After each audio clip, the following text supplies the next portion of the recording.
Right. Hey, yo, man. Yo, yo, yo, yo, yo. Yeah, you gotta have a haircut, done after school and shit. Hey, yo, I'm fucking, I'll restart here. I'll be back in a sec.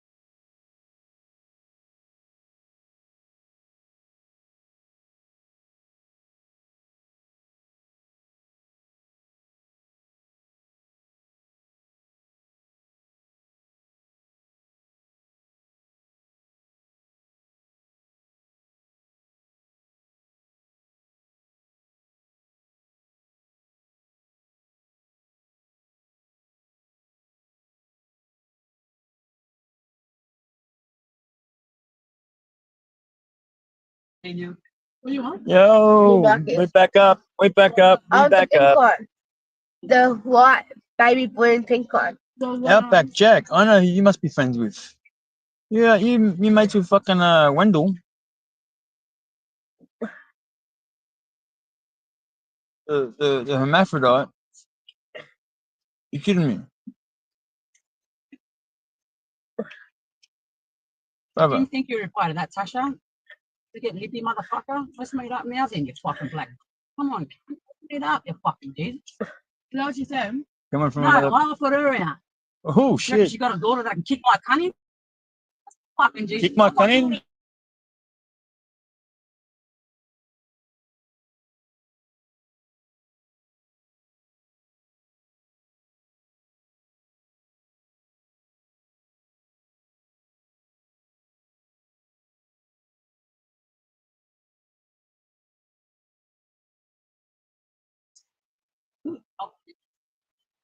We back. Oh yeah, Mum. I wonder how long it takes for people to come back in When though. you guys do, It takes a while.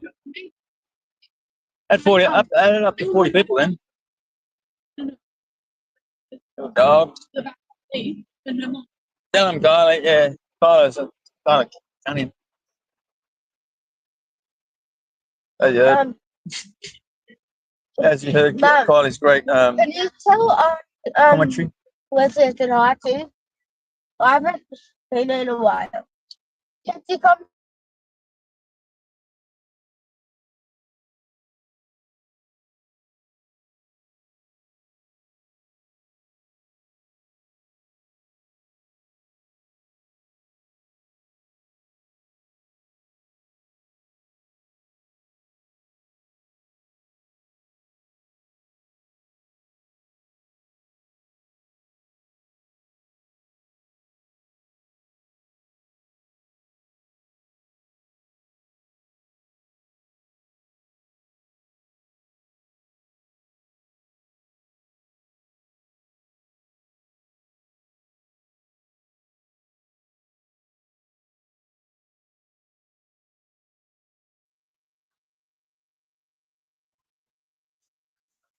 Yeah, it's not even on this channel though, bro.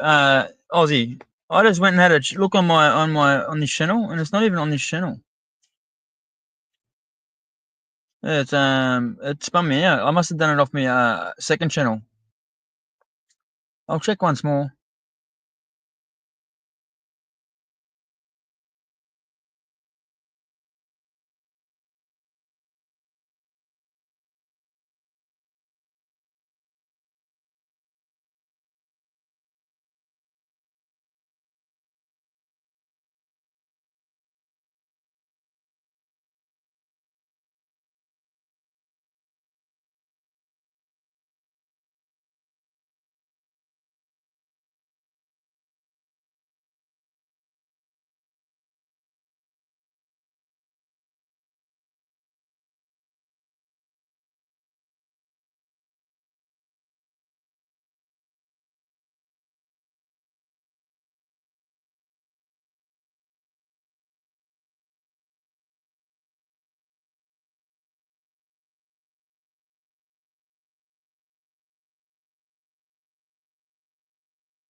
Sorry about that, guys. I just had to go back and make sure it was fully deleted. It's gone. Born. It's gone.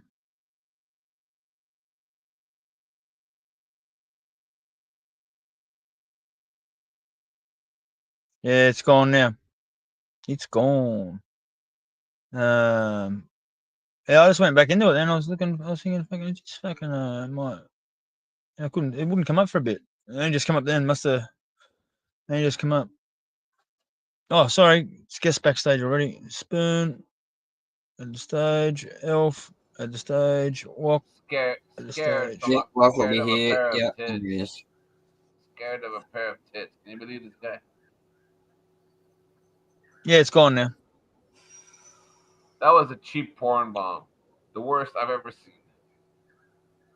Yeah, it was just. It was weak. Yeah. And I've seen women's vaginas looking like some alien about to eat your face.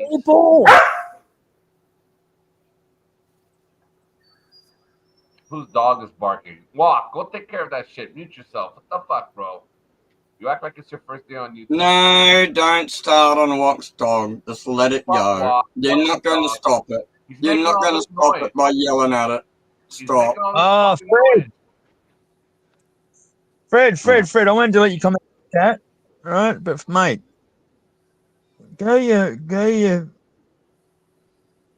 hardest, Fred. What? Fred is Fred. Walk's dog name. Fred's Walk's dog name. Nah, it's Frankie.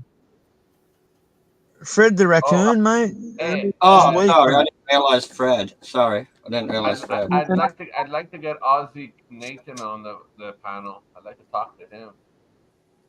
And I don't believe you're from fucking Brisbane either. It looks like you're from Western Australia, mate.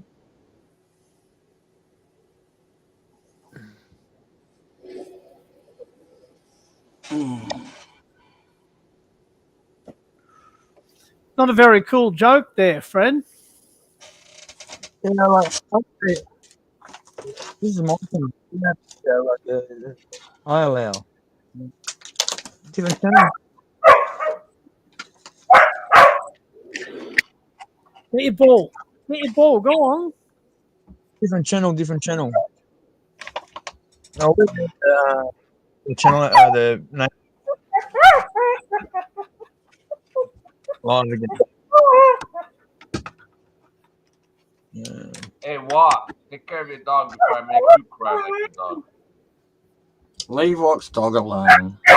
Fucking guy. Yo, it's annoying, man. All right, fuck you guys. I can't do this.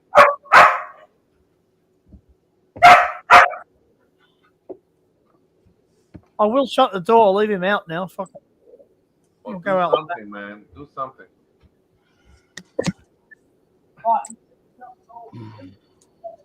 I don't like people picking on Walk's dog.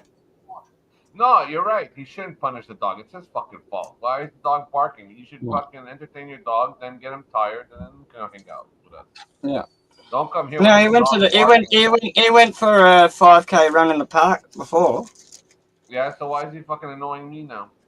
Because he's a fucking working sheepdog dude.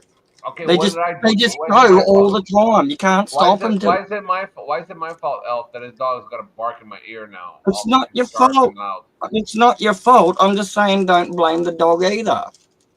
Well, somebody needs to be blamed, and it's Walk. You All don't right. have to blame anyone. It's just a working dog barking. And Hey, that's what they do.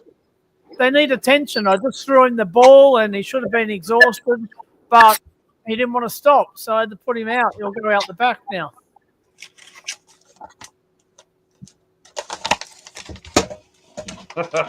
Right, Trish? Yeah, that's what I always tell people. Don't have working dogs in town. Even if it's just a Doberman or a German Shepherd, you got to give it those kind of dogs a job. To be honest, you're in a little trailer and you still make much noise yourself. You keep unpacking and packing that bag. Tap, tap, tippity, tap, tap. Yeah, I got many bags. I got many things I am fucking with. Well, you're still making noise, motherfucker. I thought we were here to hang out, not listen to you fuckers do your daily chores and lifestyle. I'm not doing shit. I'm just sitting around fucking about, cunt. Relax.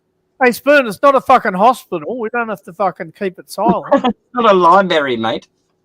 If it was a hospital, you'd hear a flat line because I'd murder All your right, ass. I'll just mute then. You fucking talk then. Go.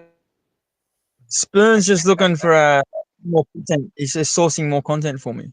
So Well, I'm not lying, Terps. I don't need these guys. I could fucking talk and fucking put up the numbers. I know. Fucking these guys are here talking about their fucking problems and aches. My arm hurts. I need to go to the hospital tomorrow. Nobody wants to hear that shit. That's right, Spoon. Attack the two people on the panel and fucking lick the ass of the channel owner. That's right. Well done. Hey, hold up. I know. Nice Terps play, for a while. bud. Terps Nice is play, my boy. buddy. There's no Nice licking and play, nothing. buddy. This Nice ain't- play, buddy. My name isn't Walk, and this ain't Thailand. I don't lick nobody's nuts. All right.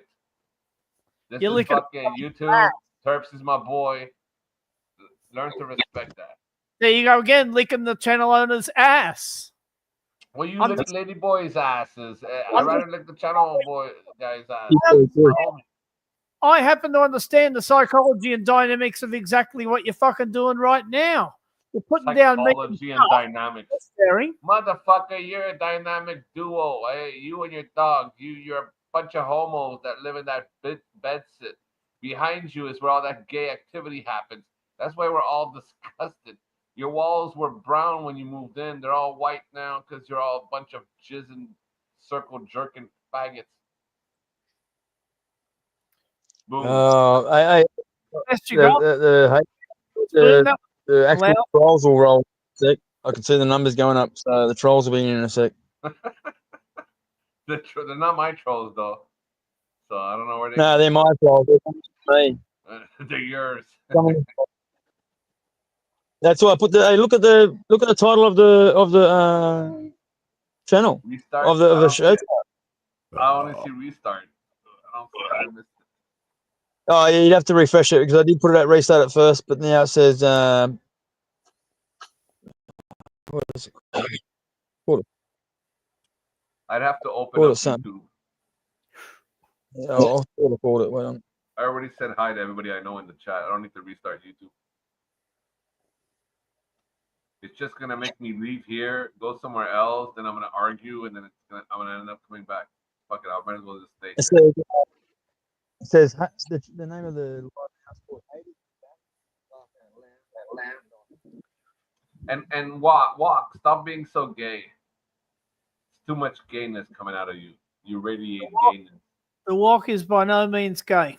I can assure you that. I don't even think it's your choice anymore. I think you're gay by default. You've crossed. You've just gone to that point. I fucked a few guys. I fucked a few guys that were gay. Oh There yeah. you go. Let MCF fucking clip that one. Oh, MCF, he can suck a nut. The lefty. You don't like him? Jew. You don't like him? I like fucking. I with him. don't mind. I'll be honest, I don't mind him because me and him actually like listen to rap. Like we got some of the similar things, but mate, he's a lefty and he was coming. Yeah, you know everything he says is a troll. We all have no idea. Even me, I think I know him. I don't know him that well. We have no idea what he really believes. But he likes to troll us here. That's one thing that's for sure. Your volume keeps going in and out, Terps. You're muted now. No, I'm not muted. Wait, listen. I went up. Hey, I went in there, right? And he let me get trolled. He trolled me and shit. And I was like, all right, sweet. You want to troll me? And I said, oh, well, look at these trolls saying shit. And he goes, oh man, it's freedom of speech here. And I was like, all right, sweet. And I went, it's why. You know what I mean? As soon as he said that, I thought, mad. Oh, next live, I'll be here with an alt. And I was. Next live he did, I was there for an alt. And I said, hey, you fucking lefty cunt. And he's like, bang, delete. No freedom of speech. You know what I mean? There's no freedom of speech there. You know what I mean? Like, come on, mate. If MCF, if you want to talk facts on facts, cunt, you're the little flea on my nutsack, right? Bro, you've been doing this for a lot longer than me, and like, fuck, man, you're just, bro, come on, mate. Yeah, but he's been doing it a long time, but he was never strong at it. Like the channels I would see him on, and I know him for like 4 years. He would just come and argue the opposite of what people said. You know, so if people said more guns, he would say less guns. If people said pro-black, he'd say anti-black. If people, the opposite of that, he'd say the opposite of that. Just argue. It was his thing, get people riled up. But now that he has his own channel, a lot has come to the surface. But I don't hate him. I don't care. I don't hate him. I don't hate him because I don't have no hate, but I disagree with a lot of shit that he says, you know what I mean? And it allows in chat, you know what I mean? Like, he allows, mate, if you're going to allow everyone else to be trolled, take some troll on yourself. I never said anything that bad. Like, it wasn't that bad what I said. All I said, you want to know what I said? MCF, you're that far left, you couldn't even make a right turn in a car. That's what I said. Yo, Turk, if I go to his channel and troll him, I'm just making him money. Like one time I know. there, Yeah. one time I went there and I said, I'm not going on the panel because people are just going to pay to ban me. So Harley Dad paid to protect me so nobody can ban me. And what happened by the end of my hour there? And I turned on Harley Dad. And I was like, fuck you think because you paid, you're my friend. You know? But I love Harley Dad and I love all the people over there. But it's part of the show. Fuck you guys. I don't care. Especially if you play with money. I don't like e-begging. I don't like this fucking pay for this, pay for that. Fuck you, assholes. I'm here for a good time. If you don't like me, kick me. I'm gone.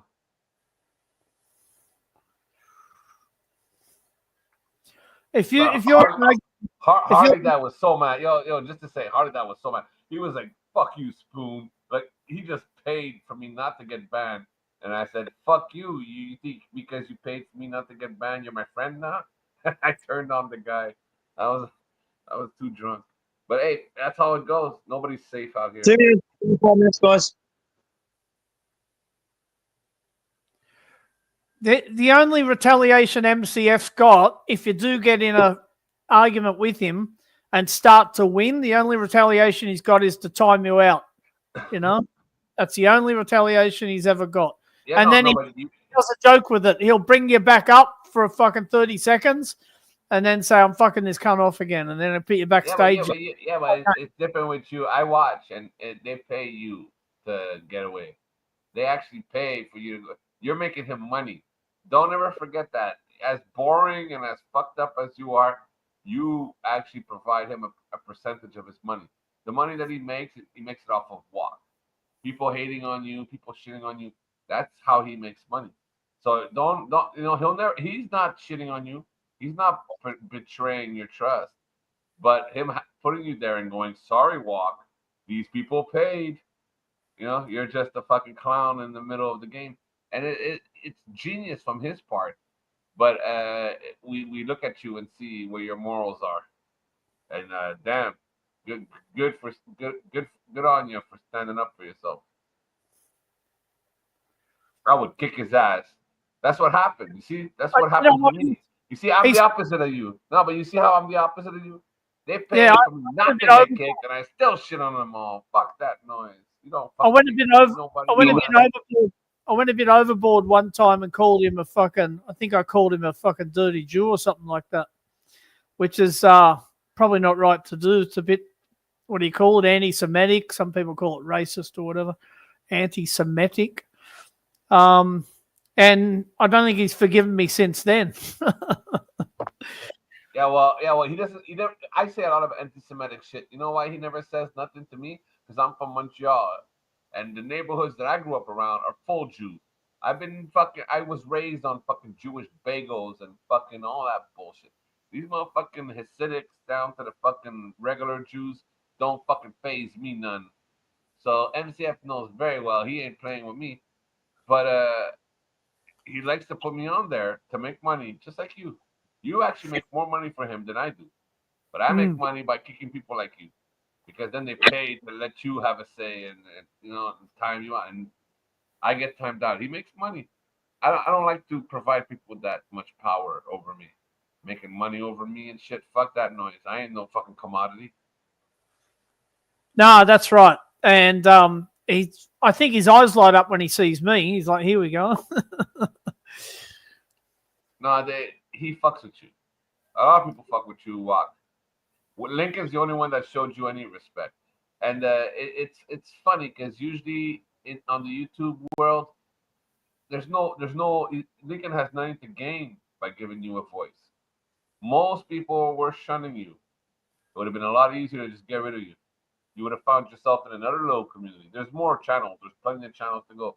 But you hanging in, you fighting, Lincoln sees potential. Hey, maybe you'll be a guy of these communities at the end of this all. Yep.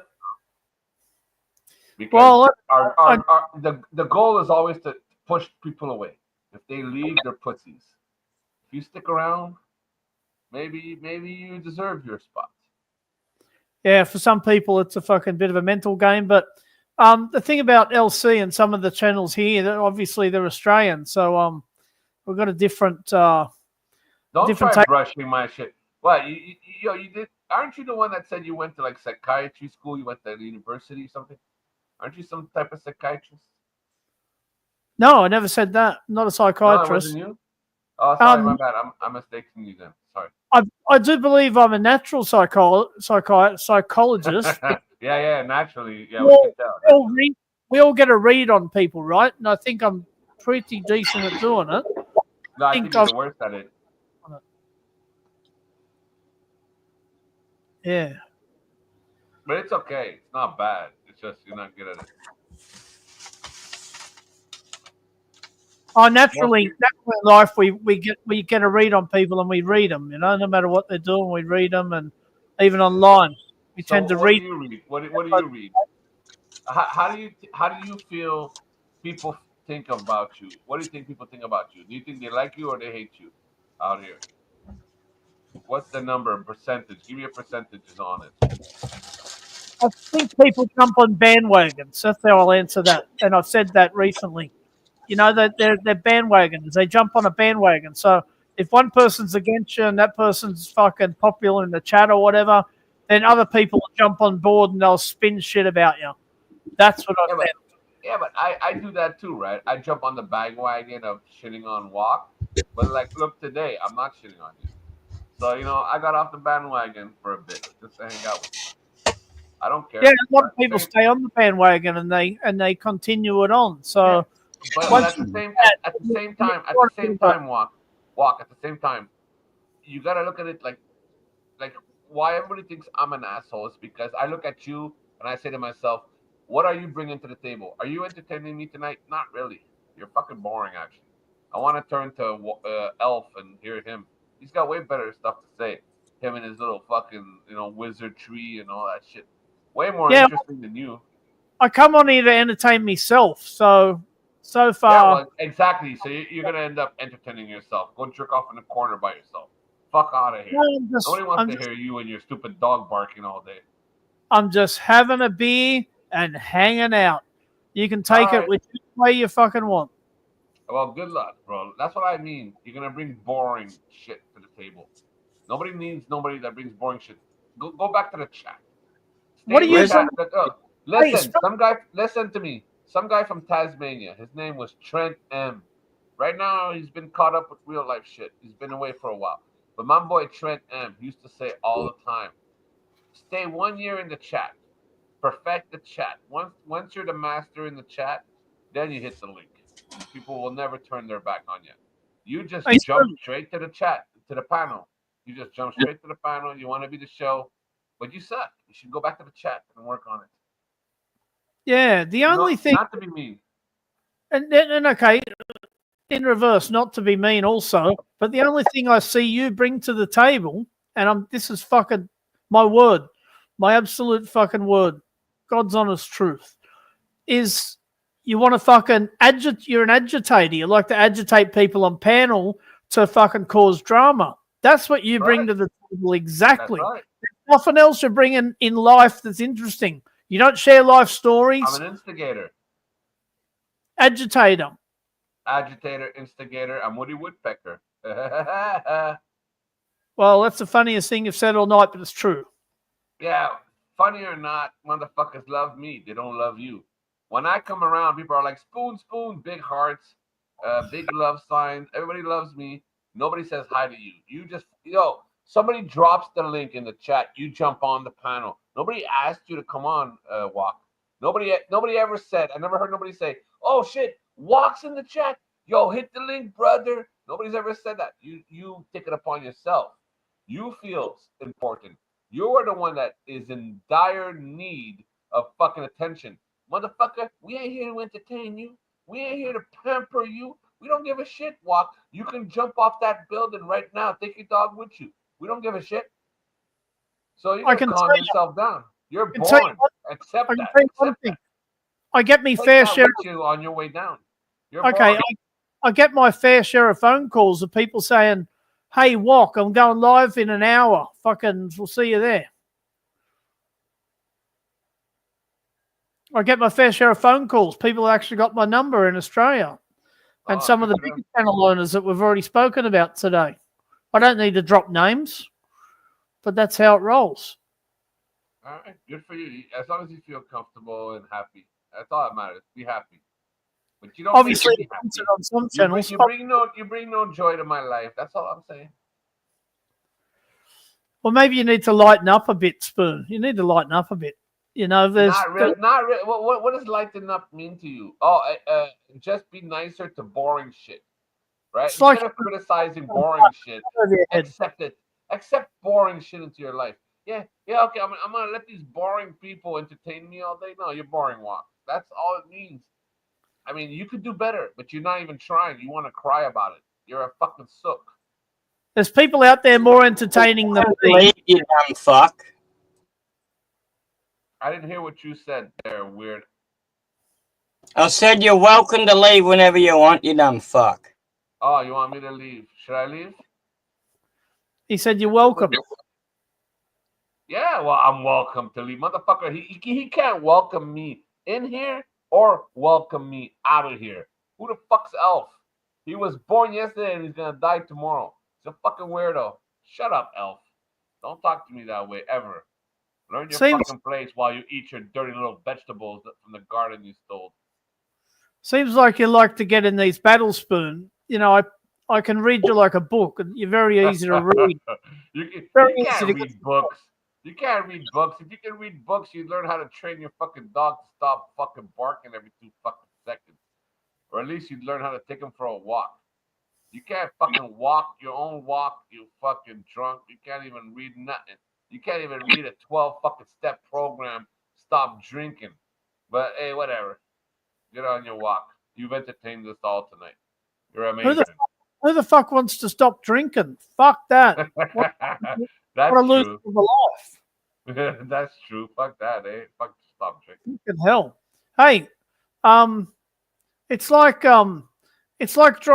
driving a perfectly fucking beautiful car into heaven when you die, right?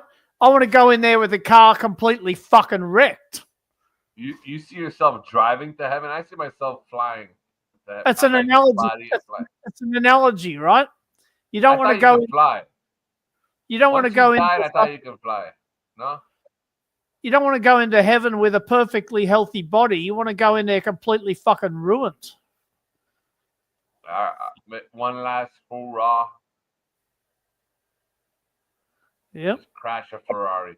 Everybody gets to crash a Ferrari before they go to heaven. Well, I'll be crashing my Ferrari, that's for sure. Yeah, I don't think it works that way. I think you're going to be judged for all the little boys you jerked off to, but it's okay. That's the best you got? Some fucking... That's low, and I apologize. That's not right. I don't believe that from you.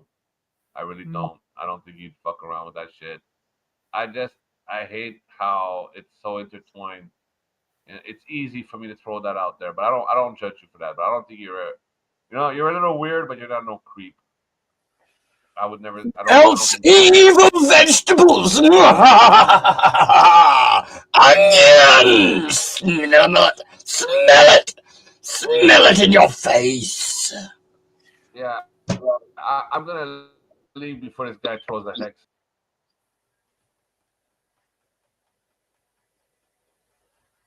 See, the evil, you've been banished by the evil onion. I cast my greatest spell upon him of onion stink. I cast upon ye cloud of onion. Yeah. He's going to go cry now because I used the onion on him. Well, that fucked him off anyway.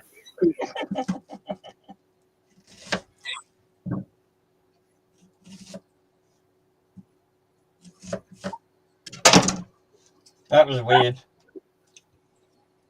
That dude needs to get his head checked a bit.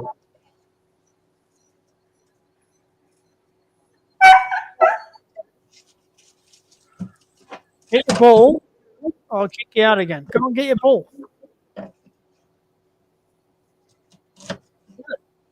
Get it.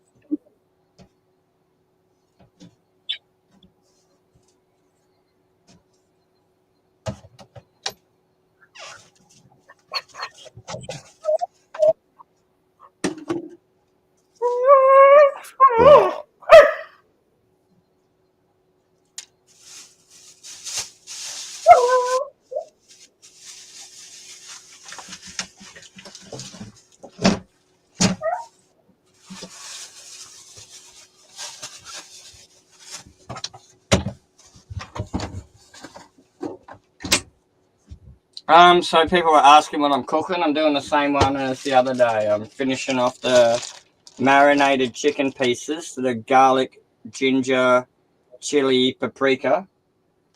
And I just got my bamboo skewers soaking in my cup.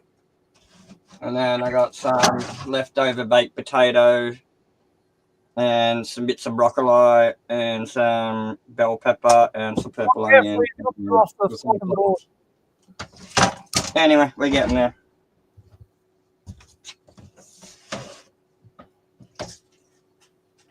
Basically, all I have to do is sit around and assemble them whenever I'm hungry. I just wanted to get all the prep done out of the way.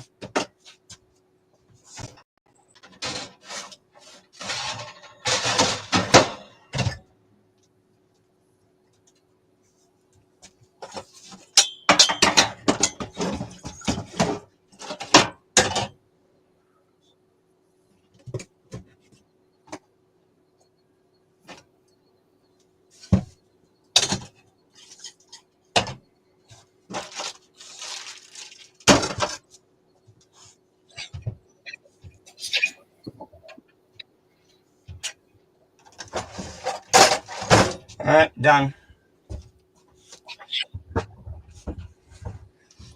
Yeah, I had me a glass of water there, Trish, and I soak the ends. I'm not so worried about the middles, but I give the ends a good soak for 30 minutes before I do it and keep turning them. Yeah. You got to soak off your skewers so they don't burn. I usually just throw the whole thing in a flat oven dish with water. Fair enough. Yeah, I only bother with the ends because the middle's covered in your food anyway. Yeah.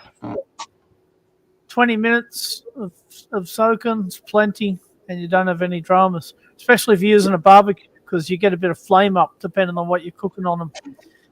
But you can't beat it with a skewer. Yeah. Sometimes if I make really big ones, like with beef and stuff, I use these as backups. I've got like the big bamboo chopsticks that you get that are disposable as well. And they work great for like big fire barbecue with like big chunky beef skewers and stuff. Yeah, right. Yeah, you get the disposable chopsticks. They work good. Yeah, you can put like whole chicken wings and shit on them. And yeah. Oh, I got some buffalo chicken wings pre-marinated from Woolies today. I've never tried them before. I only got like 4. Enough for like a dinner with some, they're pretty big though. And that'll be enough with some potatoes and some veg. They'd be crumbed, are they? They're buffalo chicken wings. It's like a red marinade thing that looks like some kind of Cajun sriracha. I don't know what a buffalo chicken wing is. I'm Australian. I've never had one before. Fair enough. It's like some red marination on it. It looks like chicken, but it's not teriyaki. It's like buffalo-ness. Yeah, it'll have a marinade with the red will be paprika, won't it? A bit of chili. Yeah. Paprika, chili, cayenne, garlic powder, mustard powder, probably turmeric, all that. Yep. I don't know what's in Woolies buffalo wings, but someone in a chat, what's a buffalo wing? This is a spicy chicken wing, isn't it? Pretty sure it just means spicy. Yeah, it's just Buffalo is a place in America, right? Yeah. It's just like the South Cajun spiciness, right? Yeah. So it's they're it's Cajun recipe for wings. Yeah. They What put put a dry rub on them. What they call a dry rub. Yep. Yeah, I normally make my own allspice and stuff. See, look, we're getting too wholesome now. Trish is getting upset. Oh God, we're too wholesome. Yeah, and I should be talking to the wok because I said Buffalo's a place in America. I got me Dungeons and Dragons minifigs bagged up. I can put them in the Lego bin now, and I'm going to carry around me a couple of doubles, and I'm going to start trading people. Do you want a bag of your Lego? Dime bag of Lego, mate. Dime bag of Lego. Beautiful. You have to hang out in a dark alley. Hey, mate, you want to buy some Lego? Yeah. No, I'll just give them to the girls at the counter at Woolies, and they'll say when other people are buying handfuls of them, they'll say, "Oh, just tell them, oh, in the drawer here we've got some to trade. If you get doubles." And I don't care what they do. If they want to trade one for one, I'm still working through to try and get the last two. I don't care. If people want to keep trading them, I'll just give them to the girls at the counter and say trade them to people. Yeah, fair enough. Put them back into the system and get them out there where someone needs them. Yeah, or if there's some kid being a shit fucking in the store, hand them that Lego and say, "Shut up, here's your toy." True. We used to have like a row of Kinder Surprise things on top of the monitors at the service station at the Shell. And if some kid was being a rat or whatever, or pointing to him, we just tell the parents, "Oh yeah, let the kid pick one. You can have it. Just it'll just be fine. It'll be better for you." The Kinder Surprise, that's the one where they're inside the chocolate egg, aren't they? Yep. Yeah. This is one of my recent Kinder Surprise ones that's on top of my monitor. I got the moose from Disney Frozen. I think it's Sven the moose. Yeah. It's cool looking. So Kinder Surprise are a decent size egg then to fit that in. Yeah. Yeah, they're made out of pieces and stuff, but they're like a chocky egg about that big. And then they got a little plastic bubble in it about that big with bits and pieces in it. And I only get like the brand ones that I know, like I'll get Marvel ones or Disney ones or Star Wars ones, but I'm not getting regular just off your shelf Kinder Surprises and stuff. The only reason I've got Lego minifigs is because they were Dungeons and Dragons. It's got to be something I'm into, or I'm not going to bother with it. It's the first time I've got Lego minifigs. Craig in the chat, don't let the fucking door hit your ass on the way out, okay? Yeah, well, I don't know. What else do we want to talk? We can talk about the news. We're going to look at the Aussie news. There's fucking... Oh, Mosh is live as well. Yeah, I don't know. There's just shit going around everywhere. Mosh is having a slap about something. He's muted, but I can see him going off about something. Sydney trains set to shut down for 4 days on Thursday, walk this weekend. You're going to get fucked. Sydney trains are shutting down on Thursday amid an ongoing dispute for 4 days. They won't be back up till Monday or Tuesday. Yep. So this weekend, trains are fucked. Yeah, right. That dude that tasered the 95-year-old lady in the nursing home that was holding the steak knife in her walking frame, that cop that tased her and killed her. Was that years ago? Was that years ago that happened? About 1 year ago, and it happened just about 40 minutes away from me over at Cooma. And so we don't like this cunt. Yeah, and his sentences is coming up. So yeah, hopefully he gets sentenced to the max. What else we got going on?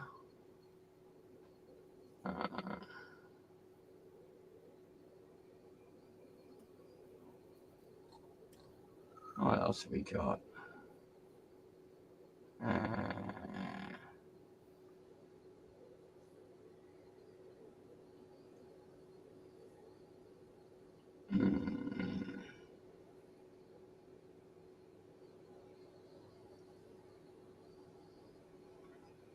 Oh, there's fucking. Oh, dude.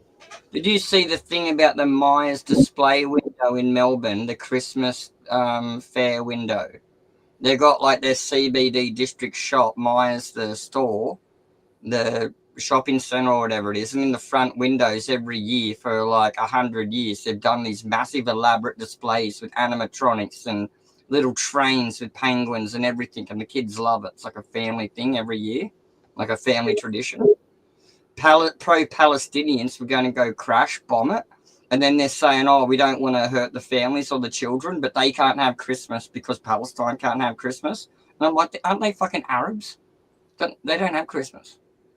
And so that happened, and then Myers cancelled it, and then it was going to be back on because then the protest pulled out from backlash from the public and the government and everyone. No one's on board with this, cancelling fucking the Myers Christmas display for Palestine. No one's on board with this. And some of the protesters should be sent back to fucking Palestine for not. You're supposed to integrate, come to Australia.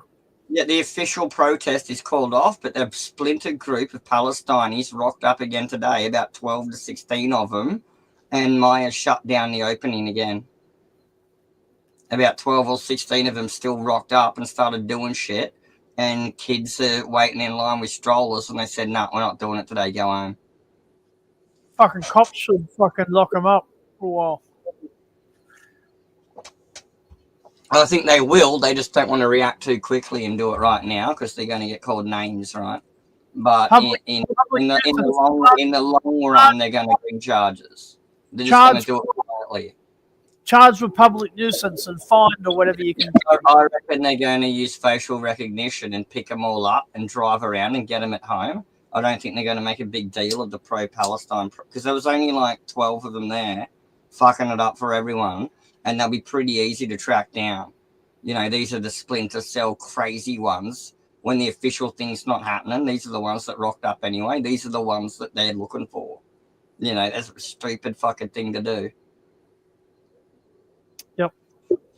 Anyway, so that's Australian news. Is this boring? Talking about people trying to cancel fucking Christmas? No, it's interesting. And I just pick up little bits of what's going on online. I generally don't watch the news and stuff. Sometimes I'll Google what's going on, you know. Yeah, I don't watch the news. I read the articles and shit. Like I go through like the newspaper website. I don't do headlines and buzzwords, but I see most of it. So I see most of it's 90% bullshit. And if something's interesting, then I'll go in and actually read what the fuck's going on, rather than repeating the headlines.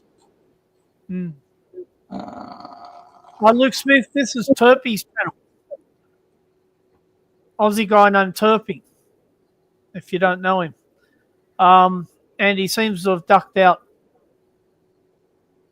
How was fucking Alex Jones getting done?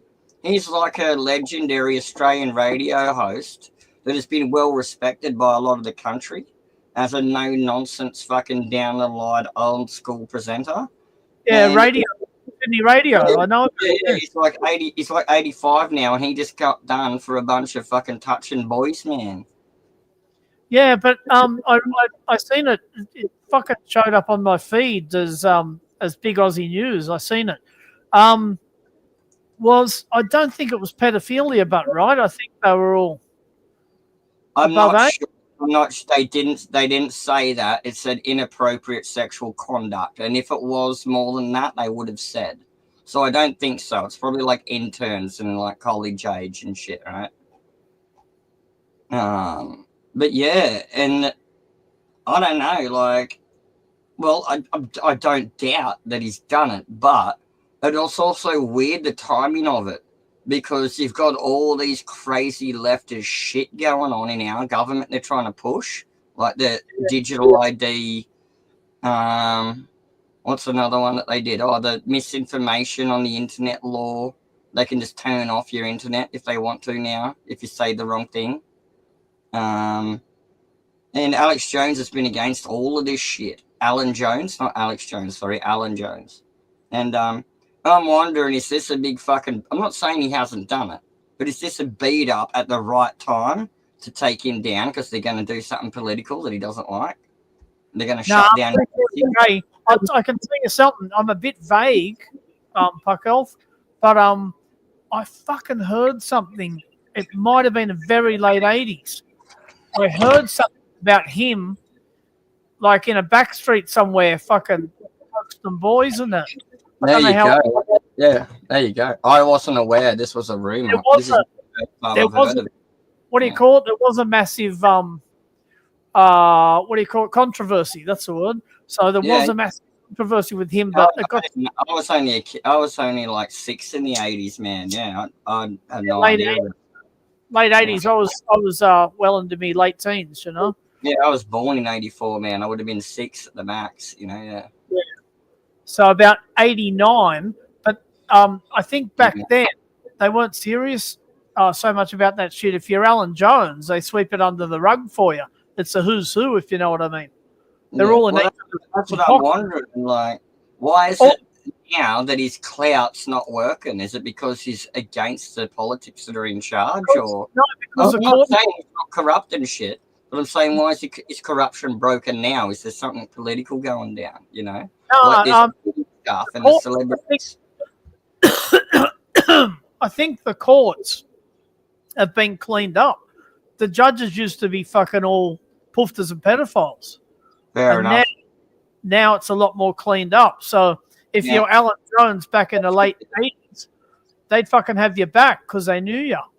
So I'd be like, I will sweep this one under the rug for Alan, you know, and then we'll go out for fucking drinks in Glebe with him. That's fair. Well, yeah, at least, you know, at least someone's trying to clean something up. But yeah, I'm glad all those cunts during COVID all fucking quit and fucked off. And now we got sensible people back. Yeah. Everyone that was in charge of anything in COVID in Australia just fucked right off and just fucking quit instantly. I'm going to do a bit of assemblage while we're chatting, but you can watch. All right, mate. So, yeah, we got garlic, ginger, paprika, chili chicken. And we just got some veg to toss on there. Oh, I got all the stuff to make my faux Asian noodle soup again. I got some snow peas, some baby spinach, some baby broccoli. I put that chicken on the wrong order. I had one today, but it's a supermarket one that you make yourself. Proper faux. Yeah. It's weird, man. When I perfected my faux soup, I took a few jars down and gave it to randoms around fucking Woolies and shit. Some of the people I know that work there to try it, because they'll tell me if it's shit or not. And then I went back like a couple of weeks later, and in the Asian section, now they've got fucking faux soup kits. And I'm like, what the fuck? Yeah. Because, yeah, mine takes me an entire week to make. And it's a pain in the ass, but it's really, really good. I do a pork and lamb one rather than a beef one. But then I serve it with roast beef. No, I've made it. It takes me about, to be honest, it only takes me about I guess 3 hours. So I start making I can do the stock in that, but I normally like to let it settle for a day and then filter off the top. And I just keep settling it for a day and filtering it off until I get a nice, pure, clean stock. And that's what I mean. It takes me like a week to bloody just let it settle so all the cloudy shit goes to the bottom and you get like your good, proper stock at the top. Yeah. I'm going to hot can it and preserve it for ages, so I'm a bit fussy with that.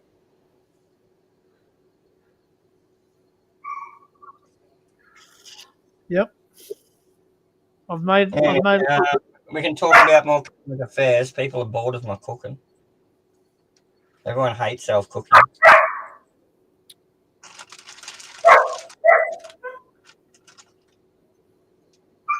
There we go. Yeah, beautiful. The old fucking chicken shish kebab. That's it, mate. We're on the way. I don't have to do it all at once. I just do a little bit by bit. It's still only early. And I had a big lunch. Oh. Haven't they?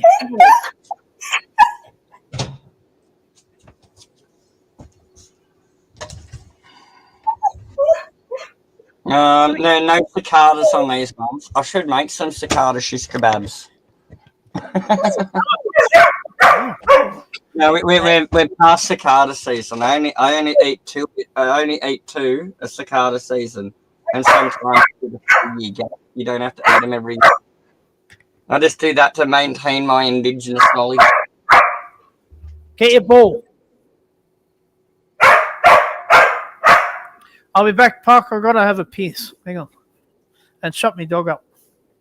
No worries. Oh, I forgot. Someone said mushroom houses. I forgot these fucking things for my third health house, right? I got this one. I can't be bothered doing more bullshit with them.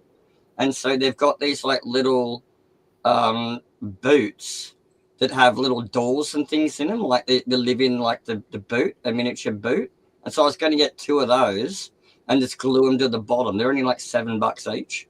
And so I've got the little glow house with little glow boots on it. And I think that'll fucking do. I'll maybe point them that way backwards and maybe do some kind of face here, some kind of ornamental face. And then make like the steps go all the way down to the ground as some kind of tail and like kind of curve it a bit like it is a tail. Anyway, that's my idea. Next, arts and crafts. Turpy's gonna hate me for turning his channel into something so wholesome. We're cooking and talking arts and crafts and shit. We should have someone on here like abusing the shit out of people. Well, we'll go through the news a bit more. People seem to like the news. What else is going on in Australia? Australia. Oh yeah, that's what made me bring up the fucking Maya Christmas window thing. There's some massive exclusion zones set up around an Australian port in fear of protest. And I'm guessing it's to do with some fucking Middle East bullshit. And they're going to try and shut down the ports. And so they're just putting an exclusion zone up now saying, fuck off, we'll arrest you if you come in here. Which is good.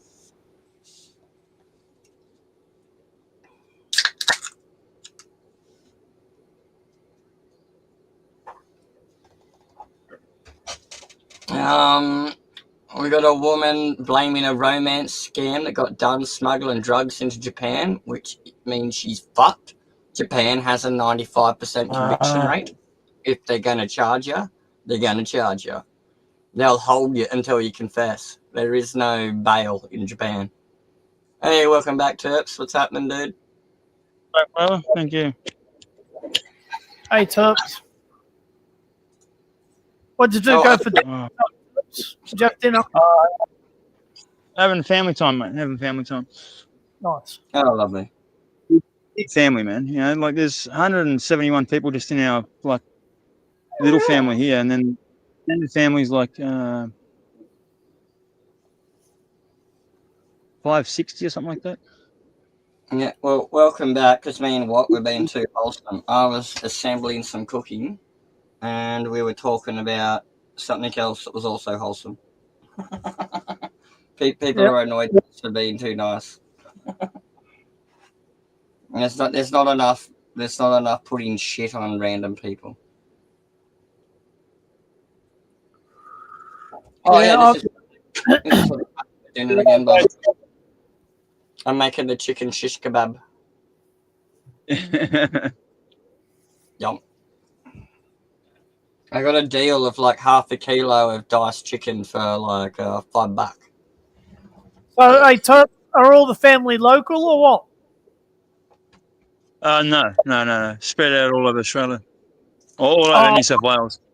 Yep. So I was going to say, how do you deal with Christmas time, man? You must have multiple Christmas events. Well, like the 170 is in Newcastle. Yeah. So does all go to the one Christmas party or what? Like Christmas. It's a bit of a bit blinded. The family's got a bit of there's a couple of arguments in the family at the moment. So there's a few different factions in the family, like 3 different, different groups. Yeah, fair enough. Yeah, my little elf shithole is getting a bit better on the family property.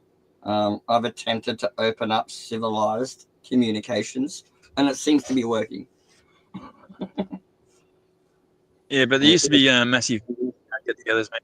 Huge. And the get-togethers are still huge, like 50 plus. You know. Yeah, right. We've only got a tiny family. We don't know anyone on my dad's side. He was an only child, and his mother remarried and all this stuff, and they just got lost and estranged and stuff. On my dad's side, it's small. Like we do have other family, but we're not close. You know. They talk. Yeah, I don't know any ancestry from my dad's side other than me and my own brother. That's it. That's all we've got to carry the legacy, and I'm fucked. I need to go knock out some seeds. I can't get my disability for child support. Fuck you. Yeah, I've got 3 daughters, so I'm gonna have blood going. Hey, Oh, yeah. in the One chat, of my daughters. fuck you, Trish. She writes, better than the tribe that you come out of, Woktard, gob, lol. Fuck you talking about me family like that. Fuck you and fuck your family. I'm one of 4 kids. 3 of us are pretty fucking rich in many different ways. We've got a big family and a big Christmas event. If you've seen some of their fucking houses, your eyes would pop out. Wok is rich in the power of wokness. In many ways. In the power of wokness. The family is rich in many ways. Anyway, we also talked about the Aussie news. You fucking grub as to talk about my family. Fuck you. Stop giving them what they want, Wok. My God. Nah, that gets a bit low for me. She's talking about my family. Fuck you, you dog. She said try.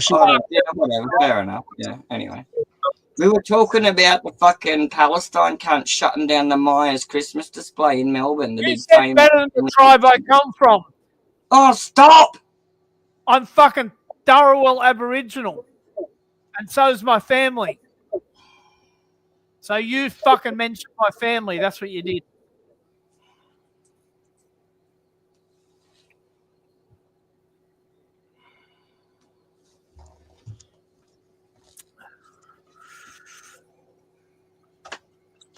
Yeah, fucking nice night tonight, man. I like it out here, man. Not as many mosquitoes as where I am, man. Far out. Because of the mangroves, far out. It's full on just mangroves everywhere. Oh, yeah. I've got mangroves here, and my mosquitoes aren't bad yet. But what's your? Are you further south where it's cooler, or? I'm up above you. I'm in Newcastle, man. Yeah. I was just wondering why are there no mosquitoes at the moment? Is something changed, or? No, it's just where I am. Yeah. Well, I'm out west way out in Newcastle at the moment. Okay, so you mean not being near the river and stuff, just less mosquitoes, right? Okay, close to here, but there is rivers not too far from here, but not as close as where I am usually. Yeah, you know what I mean? Like I know what you mean now. Yeah, I was just wondering. Yeah, it's not too bad up here clearing, but as soon as you go in the trees, walking down to the fishing rock, you just get fucking mobbed. Right, yeah. Bro, I live right on the river, man. My front door is a river. Lovely, yeah. Our backyard's only about, if we just do a straight shot from the back porch, we got like the nature strip of trees, and then it's an estuary river off the backwater of the main river, and it's like mangrove estuary breeding ground. And yes, we got like a big granite rock that goes out into the estuary, and we got like a park bench seat on it, one of them Bunnings kit ones, and your old house brick that's got the holes in it for your rods. It's a fucking sweet chill spot, man, for a fish. Yeah, and big hex and great. Man, they're huge. Like they're like that round. You can see. Do you want me to show you some pictures of the fishing rock? Actually, I got some pictures of the nature down the back and some sunsets and shit. Hey, Turf, Oh, any fish in the river? You got any bass in there or what? There's heaps of fishing around Newcastle, man. Like you got lake, like Yeah, Belmont Way, yeah. and that fishing. Hey, Zero. Then you got like all of this. I live right next to beaches, man. Like you know what I mean. But up north, man, it's like Yeah, not. I got me photo sharing thing up. This is literally me backyard.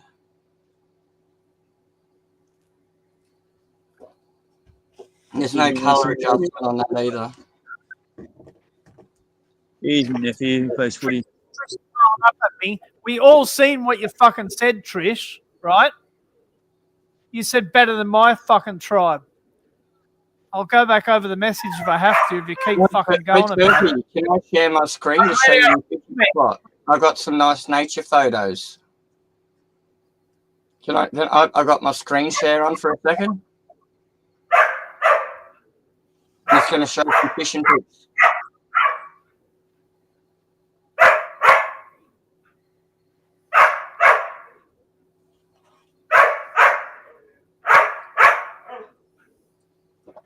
Get your ball. Hello, can I screen share? Mate. Come on, man, up on me. Fucking hell. You got a full belly? You've had your dinner?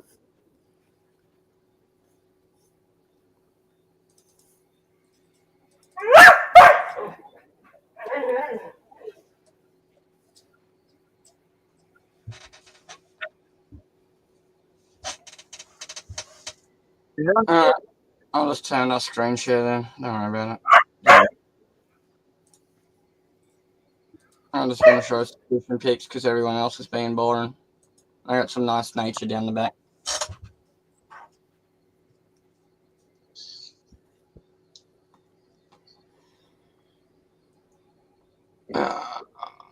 Hey May, welcome back. Hey Zero. What else is going on? Oh yeah, Turpy, we were talking about the famous Christmas animatronic display in like Myers, Melbourne CBD that's been around for like 100 years. And the pro-Palestine people fucked it up this year. Everyone's fucking livid at them, dude. It's not going to go down well. Those fuckers are going to get arrested and deported. Oh yeah. Yeah.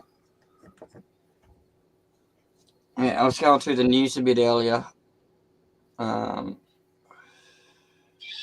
Yeah, they're also blocking off some giant harbour and a wharf too. I'm guessing there's going to be some shipment to the Middle East and people are going to freak out.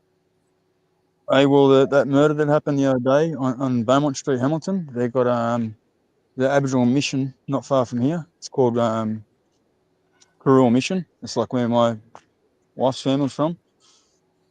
And man, they got the whole mission fucking surrounded because one of the guys is from there and he's hiding out there or some shit. Yeah, right. Yeah. Hey, it's got told us shit. Everyone said multicultural is our friend, but the fact is you're allowed to have multiple ethnicities as long as we have a shared culture of being Aussie. And if people just aren't going to say g'day and they hate fucking us, it's like, why are we letting them in, man? Yeah, that's exactly right. You always got. There's in the chat. In the chat, maybe. Yeah, in the chat, maybe. Do you want me to go back and fucking paste what Clip said? What Trish said to me? You want me to paste it? It was a mistype walk. Get fucking over yourself, dude. Pull your fucking. Pull your cock out of your asshole, mate. Shut up, my God. She said what? I'll go back and fucking clip it and put it in the chat again. Oh, that's fantastic, Walk. Let's do that. Oh, you got people sticking up for her about what she said fucking about my family. Well, she's saying it's a mistype. Can't you just say fair enough, okay, move on? And what do you call, and what do you think give a fuck what a white person calls a tribe anyway? I thought they called a mob, bro. If they're calling you a tribe, it's bullshit anyway. They don't know what they're talking about. Tribe means tribe also means extended family. You know that? Pretty much. Yeah, but black fellas don't use the word tribe. That's a white fella word. Get over it, dude. It's mob. See, Chirpy knows. Funny thing, Terps, I don't like the word mob. Never did. That's the funny thing. That's just me, okay? Yeah, that's Yeah. what all the black fellas use, man. My mob. Because My you're a mob. white fella. Hmm. It's just what the black fellas use, man. Yeah, I know. But as I said, that, Why do people call them tribal people? They say me mob, bro. That's white fella talk.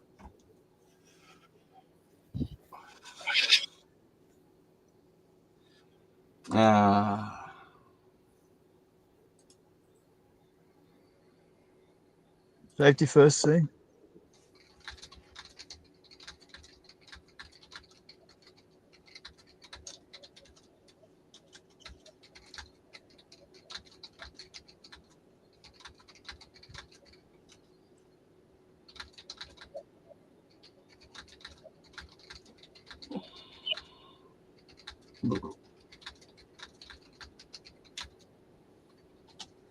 Oh, I was just laughing at one of my friends on Facebook. I got the super fucking stench gov weed and I gave someone a doobie today. And they drove their car through the back wall of the fucking shed. It's like, my God. So I'm going to fix some paintwork and some scratches by the look of it. I'll get back in the good books. I'll do something constructive instead of bitching all the time.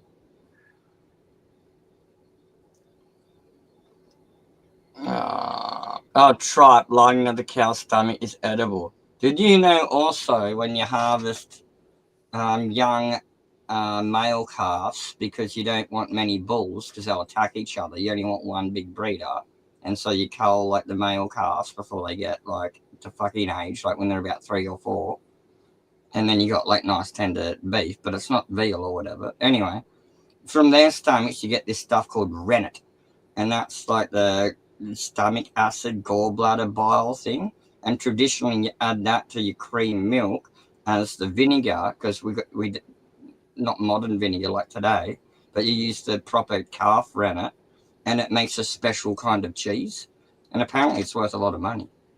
There you go. well, that's traditional cheese making, rennet. Yeah, there you go. Yeah. Apparently it's worth a lot of money if you use traditional ingredients, because everything's like fake vinegar these days and stuff. Yeah, right. So they get the curds by using something else. Well, any acid will technically work, and so they're all used in like industrial cooking vinegars, and fancy ones will use like wine vinegars and stuff, but there's no one really harvesting rennet and making proper cheese unless it's a really small scale family farm thing that you're doing at home, right? I got a feeling, Luke, someone deleted it. That's what I got a feeling. I scrolled up through the chat and couldn't see the exact comment that you're talking about. So I wouldn't mind trying tripe, but I wouldn't want it boiled in a soup. I'd want the intestines cleaned and stuffed with some kind of sausage, and then fry like the sinew super crisp on the barbie, so it's like a skin of crackling. I wouldn't mind trying that. I'd try it if I did that to it.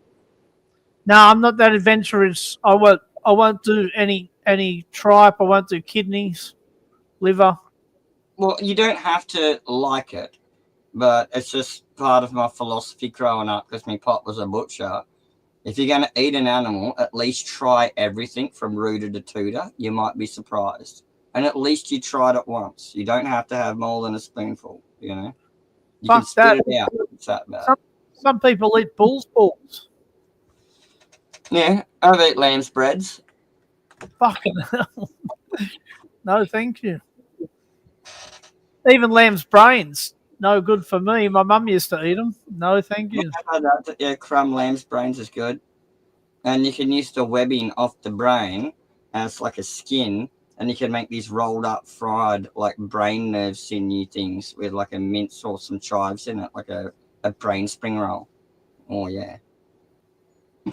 I'm fucking weird, I know, yeah.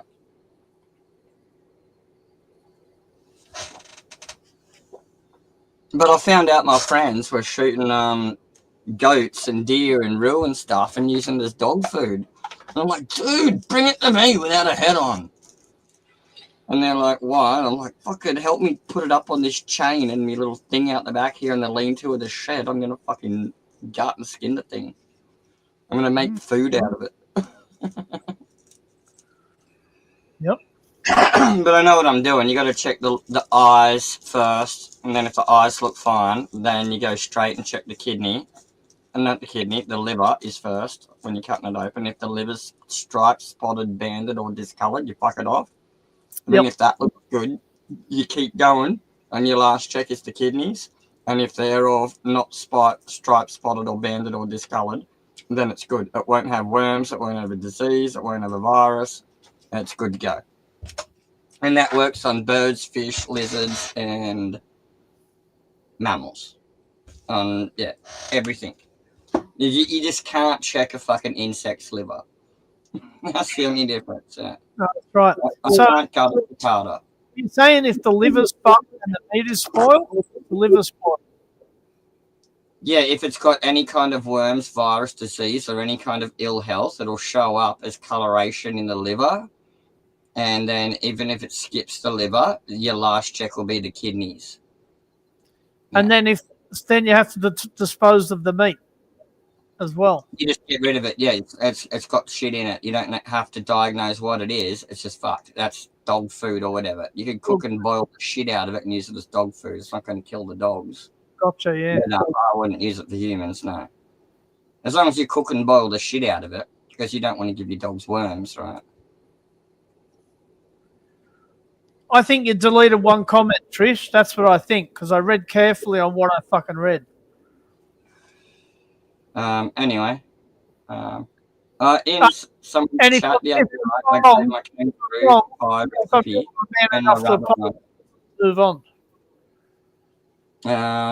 Talk about something wholesome, Walk. Why don't you tell us about one of your traditional foods from your Aboriginal families? Well, I've tried.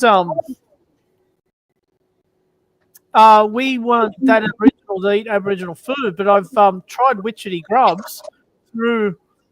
I had a full Aboriginal friend growing up, and his dad used to take us all sorts of bushwalking. We'd go hunting for rabbits. Did you pull the bum out of the witchetty grub after you cooked it? Yeah. And what did you think? Well, he cooked them. I thought it was an interesting taste, but I couldn't.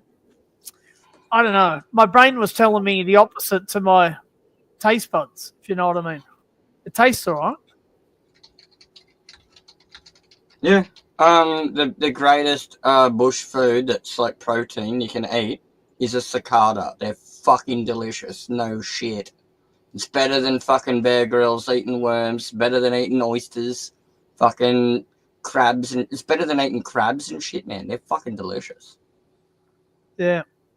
What was I going to say? Someone, Charlie's asking me, Elf Blacksmith still shoe horses? Question, if so. I never did farrowing because of the insurance, but I did emergency bits and pieces for the pony club girls. Like I pulled a tooth once with me blacksmith tongs on a weekend with no emergency bed around. And I've done like saddle riveting, not a saddle from scratch, but I've re-riveted one and I fixed the bridles and that. But I mostly focused on tool making and high carbon steel, like hardening and tempering. So like knives, swords, woodworkers' tools, stonemasons' chisels. We've got a big stonemason industry and some of world famous stone in my town.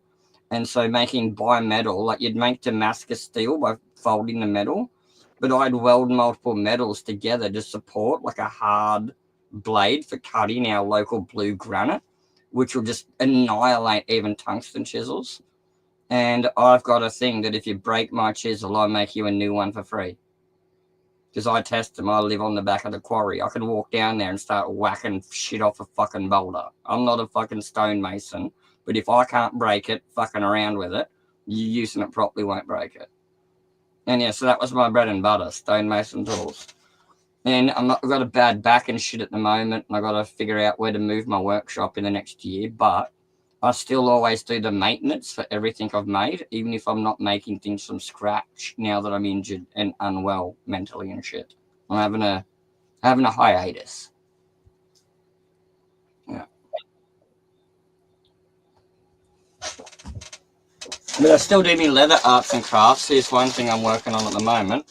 I'm making someone a new knife sheath, and that's kangaroo leather with a backing of really thick, stiff cowhide. And so there's all that little toolkit and bits and pieces I'll use for making it. Where do you pick up the kangaroo leather? What's that? Where do you pick up the kangaroo leather? Birdsall Leathercraft is my leather supplier in Australia. Oh, okay. A lot of them closed during COVID. Yeah, Birdsall's one of the few last ones operating again still. What's it online or they? Yeah. It is. They are online, but they will send you a physical catalog if you ask them for it. And I used to work through them when I did all my blacksmithing and sword making and guild work. And so they've seen pictures of my sword sheaths and armor and all this shit over the years and that. And I rug them up, and the fucking girl at the fucking phone desk still remembered me and got me a fucking stench deal for a new roll of veg tan cowhide. Yeah. Wow. So I got a new roll of leather there that I still got to fucking get to. Yeah. So you're pretty constructive with your crafts. Yep. I'm always making something. Like I'm saying, I'm doing me fairy houses for just my whimsicalness, get away from reality. And people ask me to constantly do shit. Here's the knife I'm making that shit for. And this was like sticky fuck and all messed up, but it's a really good brand. It's the Gun brand Browning. And it's got Australian Gidgee hardwood handle. Look at the grain on that. It's lovely. And so I've re-waxed it, polished it and everything, opened it up, cleaned the bearings. Now you can do this with it. Oh, yeah. Nice. And it works again. What did you hit it with, WD-40 or something? No, I completely dismantled it and used silicone spray like Inox. And it's got one of the thickest, best rugged liner locks I've ever seen. That's like the toggle for it. Yeah, nice. And for a pocket knife, I've never seen one so big and rugged. Like that's way heavy on my hip. And look at that compared to me. That's like too big for me, yeah. But he's a huge dude. He's like an extra foot taller than me. He's like 7 feet fucking tall. It's crazy. Yeah, WD-40 was invented as a cleaner for metal, but its penetrative properties also had a protectorant to it. And yeah, now it's used as a protector and also a de-seizing agent. But it's technically WD-40 is for spraying shit and then wire brushing the crap off it. And then you get it back to proper metal. And then you undo it. Yeah. What'd you pick that knife up secondhand, did you? No, it's a friend's knife, and he wants a sheath made for it.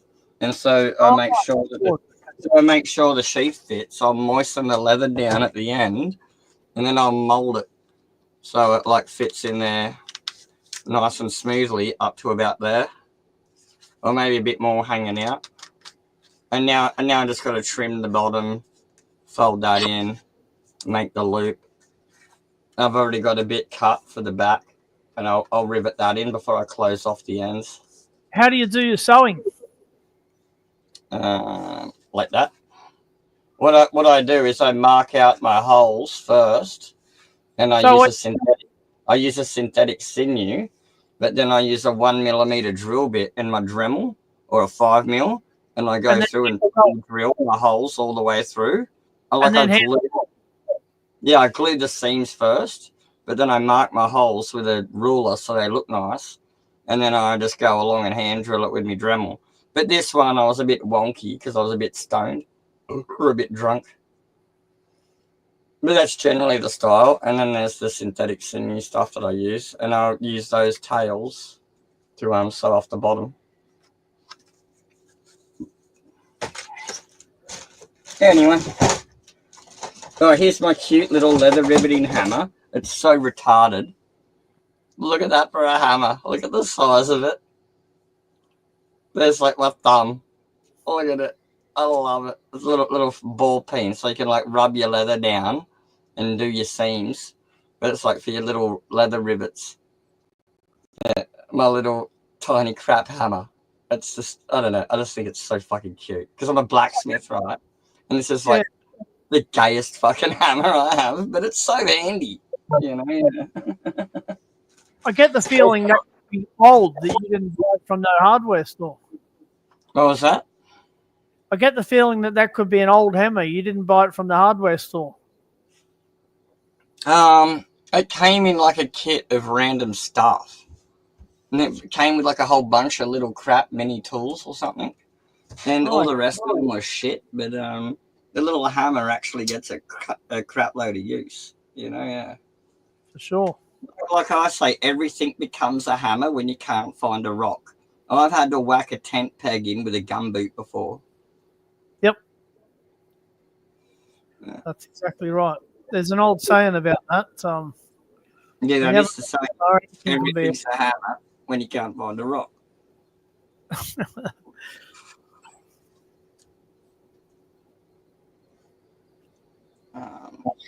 Anyway, so I got 3 doubles for me Lego minis. And so I got them bagged up. I'm going to put them back into the boxes and close them up with the instructions. And if I can't find anyone to trade them to, I'll just give them to like me friends that have kids, because I don't want doubles. And I'll just say, oh, here's some Dungeons and Dragons Lego. Cook me dinner. Owe me another slice of lasagna. I just got given some homemade lasagna from a friend, the Salvo, that I visited. Oh, that's all right. Homemade lasagna is awesome. Yeah, and it's been in the freezer waiting for me, so it's like set really well when it's defrosted and warmed up. Homemade lasagna is always best once it's been in the fridge for a day or so. Yeah. I bet it'd be tasty, mate. I bet it'd be tasty. One of the things I've always liked most about lasagna is the bechamel sauce. That's like a match made in heaven. Yeah, we were talking about that yesterday or something. We were talking about biscuits and gravy, and what actually is the gravy. And it's basically a white bechamel sauce without adding the grated cheese and stirring it through. It's basically that. Okay. You know, it's like a flour roux. Is basically what they call the white gravy with their biscuits in USA. I don't think I could stand that. It's got to be brown gravy, mate. Even if I was having some scones, I'd have brown gravy with it. It's got to have some bacon or chicken fat in there, or beef fat or something. Yeah. Yeah, like a roux is like a fried flour with butter or ghee. Traditionally ghee, but you can do it with butter. Yeah, that's right. Charlie, yeah, that's a roux. You make a roux to start almost all gravies. Yeah, So and it's used in sauces, yeah. Yeah. Yeah, like I think it's actually flour, milk, and butter. You can use butter in it. Flour and milk, right? My gravy I make is just you use your drippings in your roast pan, and I make like animal fat brown gravy, like British gravy. And then you got to have your Lee and Perrins Worcestershire sauce. I got that on special. Normally I get a cheaper one, but that was on half price. That's definitely the best Worcestershire sauce. Yeah. And so, where's my Gravox too? Where's that gone? It's in here somewhere.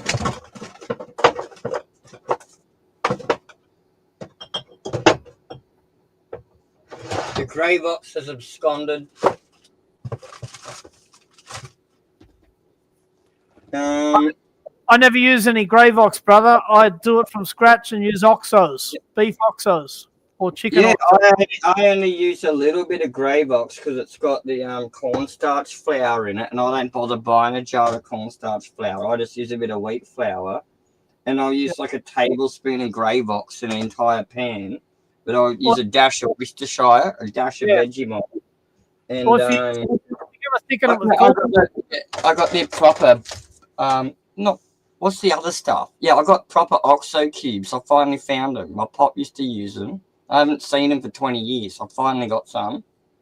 Yep. And there's another one you can get that looks like Vegemite, but it's in a jar and it's a beef stock called Bonox. I've been looking for that too. Yeah, that's old. Yeah, my pop used to have it, but I found the OXO cubes. Yeah. Yeah. Obviously, if you make a roux, you don't need cornstarch, like you said. That's one means to thicken it. And I fry the flour in the fat from the chicken and the pork or the beef or whatever. I have the fat drippings, and instead of using butter to make the roux, I'll start off cooking the flour, and then I add like a knob of Vegemite, some Worcestershire, and that gives it the brownness and like a dash of beef stock and the Gravox. yeah, well, the Gravox has already got the thickener in it, so you don't need a roux once again. I just add a bit because it's got the stuff in it. It's just got that instant gravy flavour, but I'm not making it just out of that in hot water. You know what I mean? Yep. I don't like them instant add packet hot water, warm up microwave gravies. You know, you got to at least cook your gravy. You know. Yeah. So look at all this wholesomeness, Turpy. Hey, Luke Smith, you can go fucking stick your own dick in your mouth if you can reach it. And because I drink Tui's News, so I'm a disciple of Alan Jones. Fucking nice. Put us in the water and turn the frogs gay. No, I'm talking about Alan Jones, not Alex. And I know. I was just saying that to throw them off and confuse them.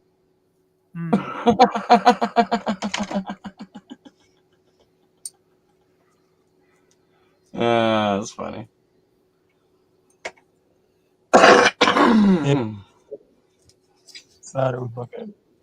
Yeah, it's another. But it doesn't seem to be like the P Diddy stuff. It seems to be just a bit of, what do they call it? What's that, dude? A bit of Kevin Spacey puffing, you know? Yeah, a bit of puffing, Kevin Spacey style. Oh, wow, we're on YouTube. We can't say that. In Minecraft.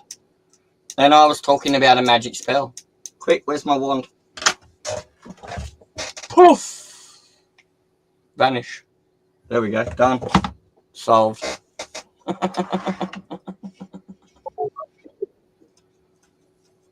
We're all happy now. Yeah, morning snacks. I saved it. Oh, what?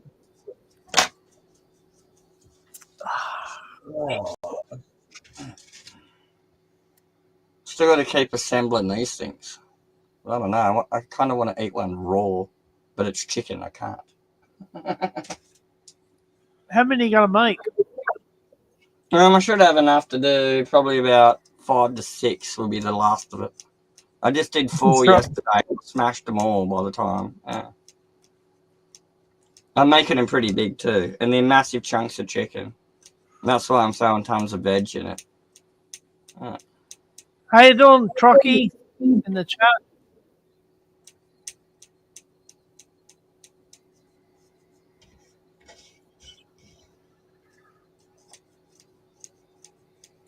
Oh yeah, Woolies and Coles and IGA are like Australia's 3 big ones. Sometimes people talk about Aldi, and they're like our supermarkets. They're basically a stranglehold. I do prefer my local IGA because it's locally owned and they just franchise it. You know, they don't have to run it like what the higher ups say. They just have to put on the specials and the signs and stuff, but they can like pay their staff whatever the fuck they want and treat them cool and shit. And it's like family owned and stuff. Yeah. The local IGA is, where I prefer to shop just because they're nicer.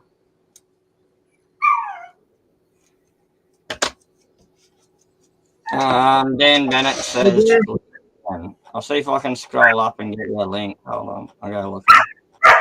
It's probably way gone. Oh no, I found it. Copy link. Can I do this? I don't know. Can Trish can? No, it's not gonna work. Yeah, Trish has to repaste the link. And everything. Whinging at me. Get your ball. That's the link, brother. Yeah.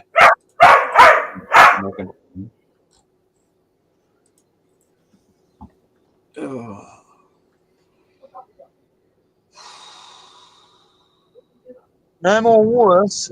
That's shit. Have to have a Woolies and Coles. Only Audis. That's so. Yeah, we've only got IGA and Woolies in my town, but if we go up to Bateman's Bay, they've got Coles as well and Audi. Hey Dan, how you going, bruvs? I'm good, mate. Yeah, I've drunk all my beer, so I'm on the wine. Oh damn, we're all downhill now. Make sure you fucking brush your teeth after the wine. Wine's so acidic that fucked my teeth. Now I've got plastic ones. I know you have a pretty good sleep when you have a glass of wine. Friggin' hell. Yeah. Oh, did you know wine has chemicals in it that when you sleep makes your dreams more colourful? And so does cheese, and it makes so much sense. That's why art snobs that look at art have wine and cheese, because when they're dreaming in their mind, it brings out more colours, apparently. It's got like enzymes and chemicals in it that literally make your dreams more colourful and shit. So there you go. Yeah. It makes sense, but Yeah. you had a pretty interesting day today. Oh, yes. So was mine. What happened with you? And pretty funny and yeah, a little bit hectic like day. But this disabled lady come in today, right? To the salon to get her hair done. Mm-hmm. And anyway, she was in a wheelchair and she was paralyzed from the like from under her boobs down, so she couldn't move her legs or anything. Yeah. Anyway, her sister come in with her, but what I didn't get, the sister drove in a you know them electric wheelchairs. Yeah. She drove one of them electric wheelchairs in, right? And the disabled lady, the sister wasn't like disabled at all, but the electric wheelchair was the disabled lady's actual wheelchair, the one that was like in a normal wheelchair. Any other fuckwit that's meant to be a carer was using it. No, her sister brought in the actual electric one, and she was like wheeling herself in on like the ones you got to use your arms to move yourself. Also, it could be a thing to do with they have to do it because exercise and stuff. Like you can't let them sit there and waste away. Sometimes you have to force them into the manual wheelchair for their own good, right? I don't know. She's sitting there, right, and her sister's parked the electric wheelchair. Yeah. She's sitting there getting her hair done, right? And her sister's parked the electric wheelchair just past our front door of the salon, right, inside. Anyway, the sister had to go, so she left, right, and left her disabled sister there.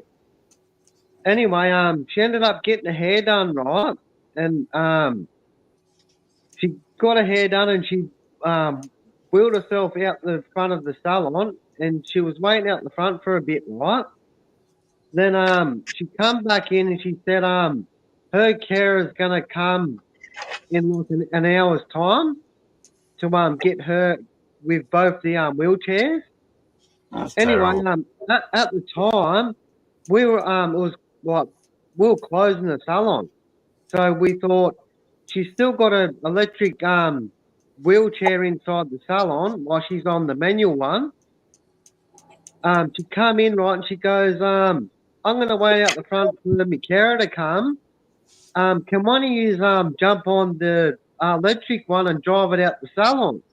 And the girls have looked at me, right, and they've gone, no, I'm not doing it, right? So anyway, I went, yeah, love, I'll jump on your electric wheelchair and take it out the salon for you. So anyway, I've jumped on the wheelchair, right, and it had this little remote control. So anyway, she's like, oh, it's in sports mode. You might want to turn it down, love. Anyway, right, I went, no, she'll be right. I jumped on this wheelchair, right? Next minute, I've pushed the throttle back, right? It's gone beep, beep, beep, beep. Next minute, I've pushed it forward, right? And the wheelchair's popped the mono, right? And I've nearly went through the front door of the salon, right? I went, oh, shit. I've put it back down, right? And she's like laughing her off. I've drove it out the salon, right? I've managed to work it out, right? Anyway, I said to her, look, it was a full fancy one. It had this little dial to tell you the kilometres, how quick it goes and that. I said, how quick does the wheelchair go, love?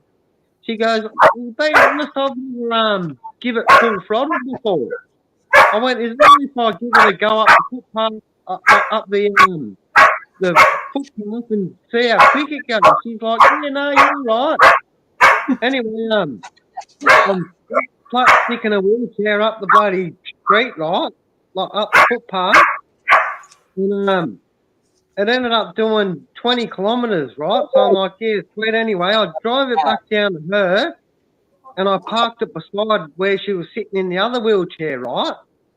Anyway, all the girls have come out the salon with like Lyndall, and she ended up like talking to us, and then she said to us, "Oh, the carer's coming, but he's gonna have to move me from this wheelchair into the electric one, and he's not strong enough. Is it right if you just help me out of this wheelchair into the other wheelchair?" So me and the girls, right, we're like, yeah, no, we'll help you out of the wheelchair, love, like definitely. Anyway, Lyndall's standing back watching, right? This is so funny, eh? Bloody she goes, one of you one's gonna have to grab one of my legs, and the other one's gonna have to grab my other leg, like underneath the thigh, to pick her up off the that wheelchair she was in, and lift her over onto the other wheelchair. Anyway, I said to my cousin, right, I'm going to grab her right leg and you grab her left leg. Anyway, my cousin's like, yeah, all right. She went to she grabbed her left leg, right, underneath the thigh, and I've grabbed her right leg underneath the thigh, right? Anyway, we've both picked her up at the same time, but she had long pants on, right? And when my cousin picked her up, her, like on the left side leg, right, her pants slid up halfway up her leg, right? But she didn't know, and I didn't know, and all of us didn't know this, right? She had one of them like a wee bag strapped to her leg. Yeah, catheter. Yeah. She had a wee bag strapped to her leg, right? Anyway, my cousins grabbed the leg that had the wee bag. You fucking busted the pea sack. Yeah, how's this? We've picked her up, right? It had a hose on it, right? Yeah. My cousins like grabbed the her leg, and next minute too much pressure, like picking her up, the bag's busted, right, and it spurted out like a bloody hose. All the ladies pissed, right, all over me cousin, right? It went all over my arms, all down like my cousin's legs. I'm laughing, she's laughing, right? And like, we put her back down, right, on the wheelchair that she was originally on. And then she's like looking at me thinking, oh, like what the heck should we both like lift her up? Like she's covered in piss, and I had all piss all over my arms and shit, right? And then we ended up having to grab her because all the pants were all wet and that. Yeah. So we had to grab her again and then lift her over into the other wheelchair. And we managed to do that without dropping her or anything. Yeah, try and get it cleaned off a bit and then get it back in the one. Yeah. The poor lady was that embarrassed because she just pretty much pissed all over me cousin. Everyone. And me too. And then me and my cousin had to go back into the salon and wash all our hands and try and wash up. Mm-hmm. And then we ended up leaving work, and then me and Linda went to Lake Haven Shops, and we got some food and that. And then when we walked out of the shopping centre, there's all these young laddish like kids punching on as me and Linda were walking to the car. And we're like, freaking hell. Jesus Christ, what a day, man. Pretty full-on day. Yeah. Wow. My day wasn't full on, but we did have some crazy shit going. That's fucked up, dude. Did the 2 questions, Dan Bennett? Did the wheelchair lady have a carer with her? No, the carer was ditched her there for an hour. You know, she was there, and her sister went there with her, but the carer was coming there to pick her up. She didn't have a carer there, but she said the carer's coming to pick her up, but he's not strong enough to lift her out of the wheelchair into the other wheelchair. All right. And the other question is, how did she like her hairdo? Well, at the end of all that drama that happened there, Lyndall did say that. That's nice. Do you love your hairdo? And she's like, yeah, oh shit, I'm that embarrassed. I totally forgot about my hair because of just what happened. You know what I mean? And she's like, I really love coming here. You're the beautiful people, and I don't know anyone that would help me out like you guys did. And she's like, yeah, I really love coming here. Yeah. I miss working at my local country town corner store and Shell service station on the weekends. Like, I did that for 10 years after high school. And you just get to know everyone in town when you're in a small South Coast town, right? And, you know, if you need a favour, there's pretty much no one that I couldn't ask for help now. And people used to come in with dragon mufflers and shit. They got rear-ended and roundabout. And I'd get a bit of coat hanger wire and the jack and just jack the fucking muffler up and fucking put a bit of wire around it. It's not permanent, but she'll get you home. Yeah.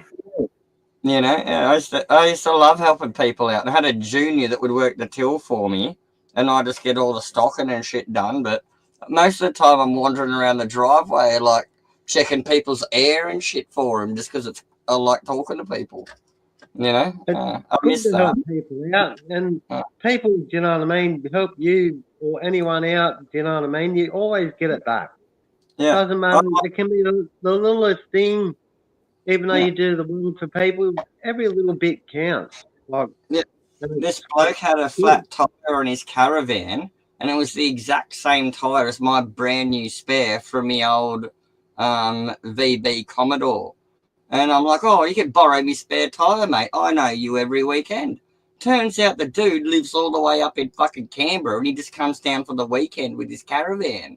I thought this dude was a local. I've known him for 10 years. But the next week, there it is, the next weekend, there's me tyre dropped off with a case of beer and a card saying thanks.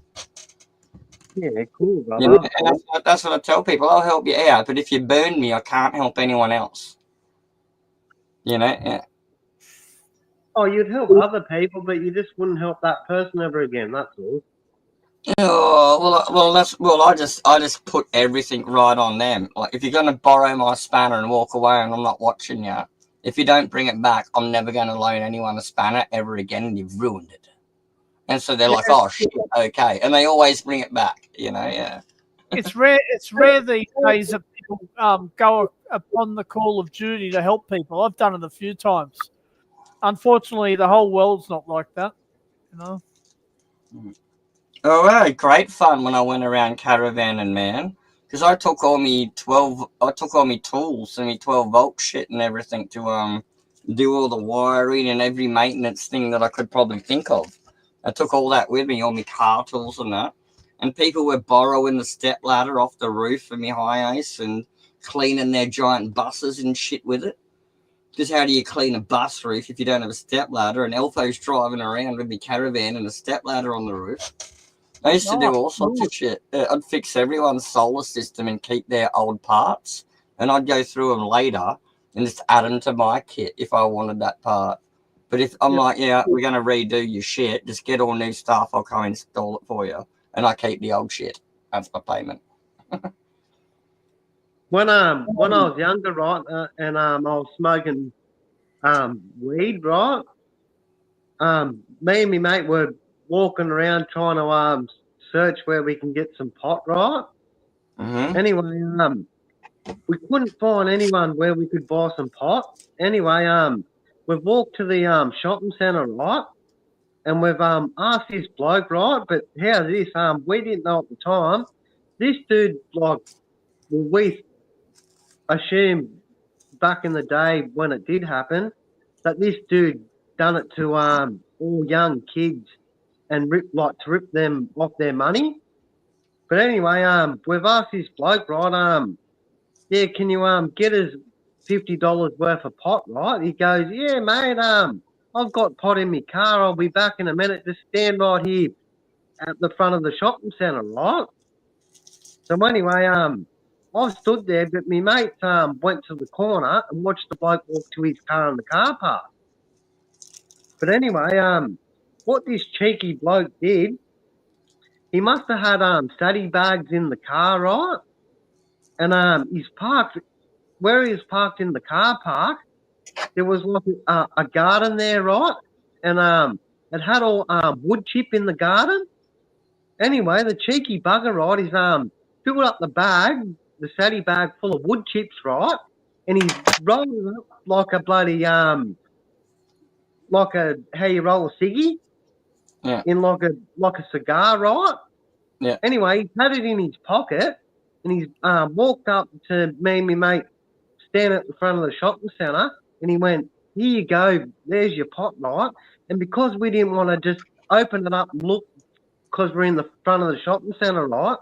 Yeah. I've just grabbed it. I've grabbed it and put it in my pocket, thinking, "Yeah, sweet." My mate's jumping up and down, going, "Woo, we got some weed, yes, woo!" Anyway, right, the bloke walked back to his car. We've walked around the corner of the shopping centre, right? And I've pulled out my pocket and had a look and went, "Oh fuck, we just got roided." He gave us a saddy bag full of wood chips. So I went, "Oh fuck!" I threw it on the ground, right? Me and me mate him running towards the bloke's car, and the dude's like, got yours, and he stuck his finger up, and we're like trying to catch him, but he took off, and we're like, "Oh fuck, we just got lauded." I've got a hilarious story about my town. I had like a little dime bag in my pocket and I was just cruising down the street or whatever. I was fussing with my wallet before I walked into a store. And I had a rough idea where I dropped it.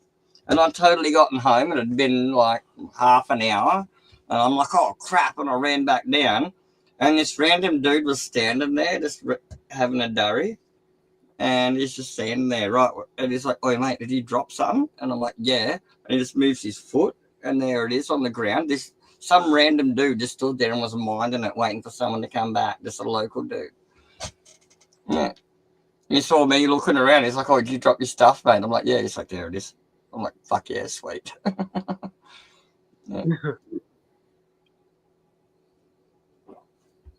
And I'd probably do the same. You know, in my no one's going to be far away. No one lives far away in my little town. You know. If you see someone dropping a dime bag on the street, you just stand there and keep an eye on it so no one nicks it, and you'll wait for the person to come back. Look at this fucking piece of shit. Says in the chat, Luke Smith, P. Diddy would be proud of Dan. What a nasty fucking piece of shit, Luke. What a nasty piece of shit you are. Luke's a good man. Well, why is he saying that about you? What? I can't read the comments. I don't know, mate. He's calling you a P word. He's calling you a child fucker. He's saying that P. Diddy would be proud of Dan. P. Diddy's been done brother. rape and all that shit. Yeah, well, don't worry about it. Just move on. It's over our heads. We don't get There's it. no need for it. It fucking disturbs me. Cunts like that in the chat. Gutless cunts that won't come up on panels. What else are we talking about? I got some funny stories like that. Yeah, my mum's a nurse, and so was her mum, and so are all my aunties, and so are all my cousins. And so I've been around a whole bunch of nursing shit, and I've had to be there when random fucking dudes get taken to hospital. They're like, fucking bring fucking Elfo with us. He's been fucked up enough in his blacksmith forge, and he's here to trade 100Ks. He knows what to tell people that are fucked. Yeah, so I've been covered in so much fucking random stuff out of people's bodies. It's like, yeah, whatever. Yeah, the other day, I went to Coles and bought a packet of smokes, and the lady that sold me the smokes at the counter, she goes, mate, you won't believe it. She goes, oh, I've been working for Coles for 40-something years, and she goes, this bloke handed in a wallet, right, that an old lady dropped in the shopping centre, and anyway, she goes, I was so amazed because I've never seen it ever in my lifetime. She goes, this bloke just got out of jail.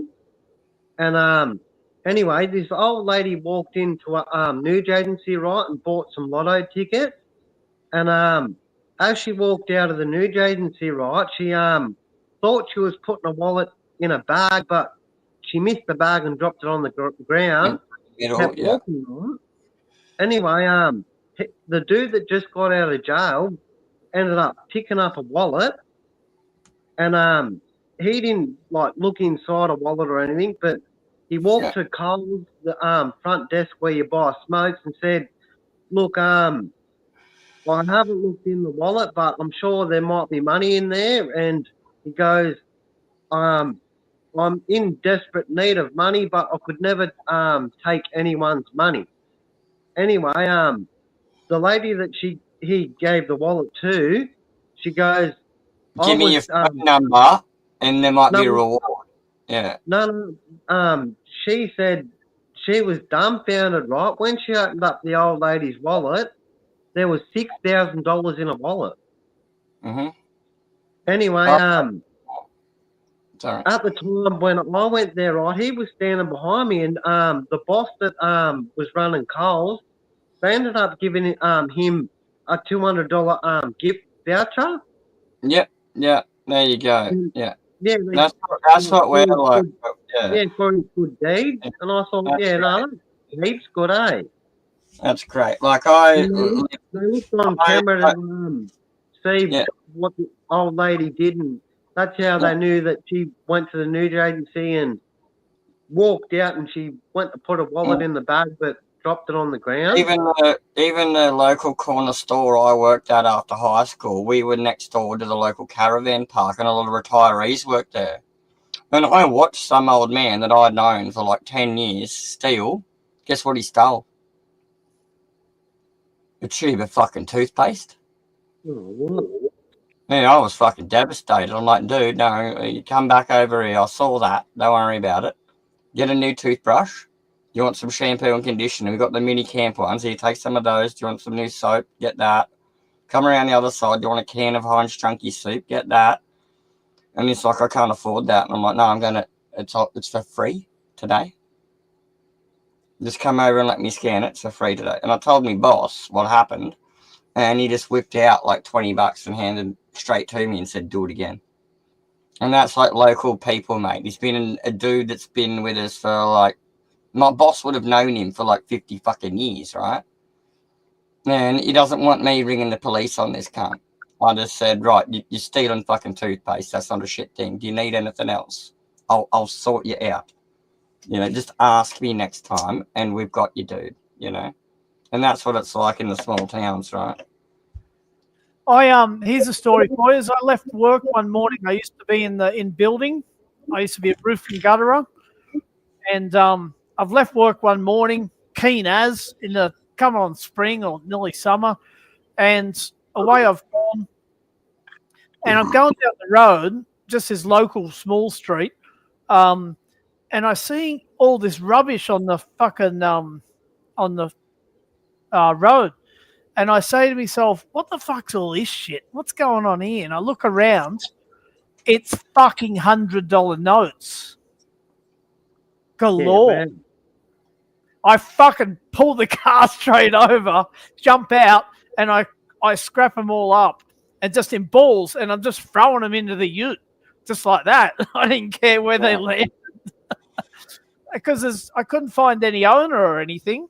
And I'm not going to hand in cold hard cash to the coppers. Sorry, I'm honest. If there's no ID with it, fair enough. No, I couldn't see any ID. I just seen someone's had a roll of cash and dropped it off their car or something like that. Someone was doing a from the cops and they were throwing their drug money out by the sound of it, mate. Yeah, I don't probably. know what the fuck it was, but no one else stopped, and I'm the only one that stopped. One guy stopped to help me pick it all up, an old guy. I said, I dropped it off me ute. You know, I left them. That's awesome, dude. That's all. Yeah. And I gave him $100 out of it. Oh, I had him back finder's fee, mate. Good on you. Yeah, I feel bad for that to this day. I should have given him 200. I just should have given him an extra, spliced him an extra in it. When I was a little kid, I must have been only about 10. I think, if I recall correct, I think there was like $3,000 there. I think it was $3,000, if I recall correct. I can't remember the amount. Yeah, but, Pats for kiddies. Yeah, when I was a little kid, about 10, we've got this little hole-in-the-wall chip shop at Browley Beach down the south coast. And there's this little bench in the corner of all the brickwork, and it's nice and cool, little shady, like cave you go into with this hole in the wall. And someone had left a purse there that the people hadn't seen. And I'm just like, picked it straight up and walked over and said, oh, someone's left their purse here. Can I have some hot chips? And they're like, oh, hold on. This is important. You handed in a purse. And I'm like 10 years old. I'm like, it was just sitting there. I'm just saying, hey, don't leave that there. And they took my phone number or whatever, my name and my home number. And turned out it had all their cash in for their holiday. wow. And I don't know how much that was, but they sent me a model aeroplane, and it was my first model aeroplane ever built, and I've been into models and shit ever since. Beautiful story. And so that was me at a 10-year-old. It's like, if you hand it in and do the right thing, people are nice to you. You know, it's a good thing to do. Yeah. I got the first time I handed it in, people rewarded me. And I've lost my wallet in my local town. And I've got this local dude that does the dogs and stuff and hangs around Woolies. I call him Bludgerbuck.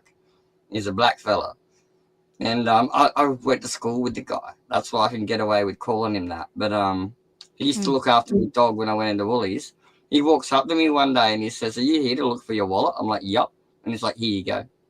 Hands it back to me with like all my cash in it. And I just open it up and I just like slice him off like whatever's in there. I only had like $25, but the fact he didn't take it, I'm just like, no, it's $25. Go get yourself a beer. Yep. It's good. It's a great feeling to do the right thing where you can. You know what I mean? Yeah, well, like I say, because I did it all the time, just working at the Shell, you do that when you're working with the public. People lose wallets and stuff at the service station all the time. And you're always giving back phones and wallets, you know? Yeah. Yeah, toothpaste lives matters. I was devastated seeing a pensioner have to steal toothpaste. He's probably only got 5 teeth left like me. You know, I fucking hooked him up. I gave him a can of soup too. And I told my boss, and my boss just handed me the cash and said if it happens again, do it again. Yep. What about you, Terps? You ever found any cash? Yeah, a couple of times. The only cash I found that I kept is I found $50 by the side of the road once when I was walking my dog, and it was just a loose fitty. Yep, that happens. If I It's like- found a wallet, I would have walked it to the local store and handed it in. Yeah. Yep. My dad surprised me with his story. I've got an older brother, and my dad was a mover and shaker. He was a cabbie, Sydney cabbie. He owned taxis, but he was a mover and shaker. He was also an SP bookie back in the day, so no license, but he'd go and run a tote at the races, and he'd take people's bets. What's called an SP bookie. Yeah, He got. I know what you mean. Anyway, my brother comes. It's like the old bar club bookie. Yeah, I know what you mean. Yeah. Because he was almost a mathematician. He was a genius with maths. So he'd know all your odds and how much to pay out, and he'd write them a personal ticket and take their bet. And then he'd pay them out at the end of the day. So my brother comes back with a wallet with, I think they said it had $500. But you know what? My brother was older than me. I think I could be wrong. I don't know when the pound finished in Australia. Could have been 500 quid. My dad, the old school people use the word quid anyway, don't they, for dollars? Yeah, we all know what a quid is, right? I generally say dosh, but I know what a quid is. Yeah, no one calls it a quid these days.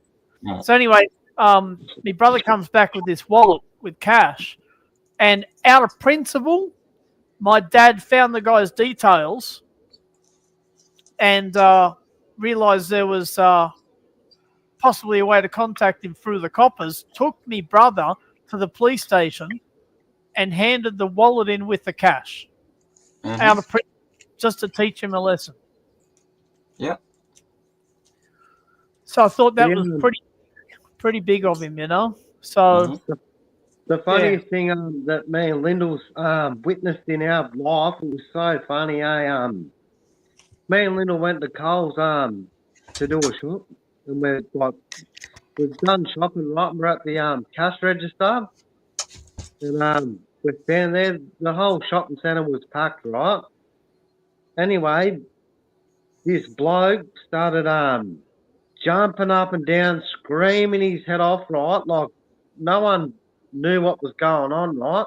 The whole shopping centre stopped what they were doing and looking to see what was going on. And when me and Lyndall have looked, right, it looked like the bloke just give birth, like his water broke, right? But he wasn't pregnant. Anyway, the silly old bugger, right, has walked in the Coles and he's put a hot chicken down his pants. He tried to steal a hot chicken. and the bag bursted in his pants, right? And burned him all downstairs, right? He's fucking jumping up and down, screaming his head off. Next minute, the whole shopping centre, right, we're all cracking up laughing. And anyway, all the security guards have come, right? And next minute, the ambulance people have come there, right? And they've took him away to hospital. The poor bugger ended up getting first-degree burns downstairs.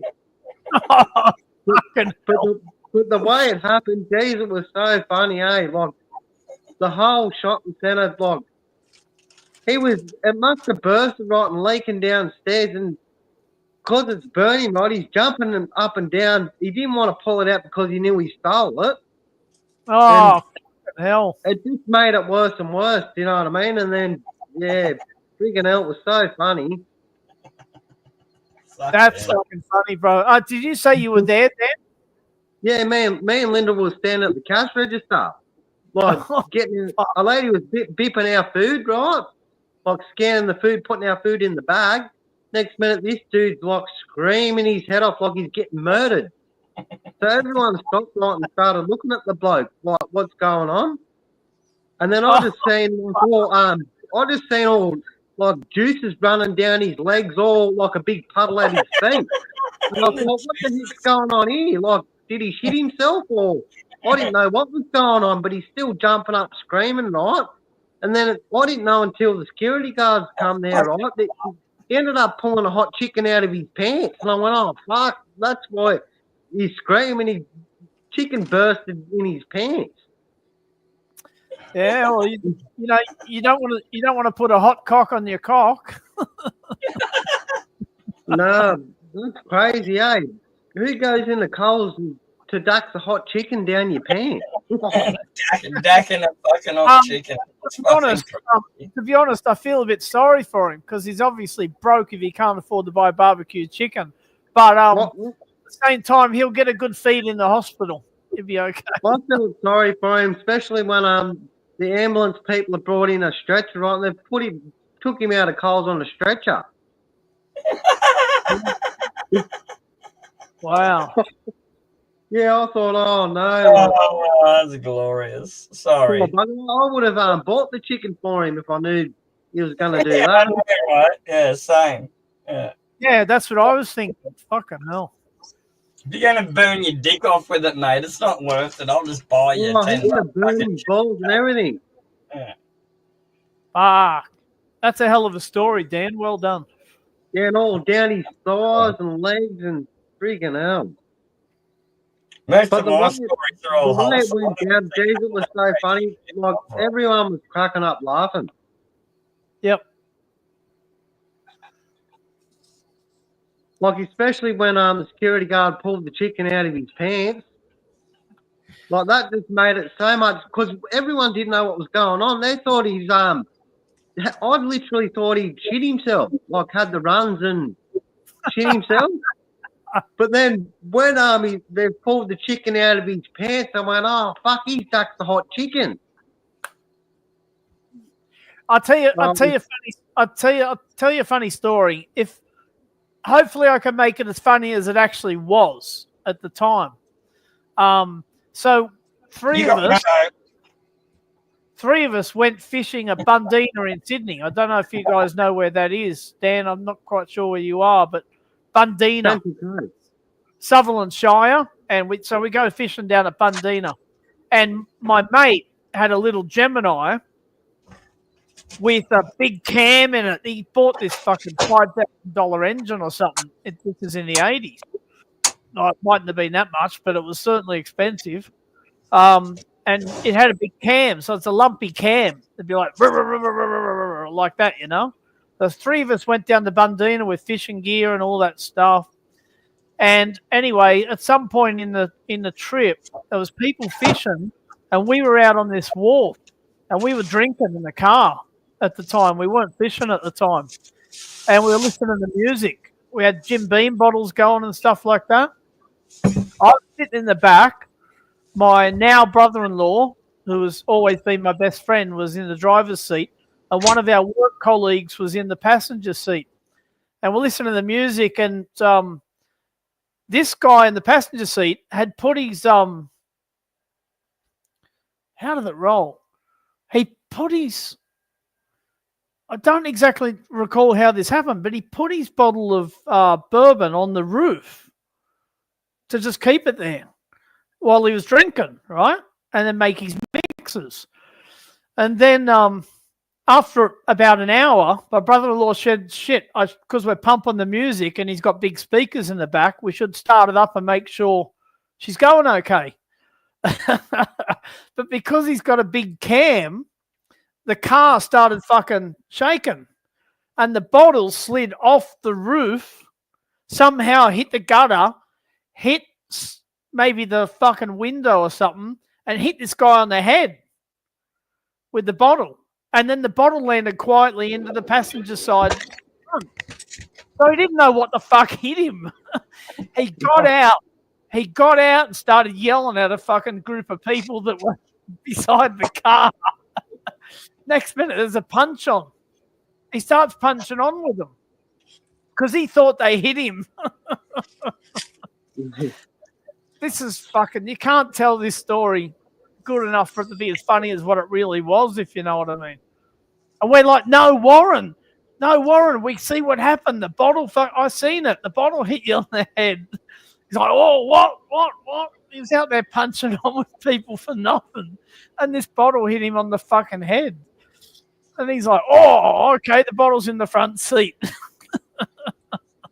Yeah, I've got a friend that's got like full You sleep had to be apnea there. and shit. You had to be there. Yeah, I've got a friend that's got like full sleep apnea and shit.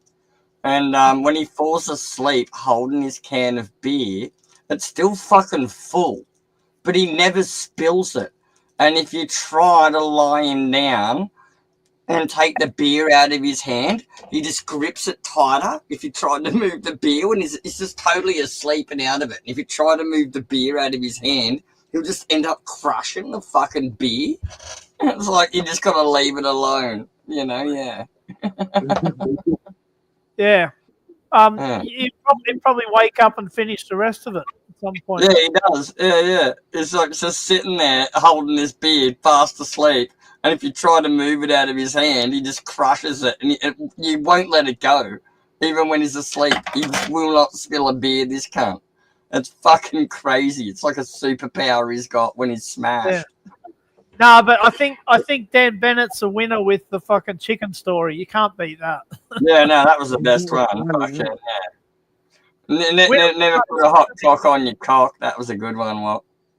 Yeah, winner, chicken dinner. Yeah. Yeah, Darren Barnett, that was in your chat before, Turpy, brother. I've known him for many, many years, eh? He's a legend.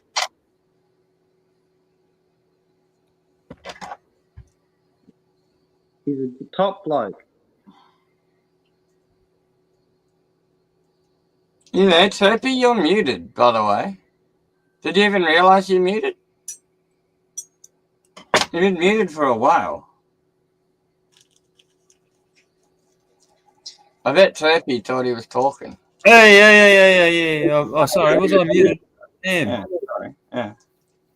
Yeah, Darren Barnett, that was in your chat before, brother. But I've known him for many years, brother. When I first started YouTube, he's a legend. And he's got a good YouTube channel. He's from the UK, brother. He's a top bloke.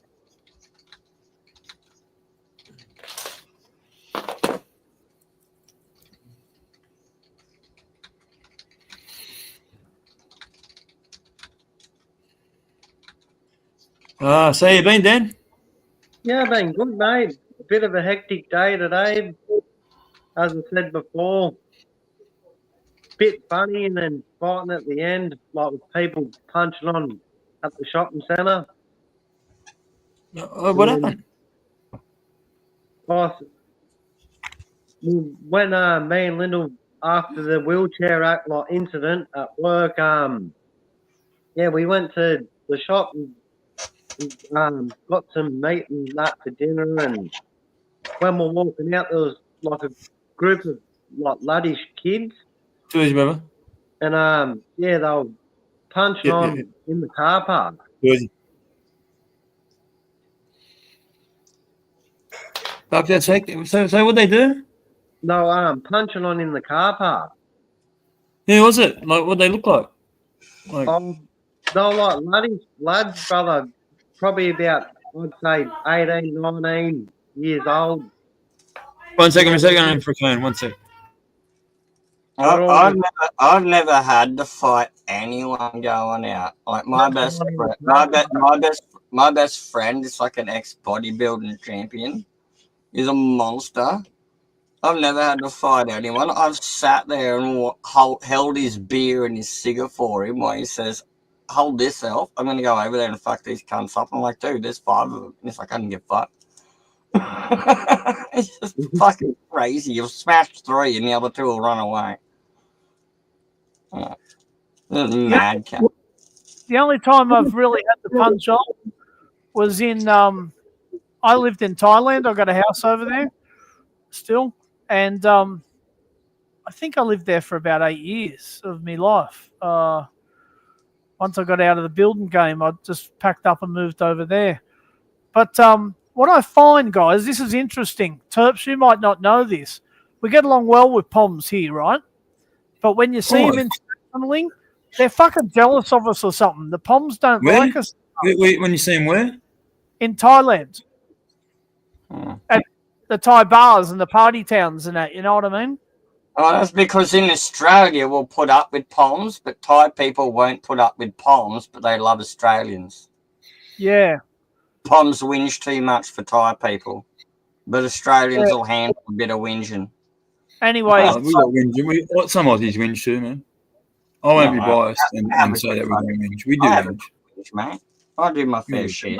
the most fights I ever had was at approximately 8 years' time that I lived in Thailand, and with Poms. Once they know you're Australian, they think you're smug, or they think, maybe they're jealous of Australia because of the weather, and they think that we owe them something because they come over here in fucking they brought us here, brought the prisoners here and that. And my response to that is always singing the song. They travel without chains on ships out of hanging for steel and bread. So were we really fucking crims if we were going to be hung for stealing bread? That's how desperate England was at the time. Mm-hmm. What it was the post-industrial revolution, and they wanted to clear the poor people out of the cities because they had mechanization now. They didn't need that amount of mass labor while it was up and going. Once it was finally all automated and shit after the industrial revolution, all these little street urchins and all the poor people, the most feared word in ye old Britain was transportation. And they just sling you on a boat and fuck you off or whatever. Just, you got caught in the wrong fucking street at the wrong time of night. Literally was all it was. Yeah, I won't mention the channel. But there's a lefty channel, and they were just talking some shit on me. The lefty channel. From now on, we'll call it the lefty channel. Fucking lefty. This is I'm going to guess the code words could be like a McDonald's cunt fuck. Terps, can you tell us the subject matter or not? No, see what Fuck Elf just said? He said it in code just then. Yeah. Oh, I missed it. Well, if you weren't smart enough to catch that, I don't know, man. It's complicated for you to decipher anyway, Walk. Oh, I won't be saying the channel's name anymore because I don't want to play out. Yep. Dan's talking at the same time. I'll leave rent free in his head. I was about 25 years old at the time, right? Anyway, me mate come to my house, and I was living at Kincumber at the time, right? He goes, "Oh, let's walk down to the pub for a beer, brother." I said, "Yeah, all right, we'll go down to the pub to have a beer." So anyway, me and him were walking down. It probably was about 2 kilometres walk to get to the pub.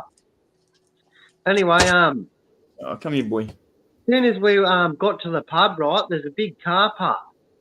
Anyway, there was a big group of people. Look at the screen. There were steps that went up onto this like terrace, right? And there was like a big group of people in a big circle, right? And we could hear like people fighting, but everyone was like circling whoever was fighting inside of everyone, right? And how's it? Me and my mate walked up, right, and we're like, "Oh yeah, we're gonna go and have a sticky beak to see what's going on." We can hear like people fighting. So anyway, we tried to just walk in like and stand like in the circle that everyone was like doing, watching what was going on. So anyway, I've stood there, right, and I've looked into the circle, right. There was this huge bloke in the middle of the circle, right? Dead set, no bullshit, no lie, right? He was about 6'9". This dude was a giant. He was huge, right? Anyway, as I looked at the time, there was like 3 people knocked out on the ground. Anyway, when I was standing there, another bloke ran from the ring that was going around that with them fighting. Next minute, a bloke ran in to fight that bloke, right? Next minute, he got knocked out straight away, and then 2 blokes ran into the circle, right, to fight that one big bloke. He's bloody KO'd both of them, right? And then how's this? I don't know. It was crazy and dead set true, right? How's this? out of nowhere, I don't know why the big bloke come to me, right? But how's this, brother? He's come straight to fucking me. He's grabbed me by the fucking throat, right? And dead set, this cunt was massive, right? He's picked me up off the ground with one arm, like dead set. My feet were hanging off the ground, right? How's this? He's fucking carried me out the circle, right? And smashed me up against his brick wall, right? Hold me right up in the air. Anyway, how's this? Well, I seen it like coming. He went to fucking knock me out. He went to dead set just smash me head in, like pin hit me in one hit, right? How's this? Yeah. As he had me up against the brick wall, I knew he was gonna try and like knock me out. Anyway, how's this? He had me with his left hand, with me against the brick wall. I said his right hand coming, right? Everyone, anyway, he had his right hand like coming to knock me out, like punch me in the face. How's this? I don't know. It was probably a miracle or a fluke at the time. Just before he fucking hit me, right, I moved me head to the side like this, right? The big cunt fucking punched the brick wall, right, that hard, and fucking dropped me and like broke his fist, right, and went, he started like screaming, right? Next minute, because he had his head down, like holding his wrist, his hand, screaming, I fucking kicked the cunt I've seen that exact thing happen. hard in the face, right? I sent him on his back. No, sorry, I've got it wrong. He had his head down. I fucking kicked him between the legs, right? Kicked him in the balls, right? And then he's dropped down onto his fucking knees, right on the ground. And then friggin' I booted him in the head, and then he sent him on his back. And then everyone's like, "Yeah, go, little fella." Do you know what I mean? And then you come in here after the fucking hour.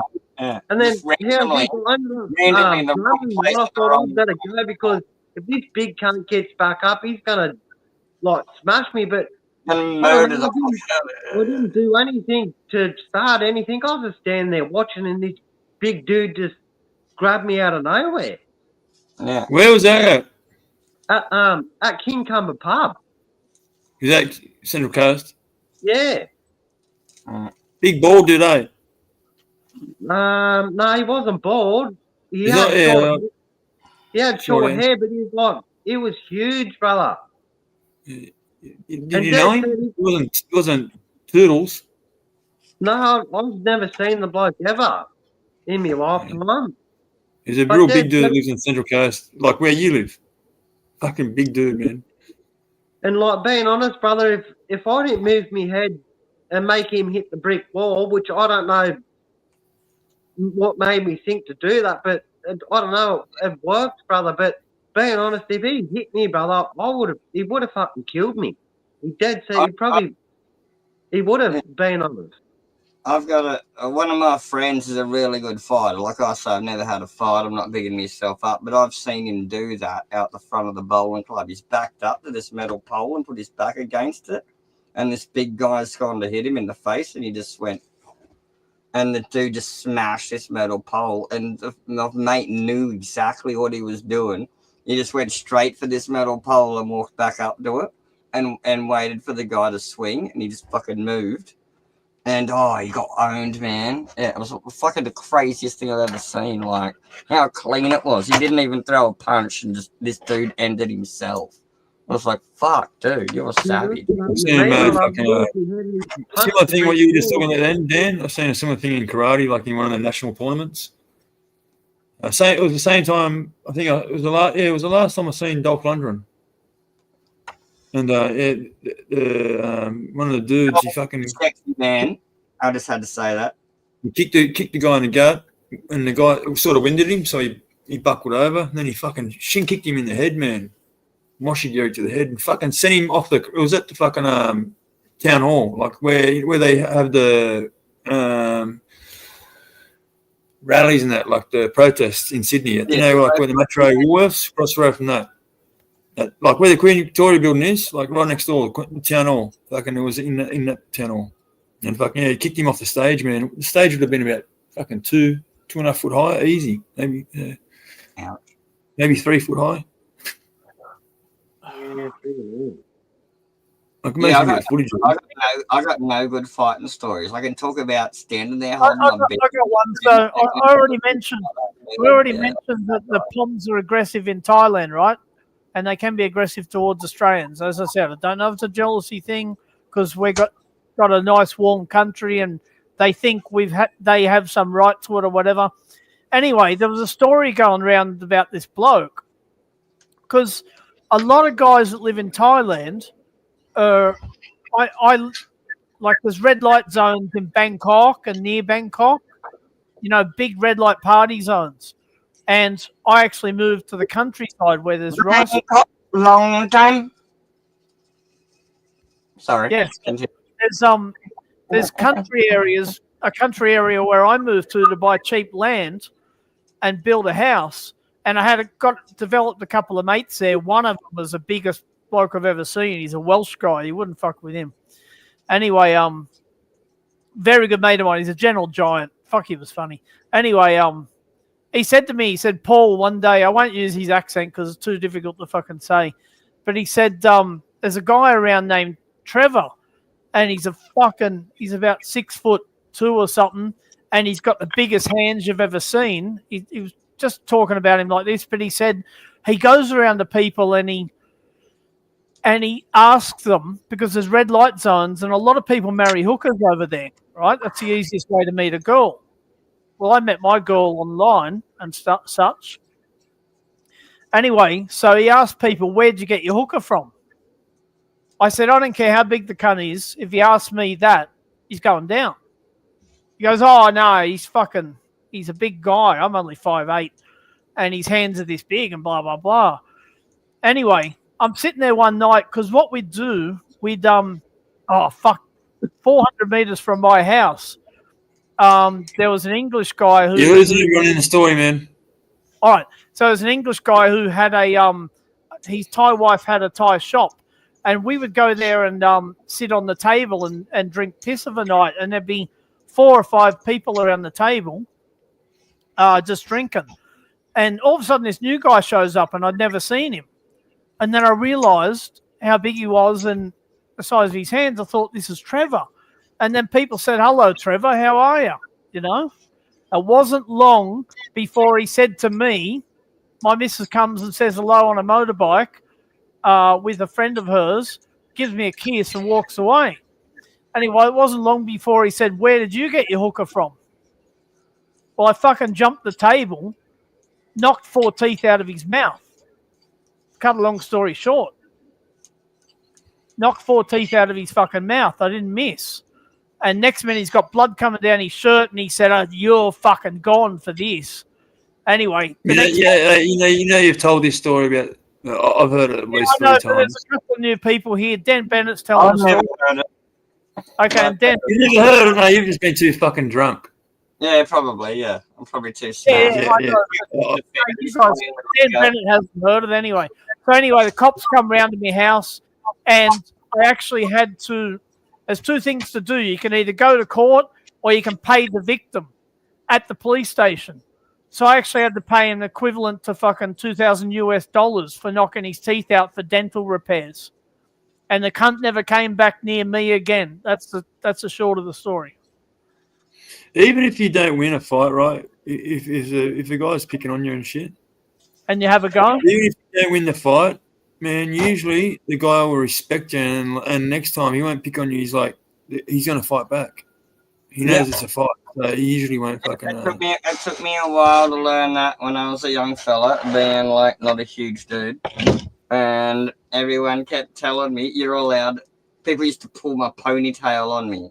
And it used to big thing about fights these days, guys, is knowing your surroundings, man. These days, especially when the fights usually occur, is like when you're out around drunk people and shit.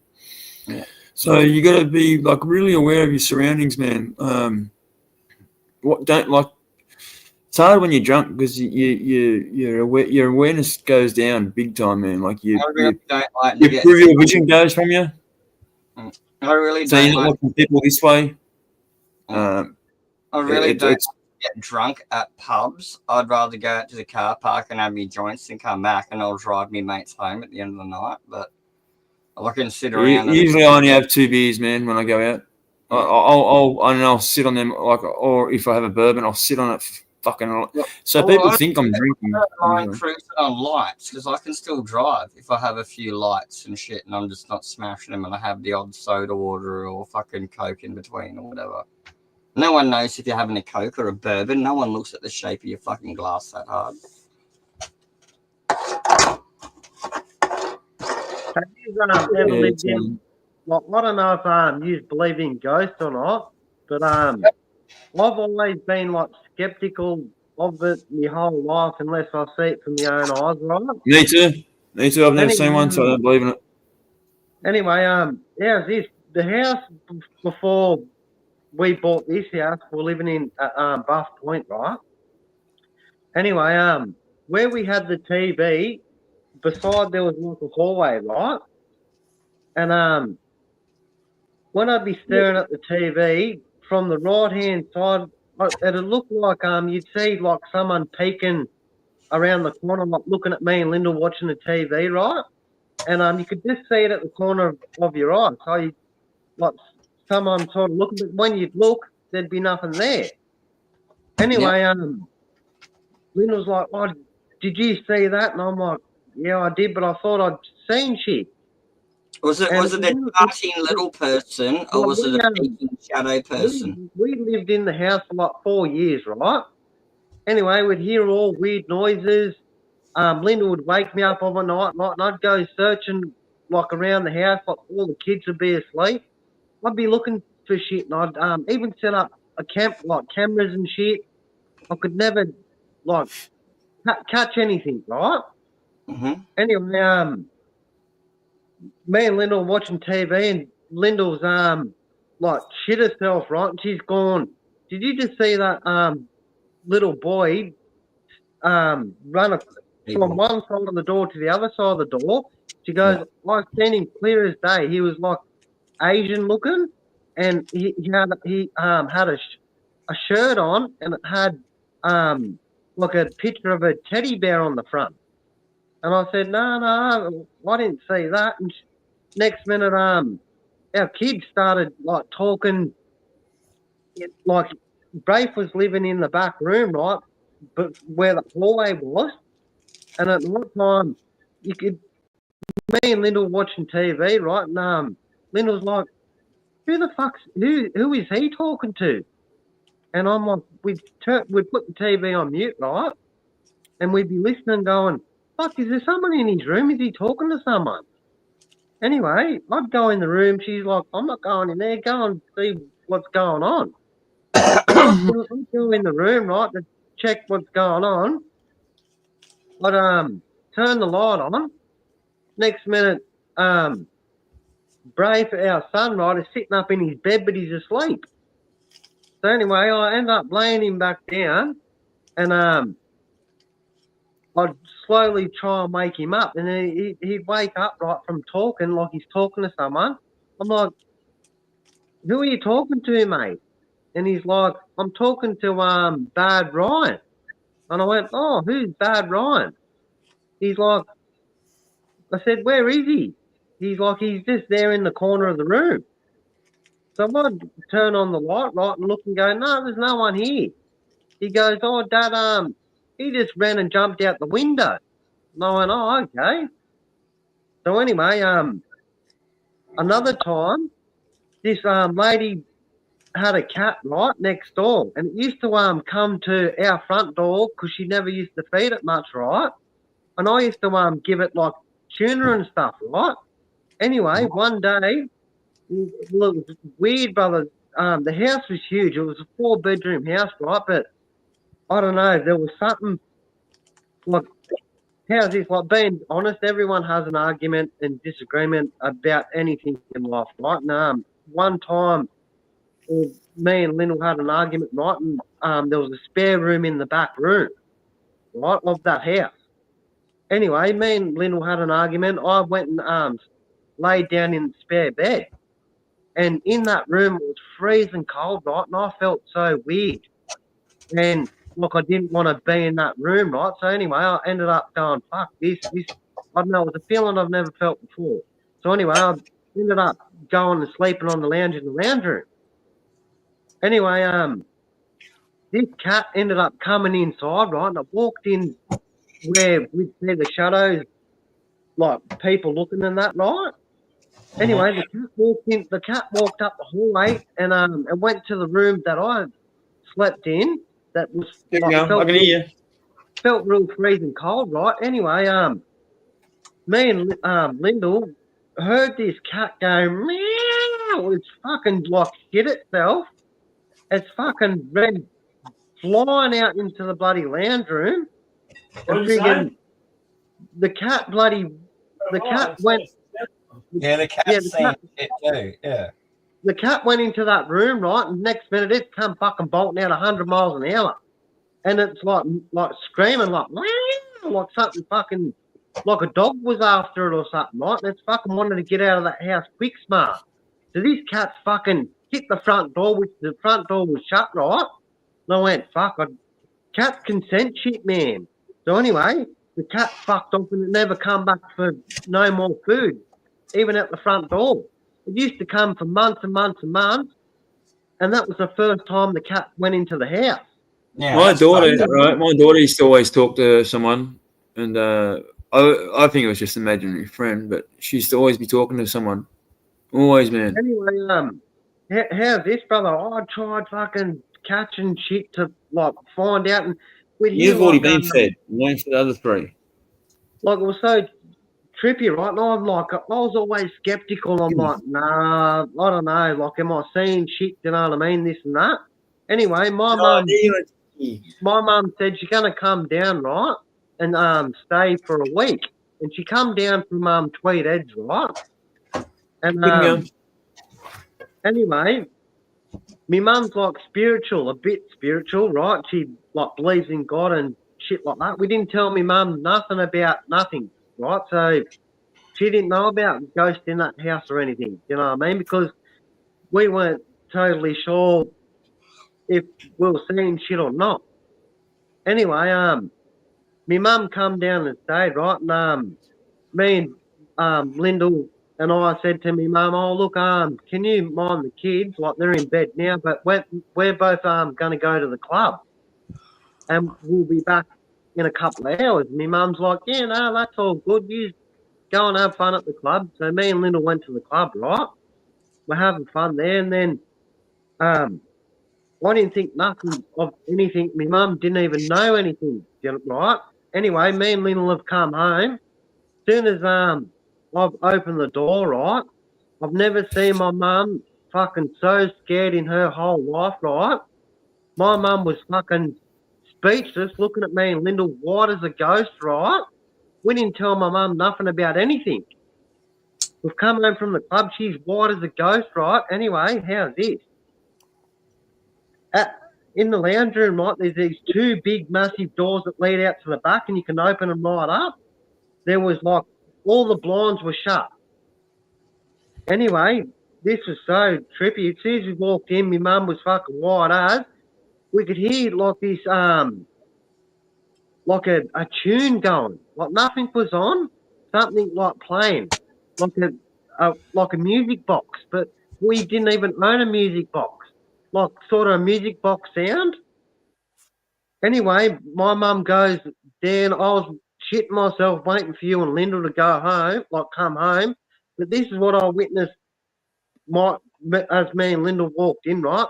I looked at my mum. My mum's fucking like got her mouth open like fucking shitting herself, right? I'm like, you're right, mum, what's wrong? And she's like pointing, right? And I'm like, what's going on? Anyway, the whole blinds were shut, right? Next minute, all the blinds would like dead set still. Next minute, the whole blind started going, like the whole, like from one side of the door to the other side of the door is like 8 foot long. So all the blinds are 8 foot long, which is a lot of blinds, do you know what I mean, in a row. Anyway, all the blinds were still. As soon as we walked in, all the blinds started going, with that music tune going, started going left, like the whole row left.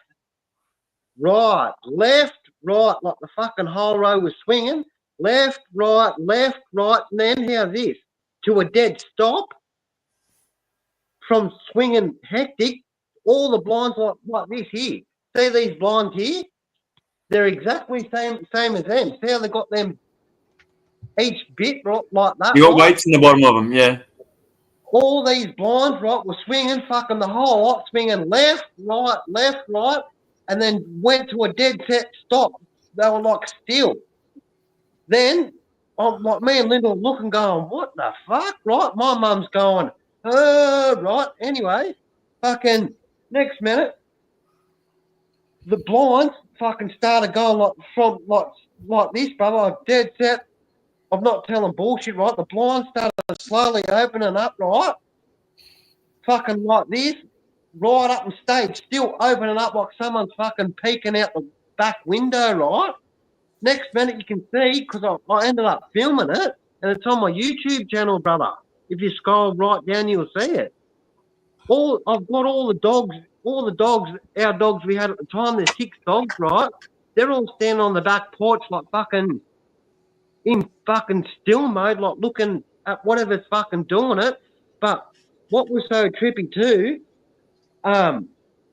you couldn't even, the blinds were that long, right? If I stood next to you, brother, and I held my hands out, and you stood and you touched my hand, and you held your hand out, like straight, like that, you wouldn't even touch the length of how long the blinds were in a row.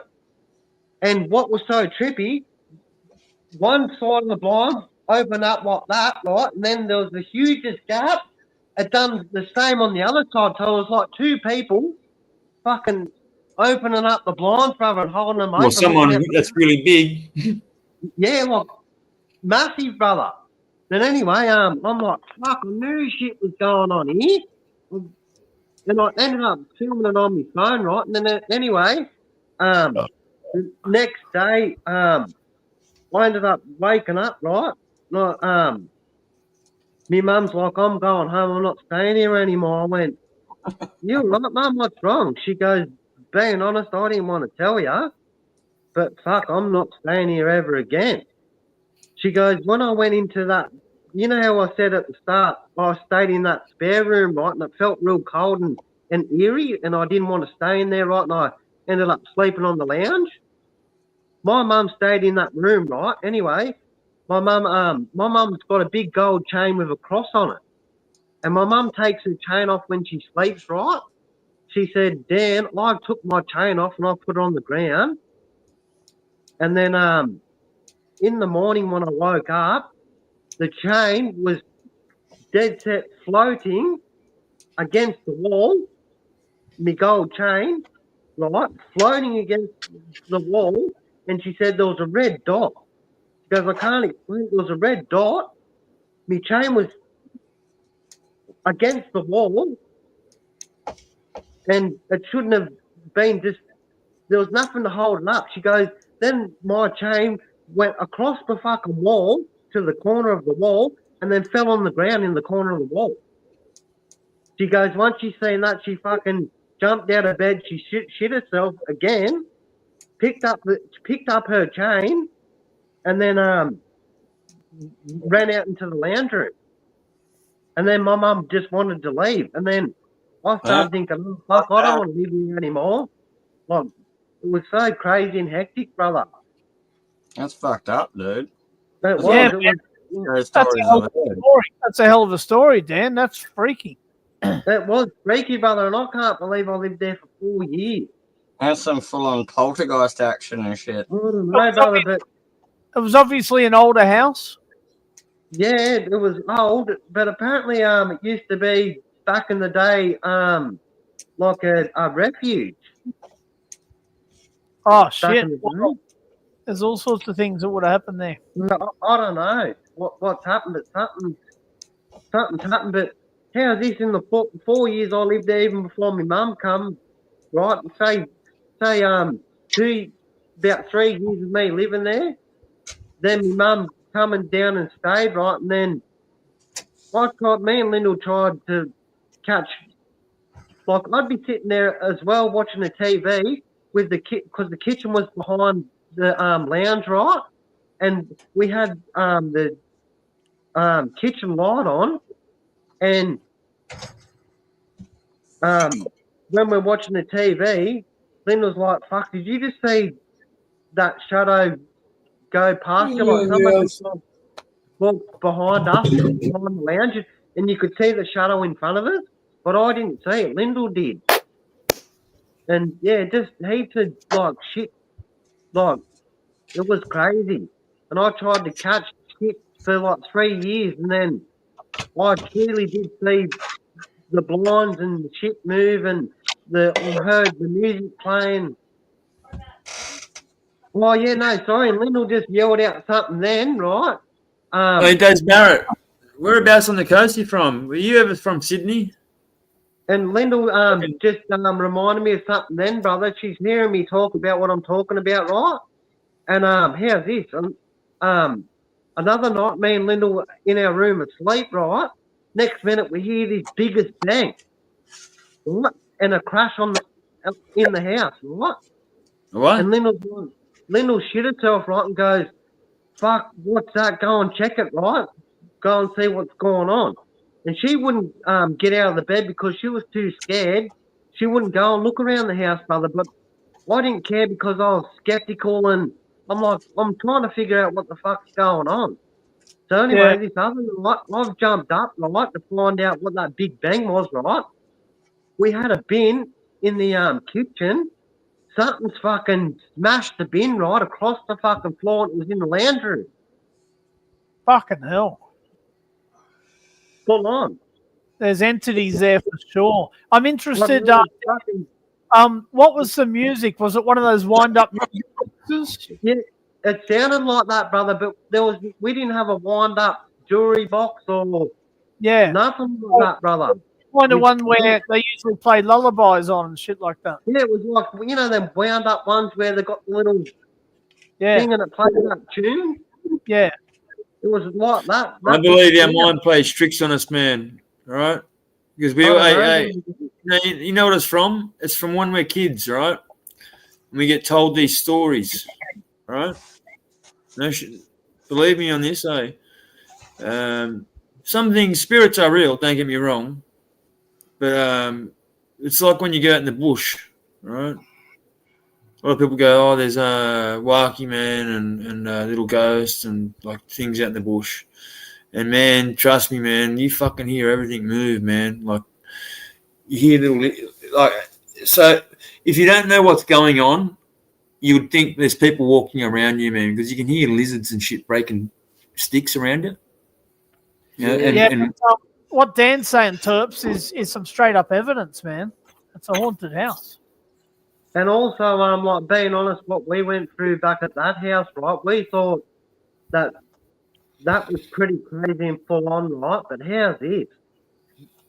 At the time, like we didn't own the salon or nothing. We didn't even own this house. Linda was working at a salon, right, at Tuggerah. Anyway, she was working with this girl called Sky. And anyway, Linda ended up telling her what we were going through at the time, right? And when Linda come home from work, she's like, "Fuck, babe, I told Sky what was going on here. She's got like fucking evidence on her phone, right? Way crazier than what we've got even like going through or even seen." And I'm like, "Why? What's going on with her? Like, what happened?" Anyway, she moved into a house, right? And so like weird, they had a back like carport in the house, right? She said when she moved in, she don't know why this was still there, but anyway, she walked into the back carport, and she said there was a noose hanging down from the carport, right? Anyway, what the fuck? There was a noose hanging down from the carport. Anyway, right, she's like, that's weird. But anyway,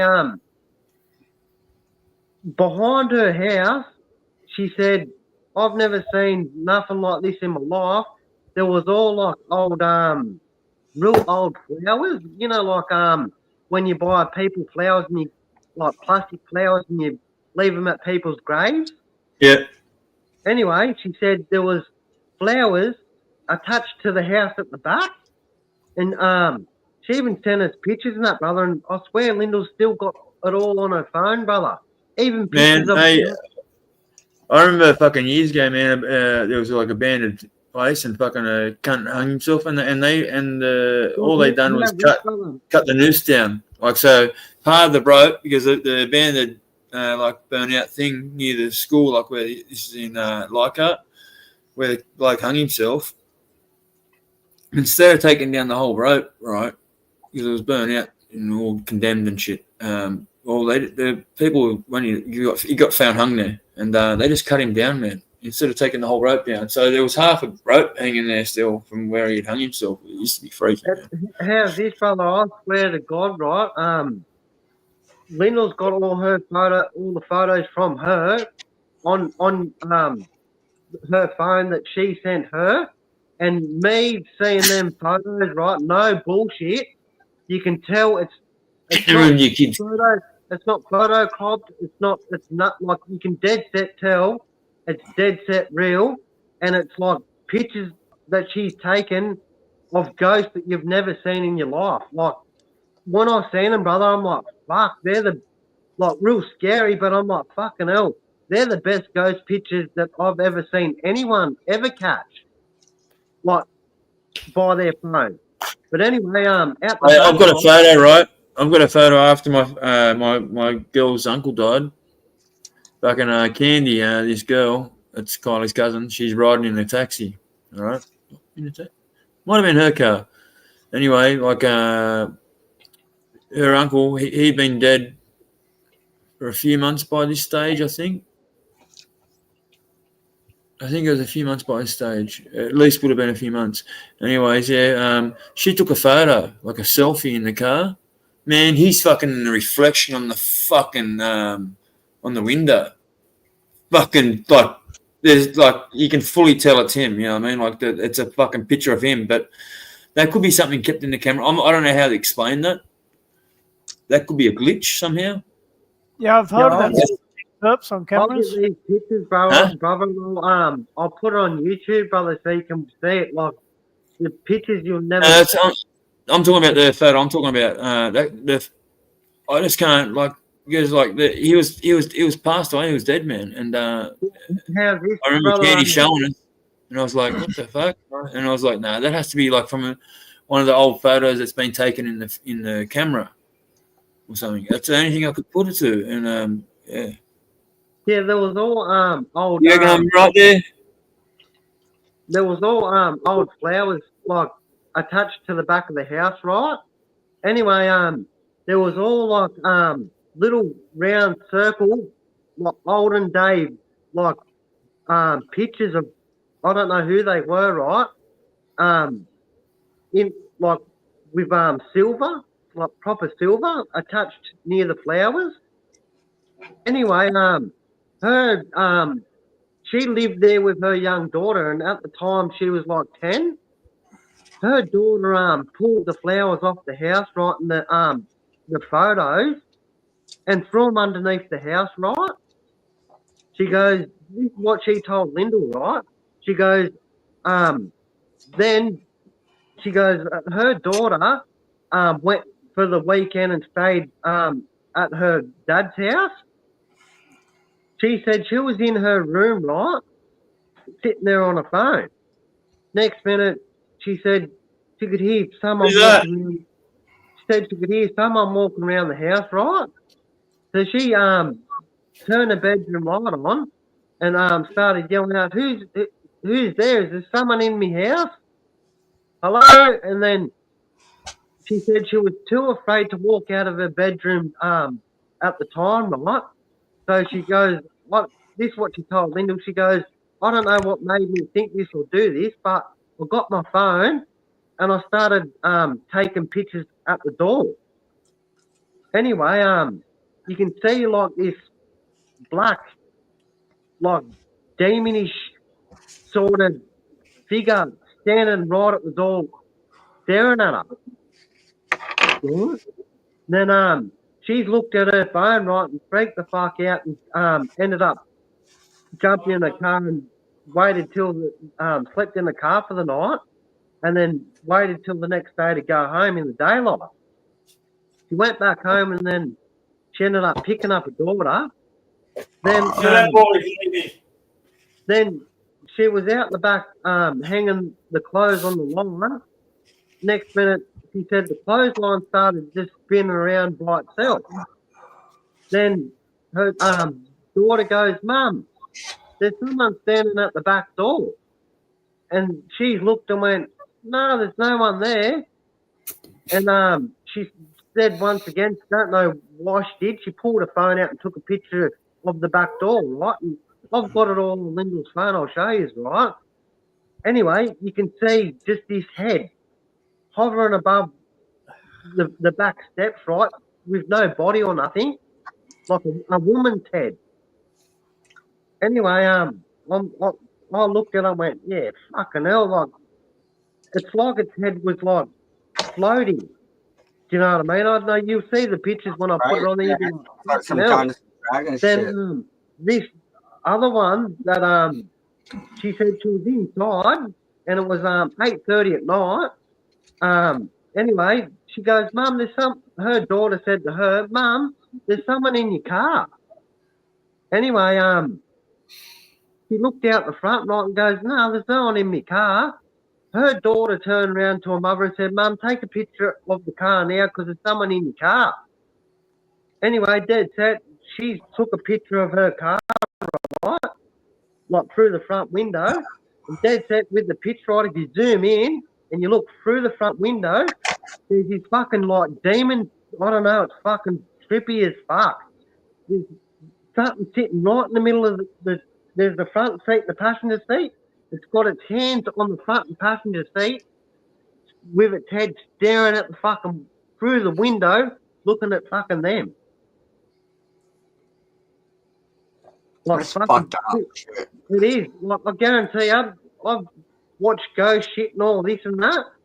These photos that she's caught at this house, it's only like half an hour away from here.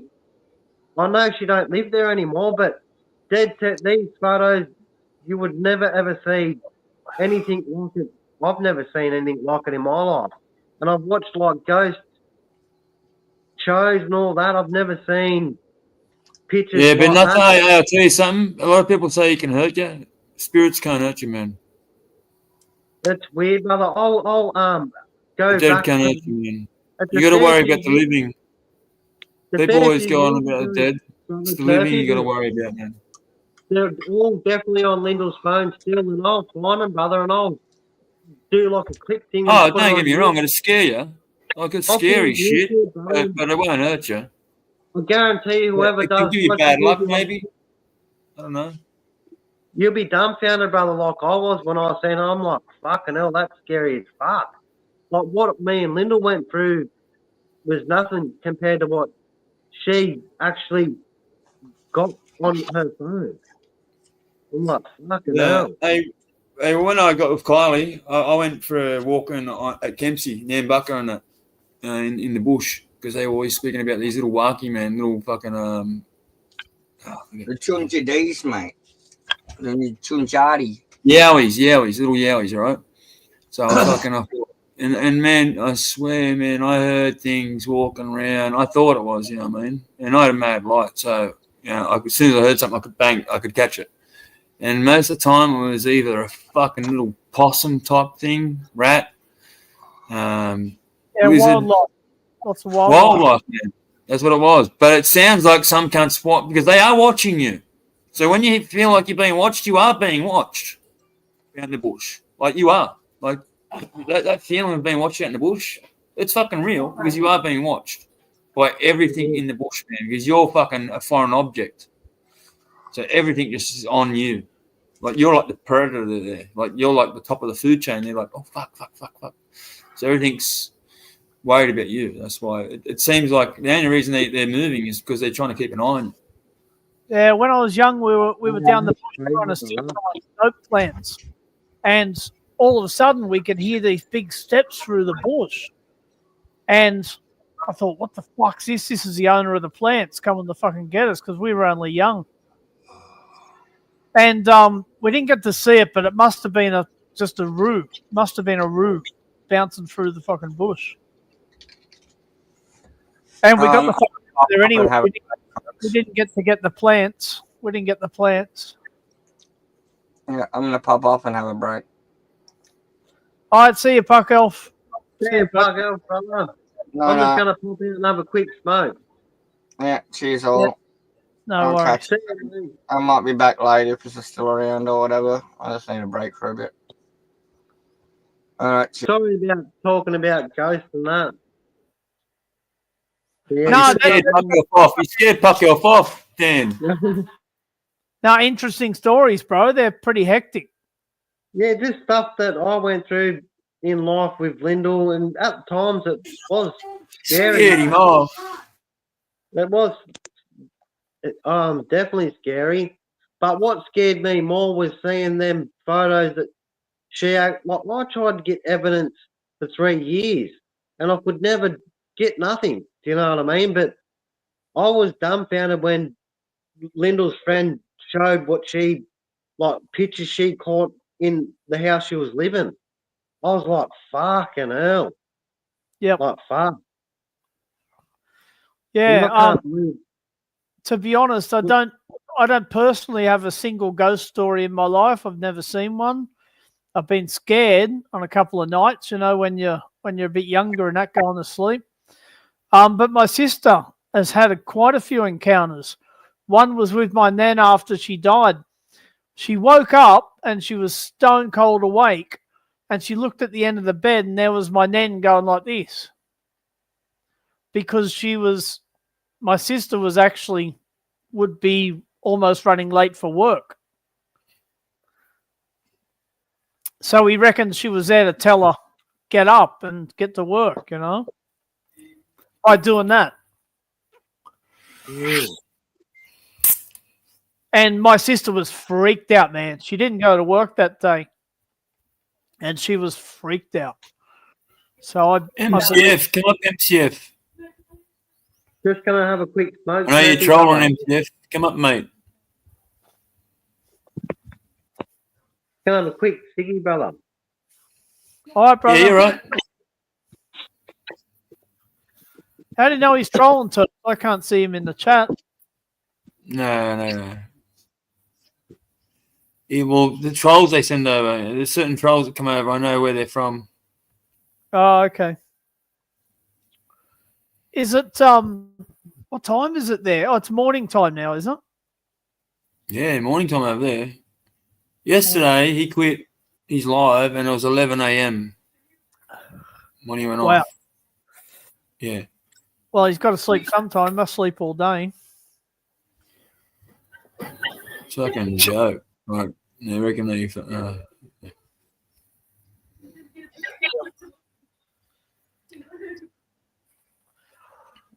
Yeah, I'm a bit turned off his channel. He makes a fucking laughing stock out of me. And, you can only put up with that shit for so long. I mean, I've always said, Terps, you can treat an idiot like an idiot, but a normal fucking bloke will only take so much of it. I mean, they do it online because you hang around and you fucking laugh. You have a laugh with them or whatever, but then it's like, if they do it a few times, it's like, no, fuck you. It's all right here and there, and if it's done in a nice way, like not in a nice way, like in a fun way, I'll put it up. Because it's never nice, all right, to be trolled. But if they do it in a fucking fun way, it comes across as funny. You can laugh it off, and you can give a bit of banter.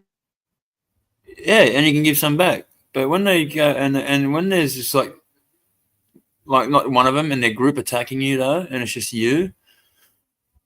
And they're all attacking the one person. I don't like that. That's why I won't go over to his channel because that's all that's going to happen. Like I'm going to be outed by everyone on panel, by everyone in fucking chat. So why even go there? No, that's That's right. why I said to him, come here. You know what I mean? Like, he can bring all his trolls over here. You know what I mean? Yep. So he's got just as much backup in chat if he wants. But even if he doesn't want to give me the fucking views, well, just leave the people there.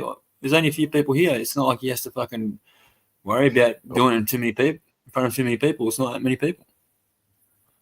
Yep. And it's only going to be, and I won't have people on panel. Like, I'll drop everyone backstage. So it's just me and him. Well, they know their own fucking loyal people in the chat won't put shit on the channel owner because they want to stay. They want to lick his ass. They want to kiss his ass. I call them bandwagoners once again. Oh yeah, there's many of them over there, mate. Like, so and it's a shame because a few of them I don't mind, but I still won't go. Like, I just won't go over there. You know what I mean? Because I did like going over there to talk to a few people that go there.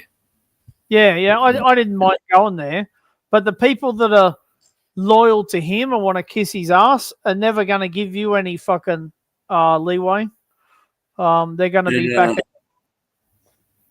I used to put up with his shit just because of the people that were there. Yep. I don't like going to somewhere and having to fucking comply and not act myself. I like to be able to say what I fucking think, you know. But when you got a crew that's on the bandwagon of the owner, then you got you're up against it. Whatever you reckon, Trish? Channel owners, not just LC. Love my ass off. No way. Lick channel owners to just.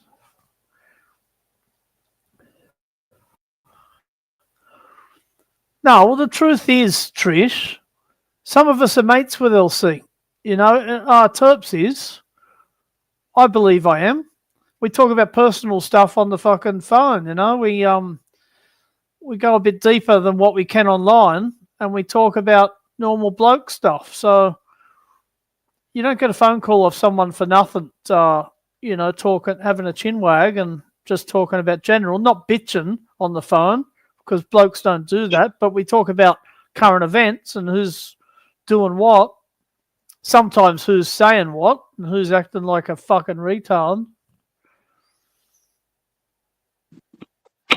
You know, that's just how it rolls. A wise man once said, Trish, and I believe by this too, talk about things, not people.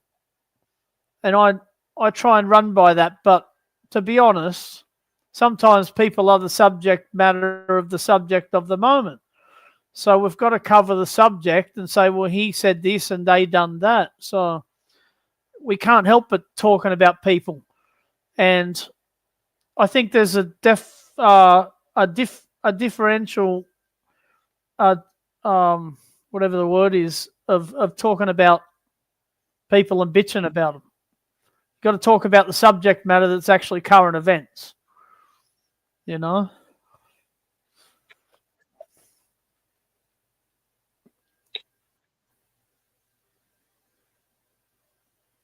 How's your day been, Toby, brother?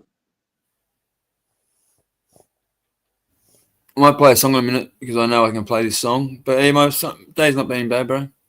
That's good. Yeah. And the guy's actually lives not far from what? Oh, that's where he's from anyway. Like Guildford, southwest, not far from Campbelltown. Oh, it's close. It's as close as Sydney from Campbelltown. It's in between. Well, I lived. He's I think, but he lives in like St. Mary's as well. Like, you know, St. Mary's is right next door to Guildford. Well, I lived in Sydney when I was younger. I lived at Guildford, Chester Hill, and Parramatta when I was younger. Oh yeah. And then you follow the Eels, brother. Tell me you follow the Eels. Yeah, I do. Yeah, go the Eels. I fucking love the Eels. I've been to Brisbane. Hey, here's an interesting one for you. Who was that? You know when the Brisbane Broncos first came in, they were at Lang Park. Mm. Yeah. You had Wally Lewis. I don't think Alan Langer was there at the time. It was 1988. Well, this is an easy question. Who do you reckon was there for the opening fucking game against Parramatta? You were there. You were. I was. That's right. I was there. We actually drove up. It was the biggest flood, one of the biggest floods that New South Wales ever seen. We were lucky to make it. We drove in my mum's Tarago. Oh, hey, what year was that? What year was that? 88.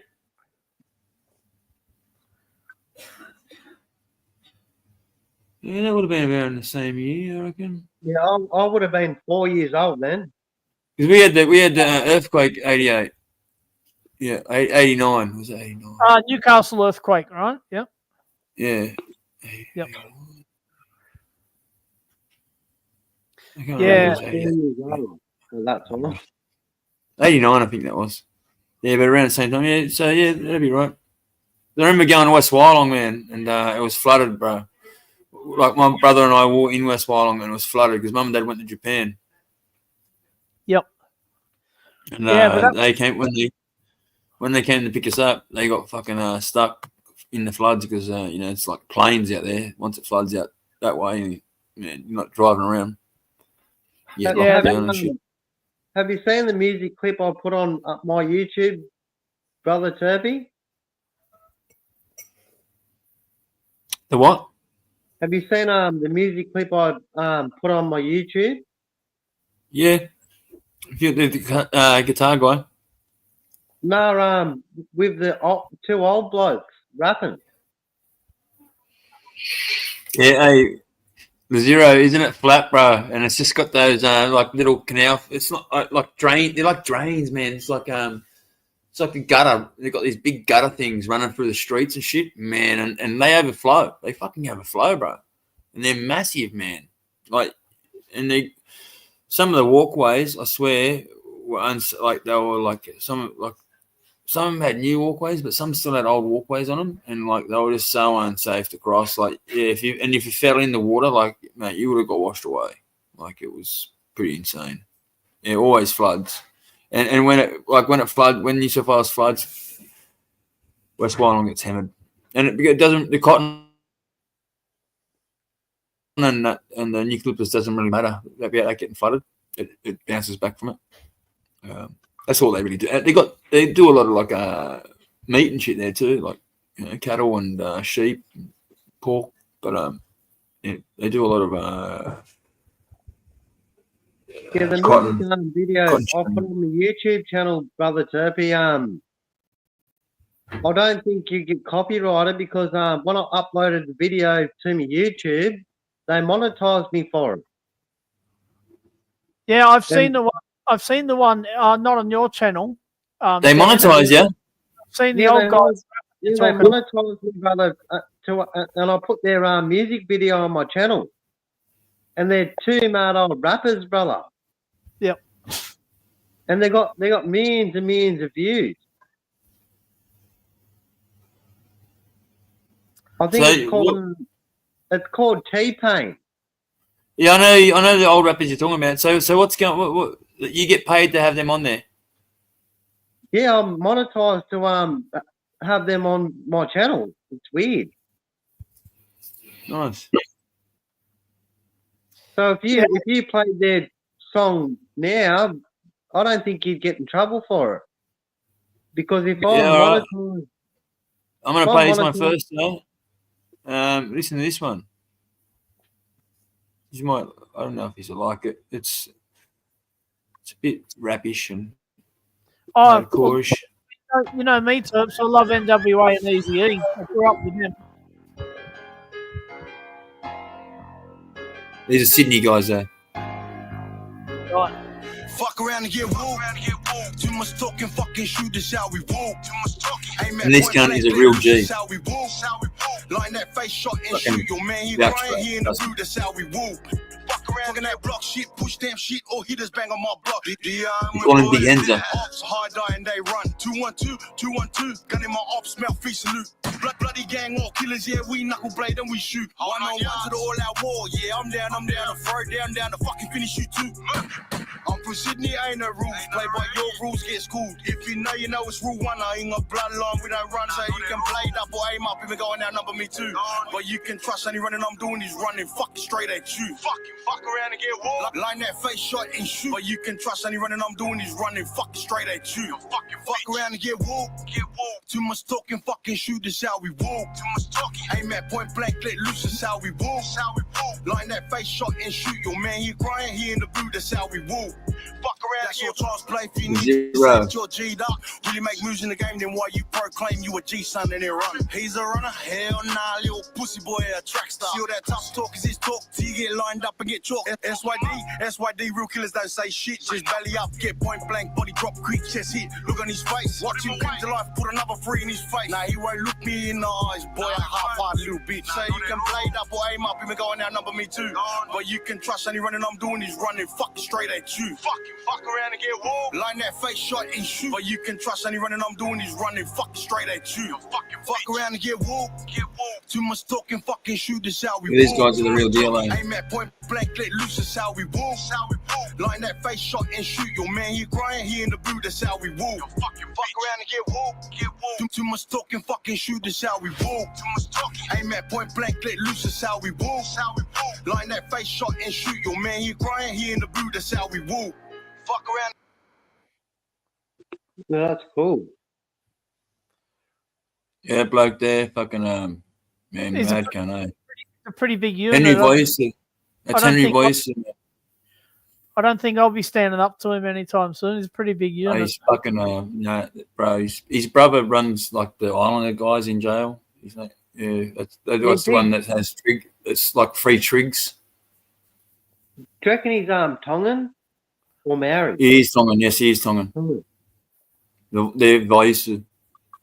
Yeah. They call him like Big Henza. People call him Henza like his mates and that.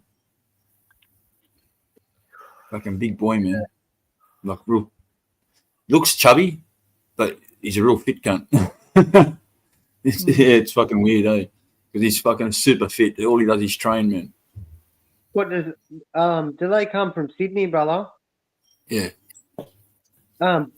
Doesn't Big Cash? He's from Sydney too, isn't he? Yeah. Well, see the guy that big shot Big Cash? Yeah. He I won't say what happened, but they're like their ops. That's the opposition.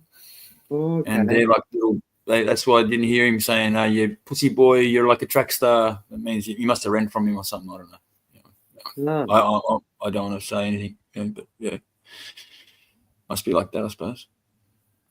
Cool, brother. When I had the I don't know. I probably told you to it, so I got a bad memory. But I had the snooker room in Beverly Hills. Told me many times. Yeah, a lot of badass lebos around there, and around Auburn and that. Yeah, so but I got along well with most of them. They respected me because that's their hood kind of things where they hung out at the pool room. They loved it. But I had a couple of fuckwits in there, and I had to get some of the bigger boys, and they were pretty much gang related and all that, and I had their respect. So I just mentioned it one day, and these boys come in, and they had a fucking word to them, so they were able to sort it out and basically tell them to shut the fuck up, So I had a bit, in a way, I had not protection, but at least I had a way to sort it out without bringing the cops in. Because the last thing you want to do is bring the cops into your own snooker room, Well, I'm going to jump off and go to bed, Brother Turpy. Yeah, I'm going to head off soon. So I've got to get up and take the kids to school in the morning and go to work, brother. All right, then, brother. But I'll definitely see you all again soon. All right. Good seeing you, brothers. Good seeing you, brother. Cheers, brother. Love you, bro. Take care, brothers. And everyone. Take care. All the best. I've got a bourbon to finish, so I'll be up here for a little bit. Lazero, yeah, Beverly Hills, Sydney I'm talking about, right? There's a place called Beverly Hills in Sydney. Yep. Yeah. But it's not like Beverly Hills. It's not like Beverly Hills in fucking... It's near Hurstville. Yeah, near Hurstville. Hurstville. I'm trying to think of the King George's Road.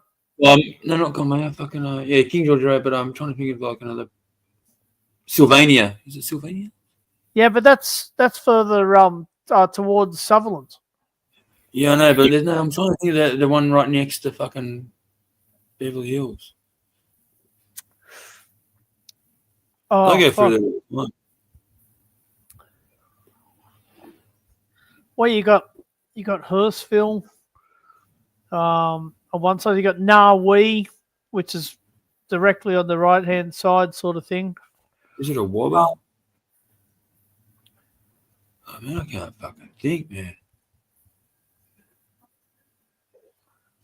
Yeah, I don't know what you're Peakhurst, is it? Peakhurst is nearby. Yep, not far. Yeah, Peakhurst. I used to go to Peakhurst Hotel pool comp from Penshurst. Penshurst. Cogra. Cogra used to be a bad place in the day, man. Yeah, funny. You mentioned Cogra. I used to get Anthony Mundine in my room quite often in the pool room. Unfortunately, what he did do, I believe, I've got no proof, but it only could be him. My best pool cue off the rack went missing when Anthony Mundine come in.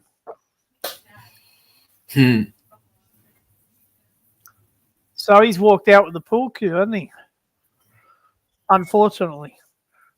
You know, I was gonna fight him about it, but I thought probably won't.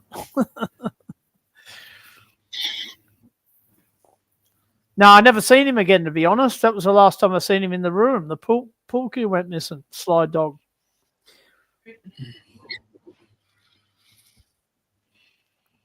Yeah, he came last time he came. He's been to these flats.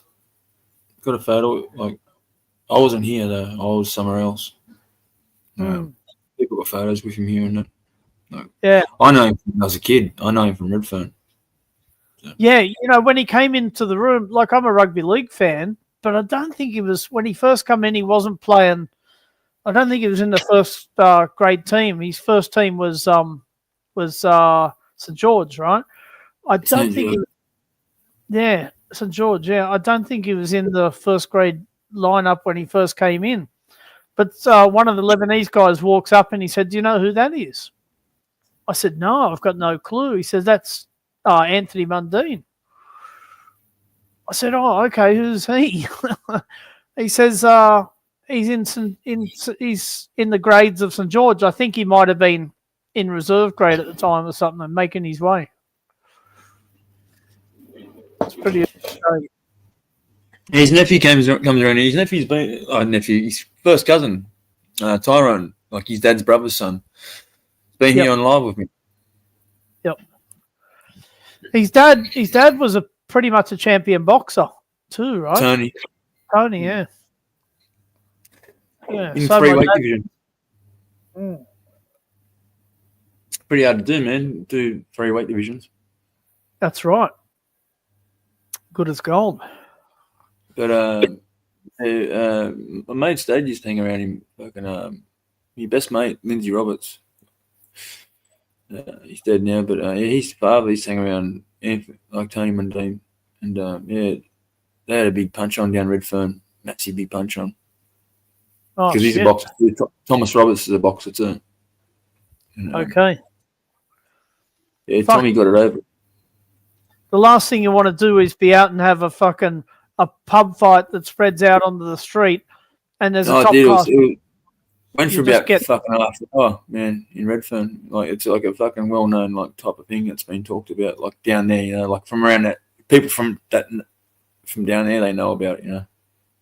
Yeah. Yeah, Tommy could fight. I think Jeff Fennick used to throw his fists around on the street a bit, didn't he? They used to call him the Marrickville Mauler, but yeah, he copped some lickings back when he was on the streets too. Yeah, he says it. He was one of the best, but yeah, he wasn't. You know, everyone has bad days. You know? That's Everyone right, had yeah. bad- As far as I can see, his hands let him down. He had pretty much 2 broken hands. Well, what he used to do, he used to train on the bag too hard. He used to train on the bag with bag mittens, and that's where they fucked up back in the day. Like they used to go flat out in the bag, and they did it in the gym, right? They'd warm up a little bit, like do some skipping and shit, instead of like wrapping their hands properly. Yep. Like securing the wrist, wrapping the hands so they got some protection and it keeps them compact and shit. They just put the bag gloves on straight into the fucking bag work and fucking that's what fucked. Like my dad's got arthritis in his hands, feet. I done a lot of boxing on punching bags. I don't think I'll ever get it. I didn't do enough like them. Yeah. Who was I did the it- first? Who was the first one that knocked Jeff Fennick out? I think it was Azuma Nelson with a right cross. I'm not sure, Zuma, I think. Azuma, He yeah. beat Zuma the first time. He beat Zuma the first, but Zuma was sick and his father just died. Exactly. Yep. He had what's that one called in Africa? That's oh fuck, I should know it. I had it myself in Thailand. He had that tropical disease. There's a tropical disease out there that mosquitoes give you. Oh, malaria. Malaria. He had malaria not long before. So that fucks you sideways. I didn't have malaria, sorry. I had the second one down, which is called dengue fever. Not malaria. Malaria is probably way worse. But he fought anyway, and that's when Jeff beat him. But only just. Still only just. Only just. But then Azuma come back and knocked his fucking head off. I had to go to, believe it or not, back in the day, the only place we could find it televised, I went with me dad, brother, and a couple of me dad's mates. The only way we could find it televised was a television party at Randwick Racecourse, believe it or not. So we all went to Randwick Racecourse and watched it in the bars at Randwick Racecourse, which was interesting. Hey, 1 second. I'm just going to grab a cone. I'm going to get a beer.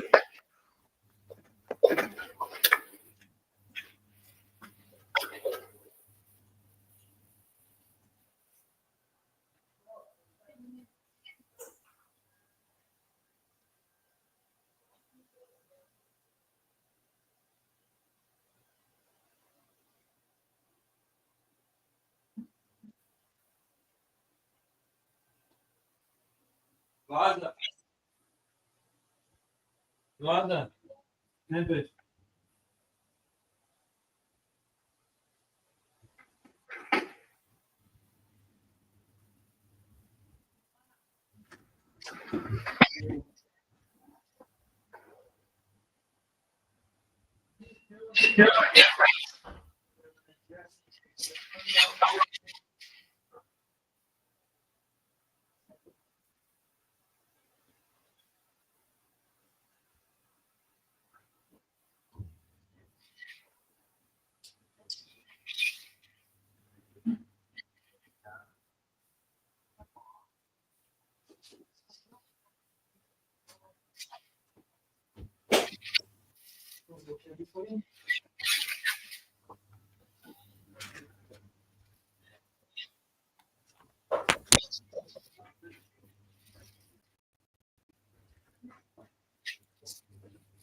Zero. Not quite sure what you're saying. Okay, walk. Other stuff muted. What's that mean?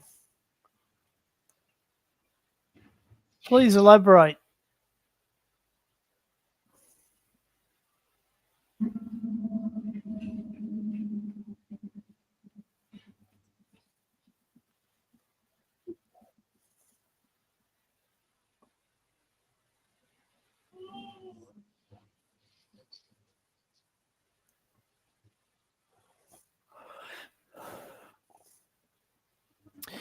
If you're sick of the moron in here, Trish, you know where the fucking door is. Don't let it hit you in the arse on the way out. At least I get up on panel, help out Terps and create some content and have a fucking talk to the people.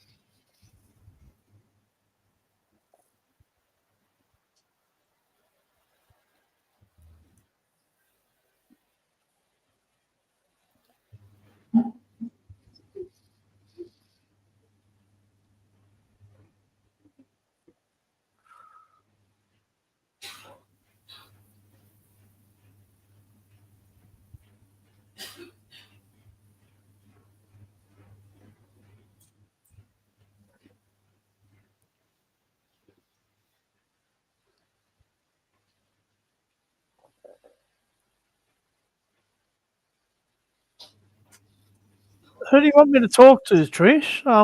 There's only a couple of people in the chat by now.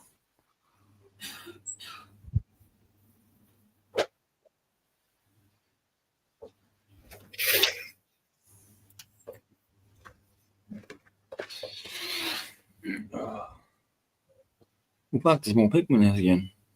Terps, what do you call it? Back to the boxing. What do you call it when a boxer has an easy run to a world championship? Like he selects his opponents. They call it a fucking hand-picked opponents. They call it, but it's like there's another word for it, but yeah, you're on the right track. Yeah. A soft something, I think it is. Yeah, it's something to do with the opponent. Or something, you know. Easy road to the title. You know what I mean? They've had an easy road to the title. Yeah, they select the the ones that they have to fight, who are the worst. They've been slingshotted. They've basically been poster boyed. Yeah. By the whoever's promoting them, like they done it with Brock Lesnar. Yeah, when he came there might have been some word around. There might have been some word around that Jeff Fennick done a bit of that, but I don't know. But then once you get in and fight Americans, man, once you get in and fighting the good Americans, you're not dodging anyone. The Americans are good, but it's the Mexicans, right? With the hard heads, because like Mexicans are up there with like nearly, and the Cubans, right? The Cubans boxing's dropped right off. They used to be really good, the Cubans. They used to be the best. Their boxing's dropped right off. I can't remember Jeff Fennick. I can't remember Jeff Fennick fighting a good Mexican. Mate, there's so many good Mexicans, man. Like this, like Mexican. That's what I mean. Like they handpicked his opponents. Like he was they were very cautious on who they picked for him and shit. You know what I mean? Because he was a brawler. You know what I mean? So if he went up against a Mexican who can brawl, most Mexicans got jaws. Yep. Like bricks, mate. You can't knock them out. No, that's right. So, and the Cubans had the reach and just the style, the reach and shit. And that's why Nigerians are doing good now, because they've got that same type of build. Oh, I didn't know the Nigerians are going good, but it's a broken They've up been going country. to the Olympics for a while now. It's a broken off country where you'd want to get into a sport like boxing, isn't it? Oh yeah, for fucking sure. Get yourself out of the Anything in the Olympics pays well in countries like that, like because you're like their superstar, you know what I mean? Because you're their Olympic hero if you do well, you know. Even if you don't do it, if you do okay, like over there, you're still a hero, you know, which is good, you know. Like if you best their last performance. When I first went to Thailand, I trained in a gym with well, to be honest, in that gym I only trained with Australian Mr. Universe at bodybuilding. So I only done bodybuilding, but there was Muay Thai fighters there. And Shane, well, he's Australian Mr. Universe. I think I mentioned that twice, Mr. Universe. He goes, see that guy over there in the ring? I said, yeah. He goes, he's 7 times fucking Muay Thai world champion. The guy is named Yodson Clive Fairtex. Now the name of the gym. Yeah, so the name of the gym was Fairtex. Everyone that fights under their banners have to use the last name Fairtex. So not their own last name, which I learned. So he had to call himself, his real name is Yodson Clive, first name. Yodson Clive Fairtex. Yeah. Fairtex, very famous. Yeah, Dan, check it up. Yeah, Dan, check it up, brother. Found a video from when I was at the old house with the ghost. I'll drop it in the link. Fucking hell. Dan Bennett, I won't be able to sleep at night, brother. What are you going to do to me? I'll have to cuddle me dog. I was only just watching because I remember Vargas coming up. Vargas was a good, fucking pretty good boxer, right? And then, and like he was one of the best boxers I remember watching coming up. And like they sort of handpicked his opponents though, and it proved it when he got to fucking Oscar De La Hoya. Yep, because he's on another level, that dude. And Oscar was, yeah. Oscar just punished him, mate. Yep. And Vargas was good, man. A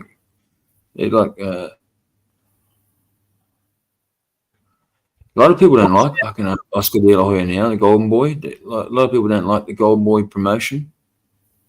Yeah. Okay. He's supposed to be pretty ruthless, man. In what way? Like he's like a little gangster or something, you know what I mean? Which I wouldn't put it past him. He's Mexican or whatever he is, you know what I mean?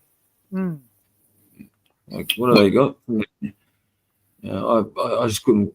Don't quote me that he's full Mexican or whatever, but yeah, he's something like that.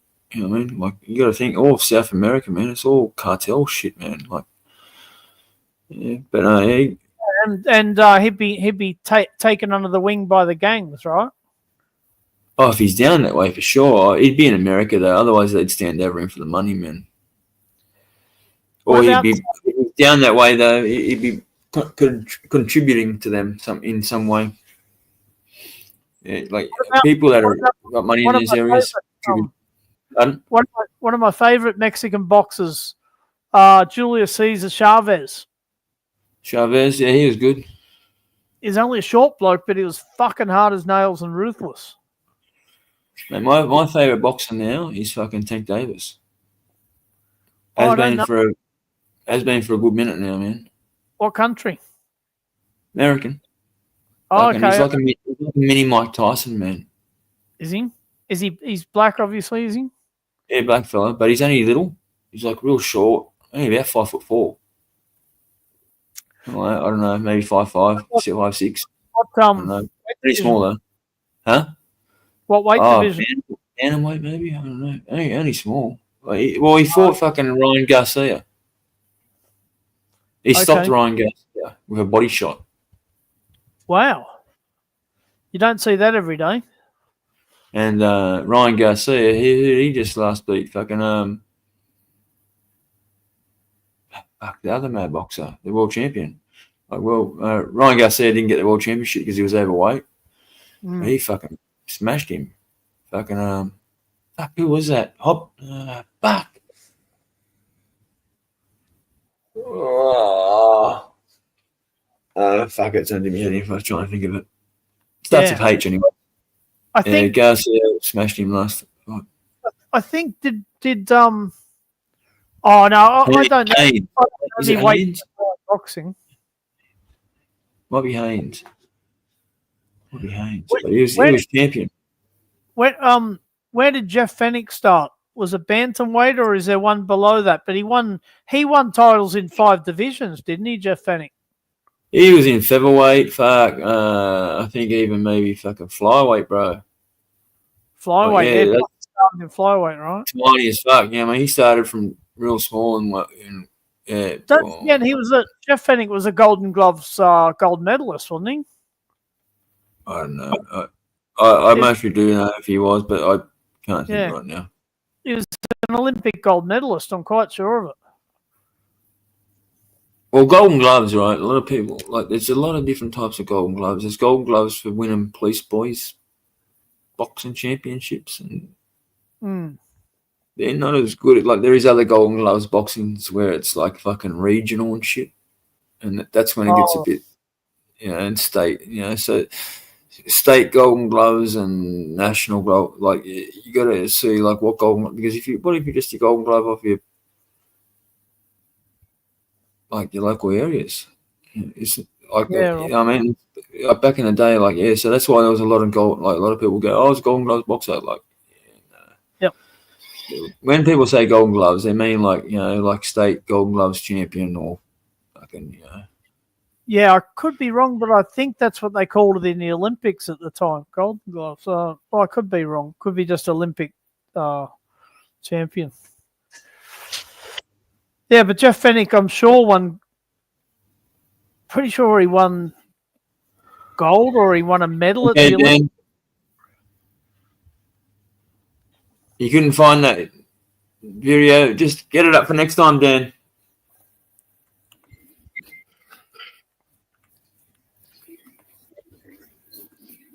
You put it backstage. Oh, no, I can't. I have to. He's not fucking. Mod, fuck me, that. Fuck. If you're still there, Dan, wait a sec. Fuck me.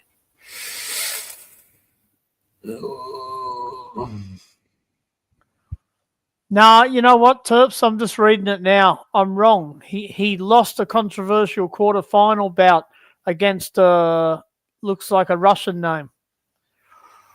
Yugoslavian, sorry, a Yugoslavian guy. So he didn't win the medal, apparently. Amateur career, representing his country at the 1984 Summer Olympics in Los Angeles. Yeah, Summer Olympics is different. Summer Olympics, that's just it's a smaller Olympics. Yeah, that's different. Yeah, Summer Olympics in Los Angeles. He was the team captain, believe it or not, at those Olympics. So, yeah. I think he had a reputation for being a bit of a punk when he was younger, but I think he's all right. We haven't seen much of him in the media these days. I haven't seen much of him.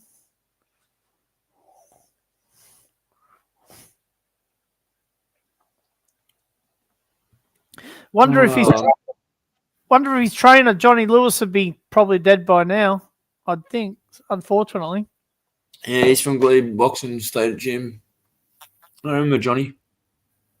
I knew him. Yeah. Oh, okay. Yeah, he seemed like a proper boxing trainer, didn't he?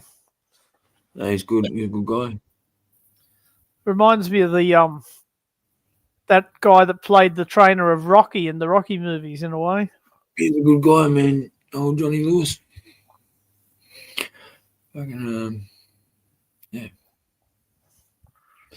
Yeah, but he's passed away. I'm pretty sure.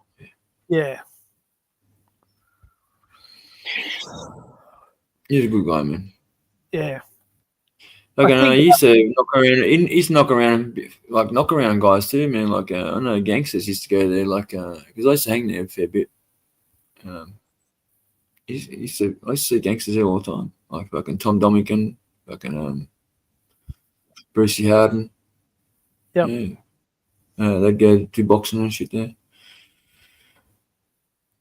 I used to go to I seen Danny Green of all places in my chiropractor at Parramatta. There was Danny Green. Danny Green, he's all right. I like Danny Green. Yeah. He had one big fight. Well, he fought Mundine, didn't he? Yeah, but he fought fucking Roy Jones Jr. and beat him, man. Oh fuck! I didn't know that. Yeah. People thought it was a sham, but nah, man. What he done? He hit Roy Jones Jr. in the temple here, and it buckled fucking Roy Jones Jr.'s neck like that, and it kinked his neck, man. You see it, like kink his neck, and it just drops him, man. And people reckon it was a sham. It's like, nah. It was just a lucky hit. Like, just that 1 in a million hits, man. Like, yeah. I when I was in the chiropractor, like I'd seen him and I knew who he was, but I'm a bit shy in a way with famous people in some way. So I just sat down. My dad's a ex-Sydney taxi driver, or was when he was alive. So he knows how to talk to people, maybe way better than I do, and he doesn't have any shame in his body. He will go up and talk to anyone. He doesn't give a stuff, and he walked straight up and shook his hand. Knew exactly who he was. fucking what's his name? One of the most famous boxers I met at my dad's gym was dude who fought fucking Muhammad Ali. Fucking oh yeah, the white fella. Oh fuck! You got me thinking now. Yeah, I can't even think his name. Fucking Bugner. yeah, Joe Bugner. Yeah, he came up to me. Fucking, I got photos of it. They call him Aussie Joe. Not really Aussie. Yeah, I've showed on one of my lives before when my dad's gym used to be in Newcastle. Yeah, Joe Bugner come up there. Yeah. Fucking he held himself well against Muhammad, didn't he? Yeah, he went the full 12 rounds, man. Yeah, fucking. I remember. Yeah, He lost. He held well. He got smashed, but he went the full 12 rounds. Yeah, good on him. Which so like it gives him big ups because they didn't stop the fight. He wasn't getting hit. You know what I mean? Like he might have been getting hit, but it wasn't continuous enough for the fight to be stopped. So he done well. Because Muhammad Ali in his prime was fucking good, man. Well, you probably, if you're going to pick out the best fights in the world, you probably got to mention Ali versus what's his name? The Thriller in Manila. The Thriller in Manila. Yeah. I just had his name. They talked up every fight of Muhammad Ali's. Like, yeah. I don't want to. I won't say it, man. But I was only just watching something today, and they in his last bit, they fucking they were still using him, man, because he brought in such a draw. And man, they all like Don King and them. That's why they say that Don King's like the devil. You know what I mean? But he's not. But he's just a money hungry person. He knows how to promote boxing. That's the key. Yeah, but so all the other promoters. Yeah, well, Muhammad Ali shouldn't have been fighting, man. Like in the end, like he was. Yeah, in the end, he was that old and slow. Like man, he was getting moved. Right in the end, it was bad. You know what I mean? Like he didn't look like he was just shell of himself. He should have retired when he was good. When he got beat by Joe Fraser the first time, he came back and beat him. But I think he should have retired after he beat Joe Fraser.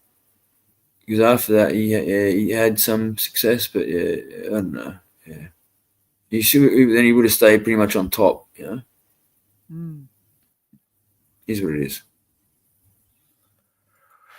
But if you ask me, for Muhammad Ali to beat George Foreman at the time, George Foreman was unstoppable, man. You know that, right? He was just a beast. You know, but Muhammad Ali won that fight by fucking getting in his head. Yep. I love the rhyme he said at the press conference. George can't hit what his hands can't see. What was it? I float like a butterfly, sting like a bee. George can't hit what his hands can't see. Psych him out of it. And that's how he won that fight, because fucking George Foreman would have taken his head off, man, if he took his time and fought. Yeah. No. Yeah, he did bounce He's around a the ring. smart fighter. And that's why everyone praises him for being the best boxer, because it's not just being the most physical and shit, because that's what George Foreman was. Yeah, that's You know what I right. mean? Yeah, He was yeah. a good boxer, so Foreman's- physical. He'd punch holes through you, but But he was straight up, and Muhammad Ali used a different tactic. He bounced around. mind games, yeah. Okay. And used the rope dope, like, because he let him fucking punch, like, he got in his head that bad that he went that hard at first for the first few rounds. By fucking, I think it was like by the fourth round. And how many times did Foreman fall for it? He put him on the ropes about fucking 10 times, and then out comes Muhammad Ali, bang, bang, bang, bang, bang, and actually put him down. That was probably, if you want to see one of the best fights, man, you can't go far from that. That was fucking unbelievable. I like the Joe Frazier one. I like when the fight where Muhammad Ali actually loses against Joe Frazier is is a good fight. You know what I mean? But didn't he fight with a broken jaw in that? Yeah, Joe yeah. Joe Frazier broke his jaw. Yeah. Muhammad Ali broke his jaw in that match. Yeah. And he went on to win. Oh, that was the one. No, I'm not talking about the one he won. I'm talking about the one he lost. Oh, okay. Yeah, fucking Joe Frazier knocked him out. Mate, I like sports. Well, it was TKO. You know, I like sport. I like sports where you're talking about them 40 and 50 years later, and boxing's one of those sports. You know, who's one of the best boxers that doesn't get talked about though, man, is Rocky Marciano.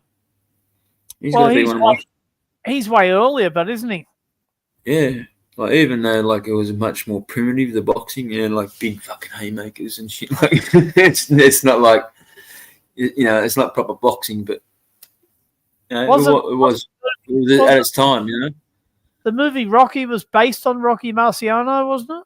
I'm not sure, bro. I'm not sure, to be honest. Yeah. But man, Rocky Marciano, you see him fight Sonny Liston, man. You see Sonny Liston, the big fella, man. His shoulders are out like that. Just hits fucking Rocky Marciano.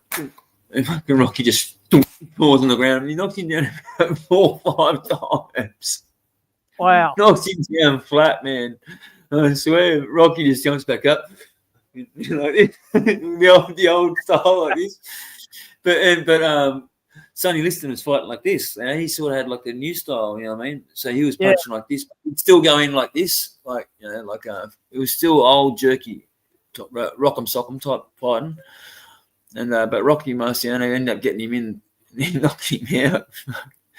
What a fight, man! Looking too funny. Hard as nails. I think. Bro, you should see him hit the floor though. Like every time Sonny Liston hits him. Yeah, right. Sonny Liston just flattens him, but he's not knocked out. You know what I mean? Like I've been knocked out, but never. Huh? What's the footage you seen? Was it in color? No, black and white. Black and white. It's funny because it's sort of, you know, so it's grainy and you know, it's so it looks funny, you know what I mean? Because well, I might show it on Kick one day, but that's got to be one of the best fights I've ever seen. Wow. Because he gets him on the rope. He gets him on the rope. He comes back and wins, right? Yeah, he comes back and wins, and I think he gets him with some body shots. He starts ripping him with body shots because back in the day, old days, they used to body shot a lot. You know, that's why they fought with their hands down a lot. You know, it was more to the body. Yeah. They did go to the head, but it was more they'd work their body first and then work up to the head. You know. Well, that's Yeah. the key that they learn in boxing, isn't it? You attack the body and then go upstairs. Yeah. Well, They're protecting their kidneys and their guts, and then you fucking go bang, bang, bang up the top. but newer styles, man, they feint, man. It's all about the feint, you know. Like, you know, they feint you, man. And people, you work off the feints. You read them off their feint. You know, like if they're reacting to your feints, if they start biting big, but you actually have to start throwing. You can't just keep on feinting. You know what I mean? You actually got to throw a few, then feint behind them. You know what I mean? And see if they fucking bite on them. You know what I mean? Like throw a jab, then feint right behind the jab. So as you throw the jab, you jab once. So you jab once, then you just actually like give them a flinch. You know, you actually don't jab them. So you actually give them a jab, and then you just like flinch them once. And see, and you say if they bite on that second one, you know they're going to react. So you can. It reminds me when Azuma Nelson beat Jeff Fennick, he gave him a bloody mouth and knocked him completely out. Right. Fane, Trissy. Anyway, fuck off, Trissy. So he actually threw a fake left jab and missed Jeff Fennick's chin, but he was waiting with the right. The right was the real one. And Jeff Fennick blocked the left, didn't see the right coming, got him flush on the fucking mouth. If he had no gloves on, he would have knocked teeth out for sure. But obviously he's got gloves on. He knocked him sideways, completely knocked out.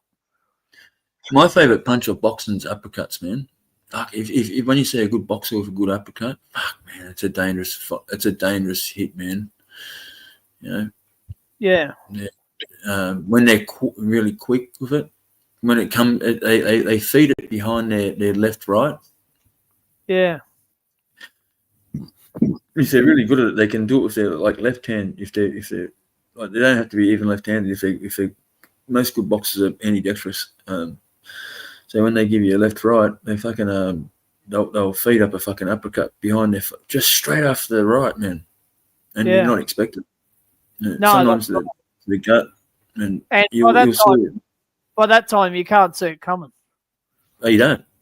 Yeah, you don't. That's why it's one of the best hits, the uppercut. The best move in boxing is still called the old 1, 2, 3. One of the most basic things, though, man, for a lot of people these days, because so many people think they can fight, and it's you let them faint in, man. Like you let them run in or something, and you see Conor McGregor done it to Jose Aldo when he knocked him out. All he done is just because he's left-handed. He was like this, like, you know, right hand out first. He just stepped to the right, just went bang, and like it was just a little hook like that, man. Fucking how cold. Wow.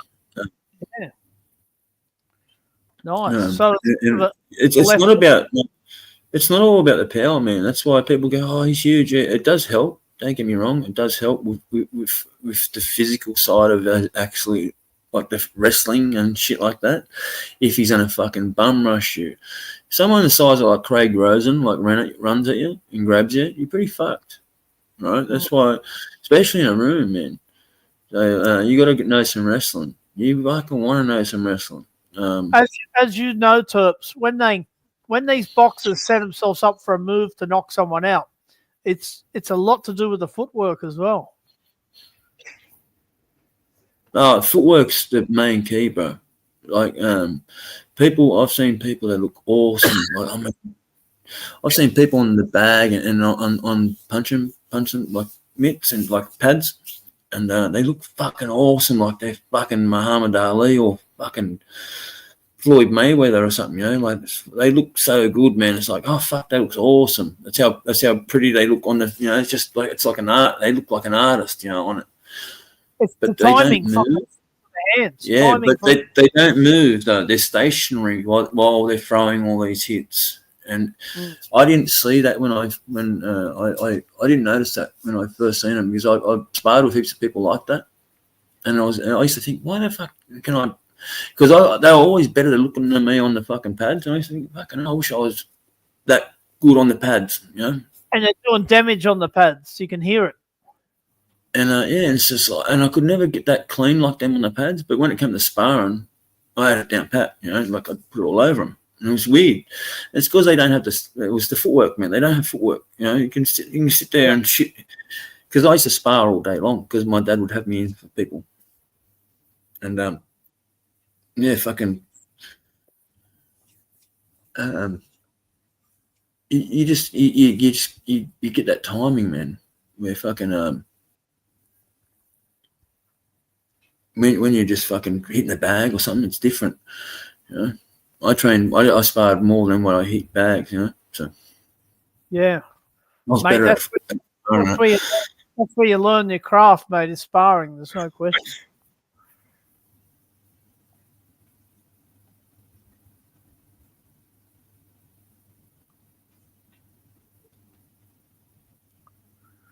Yeah, martial arts training can be fucking man, like the Japanese guy. Like when my dad came back from Japan, he was making like all us karate cunts do like, because this is what they done to them. They were getting and they were doing more, but he just implemented just in small. He would have killed people over here. Japanese just more hard set. He got us doing like 1,000 of the kick, you know, or doing 1,000 sit-ups and shit, and that was unheard of, you know, like really for people in karate and shit, you know. It's like, oh fuck, that's too much, but it's the repetition, like when you're doing like, because they'd only do one kick, and that's why when you see some karate things of Japan, and you see them just doing the one kick, and you think, why aren't they learning anything else? It's because they get one thing down pat, then they'll learn another thing, and they keep on doing it. It's the repetition, man. You don't realize what it is, because when you get in a fight, it just comes out. Some of them fucking those little Japanese fuckers, man. I'm telling you, some of them can fucking fight, man. Some of them are thrashing machines. Yeah, we used to train on the bags. I had a bag at home. Used to train on it, completely stuffed with fucking rags and that. And it was fucking pretty hard. It was hard as a rock. So you'd harden your shins up for shin kicks, you know? And your shins soon fucking become pretty hard. You know, see all the people breaking their shins in kickboxing and fucking Muay Thai and oh, well, they kick that hard, Terps. Their timing is that good. That no, it's from steroids, man. Is it? Yeah, it's from because it's happening more and more in the UFC now. And fuck, I tell you what. Because steroids fucking fucks your bones up, man, makes them brittle. Fucking you see it with Conor McGregor, fucking Anderson Silva, Weidman. There was a couple others. Like, it's just happening more and more often these days, and it's because of the steroids. They're not getting caught using them, obviously. They know how to use them. Yeah, they know how to use them and shit. But it still shows in your bones, man. It fucks your bones, man. Your bone density. If you look at what steroids does to your bones and shit, you'll see that it does something to your bone density. Yeah, I know.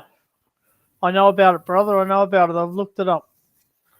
It does have an effect, yeah.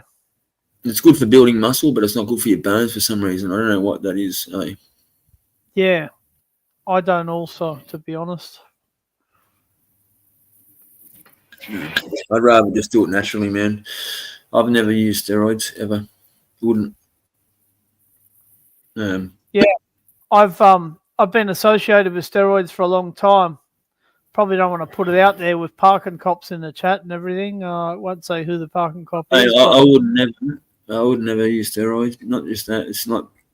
It's just I don't need to. Like I don't have any fat on me. Like why? All I have to do is just do heaps hard. I was carrying a bit of weight, and when I went to Thailand to train with Shane, the 2 times Mr. Universe, I went on a course of steroids. I lost a fuck ton of weight and I come back ripped. My best mate said, "What the fuck happened to you?" I was there for 6 weeks and he couldn't fucking believe it. He could not believe how much weight I lost and how big I looked, how big my biceps and shoulders were.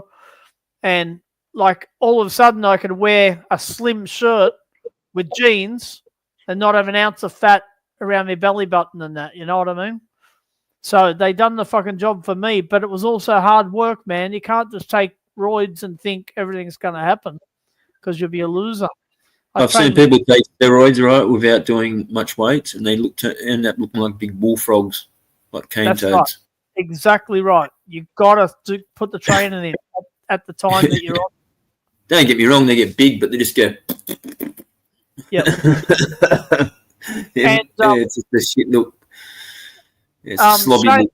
Shane, the guy that was training me, only ever believes in 6-week cycles because people do fucking 12 and 16 weeks. They just turn into bullfrogs, like you say. A lot of water weight. So even though you're getting bigger, you're not defined. You know what I mean? You're just a fat cunt. It's terrible. Yeah. And I come back ripped and big. It was fucking great. Yeah, Jimmy, any wrestling's hard, man. Like, don't get me wrong, like, just stand up, like boxing training and kickboxing and that type of and karate, and that takes it out of you too. But wrestling, fuck, man, that takes it out of you, man. It's a different fucking energy drain because you when you're wrestling, you got the other person's weight as well. And it's constant, man. If you're constantly wrestling, like when you're training, like wrestling for training and shit, fuck, man, like it's you constantly got someone else's weight on you, and it's fucking insane, man. It's one of the most one thing about energy draining fucking things you can do, man. It's just a different type of yeah, it's just different, man. It's just different. You see all the UFC fighters, like people that come from kickboxing and shit. They do a bit of wrestling, and they get in a real hard wrestling match, and the dudes just like constantly try and take them down, and they do it on purpose. It's because they know it drains them. The wrestlers do, and then they'll fucking just ground and pound them and beat them. Like, yeah, ends up being a boring fight. Like, I don't like the full wrestlers like that, but. UFC's cleaning it up a bit, hopefully.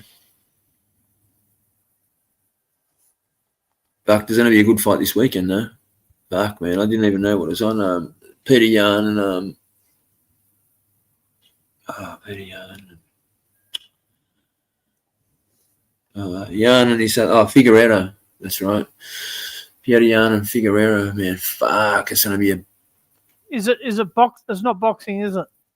No, UFC, man. UFC. Fuck, it's going to be a hard fight, man. Yeah. Because these two dudes throw down, man. Like, one's Russian, and he's like Kostya, but a UFC fighter. Oh, okay. Like, it's just like a little Kostya. Like, right. Almost splitting him. Do you get it on pay TV? I can share it backstage, I suppose. Yeah, I could start up a live one of these and then just share it. Like we could watch it backstage like this. Yeah. Well, that's an idea I wasn't thinking of, but okay, yeah, do that. I've been wanting to do that for a while, so yeah, all right, we'll do it this weekend. Fuck it. Yeah, I can't imagine you'll get in too much trouble. Oh no, as long as I'm not streaming it, like. As long as we're only on StreamYards, yep, fine. Like as long as it's just me and like my mates on StreamYards, it's all sweet. As long as I'm not streaming it on YouTube or fucking Kick or anything, where it can go public. Yeah. Yeah, that sounds all right. I'll keep an eye out for it. Fucking I don't know who else is fighting. That's just the headliner. Yeah, it will be a fucking good fight, man. And Figueroa, he's Brazilian, and man, he just throws down. he scraps hard, that little dude. They're only little, oh man, but Yeah, good fights to watch, eh? yeah, and they love to scrap, man. They love to scrap. Yeah, nice. I haven't seen a bad fight from Figueroa, and I've never really seen a bad fight from Yan either. Yeah, it's always like a fucking real gritty boxing fucking punch on fight. You know, they don't fucking displease. It's good. So a pretty big fight on the world stage. Well, it's not even a main card, bro. It's like they'll have like UFC 309 just went this weekend, like this weekend just gone. This is just a fight night card. Right. They have one main one, then they'll have a fight night, one main one, fight night, one main one. Each month. So there's four a month, but there's only one main one a month. Sometimes I'll skip them a few each month or something. You know, if there's a real big one coming up or something like that. Or there'll be one more. There'll be 310, and I don't know where that is. That'll be in December. That'll be the last one, 310 of this year, anyway. Right. You reckon? I got a hunch that Tyson will retire, or you reckon he'll come back in for the money? Tyson won't fight again, man. Mate, people see if people will fall for that again, it's insane because he can barely, like, don't get me wrong, like, because I kept on thinking they give him the painkillers for his knee, and I actually do think they did. So that's him with painkillers, man. They'd not even be able to like fight properly. So yeah, no, man. I You think he would have fucking had a quick knee surgery to get the cartilage problem sorted out? No, I mean it gets that bad, like where it fucks him, man. Like it wears something away. I remember another fighter got the same thing, man. And where's this? Because it just does something, man. Where's their bone too thin? You end up joint on joint. There's supposed to be cartilage in the middle. You end up joint on joint. Yeah, but they can put plastic shit in there, but it's just never the same, man. You know what I mean? Yep. Yeah. There was another fighter, Kimbo Slice. It fucked him too, man. Yeah. I mean, maybe. There was one thing I know. Maybe he doesn't have ambition. Another fight. One thing I noticed, man, was that John Jones on the weekend, man, the UFC champion, heavyweight. He's fucking. I don't know if he was fighting slow for a reason, but man, like, because the last kick that he did do was fucking super quick. So I think he might have been playing a cat and mouse. I think he was actually being nice to the other dude because the other dude was old. He was 42. Well, he might have been feigning. It might have been feigning to be slow and then pick the pace up when he went ready to knock him out. Yeah, well, that's what I think he was doing, man. Because and now they got this other dude who's heavyweight champion said I see him and he's slow because I watched it and I thought, fuck, he is heaps slow. And then I watched the fight and I was like, wait on. Then I seen that kick and I was like, wow, that was fucking, like, it was lightning quick. I was like, yeah. It didn't make sense. I was like, what? It was like he was in slow motion all fight, and when he just needed to be, just be a little bit quicker than the other fighter. Like, it was like he was just keeping just quicker than the other fighter. You know what I mean? And because the other fighter was slow, and so he looked slow. But as soon as the spinning back, he mustn't be able to hold back the speed on that or something. And the speed that came from that, it was like, fuck. Like, it was that quick, man. Like, it was just like, wham, and it was over, man. I was like, what the fuck? Like, I barely knew what happened for a second. I was like, what the? And then I realized, like, oh, fucking, it was quick, man. So I think he might be playing. And the interim champions going, oh, I fucking seen him, he's slow. Man, I think he's... in JD, he's your countryman, that dude. Trish is saying Jake Paul and Mike Tyson made millions. Of course they did. Who made the big... so Jake Paul made 40 million, was it? And Tyson 20? JD, I fight all you cunts, I'm hard as fuck.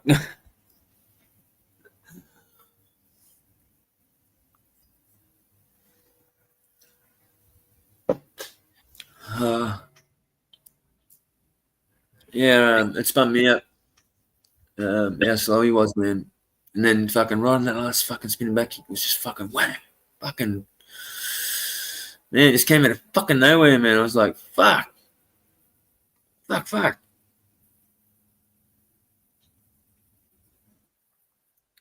I've always liked the hypothetical one, Terps, where you're saying, well, fucking, I'd fight one of the champions that are my weight for the sort of money they're on. Would you fight one of the champions? I'll tell you right now, to fight a champion, right, you'd want at least 2 years training. Fuck and yeah. I'm talking like 2 years training, like 18 months of like training to get fucking fully into shape. Then you'd need a good 4 months of fucking hard training again. Then you need like 2 weeks of rest to make your body rest. Then you'd spar. Full-time training. Yeah, full-time training. Then the last 6 weeks you'd spar softly.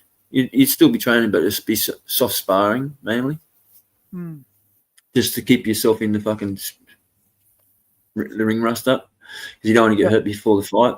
So you keep that about 6 weeks before the fight. That's what they do. But they train hard, like with all the other fitness training. So it's like they're fighting, but they're not getting the contact.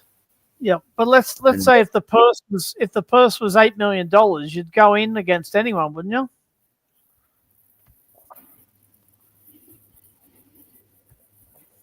What was that?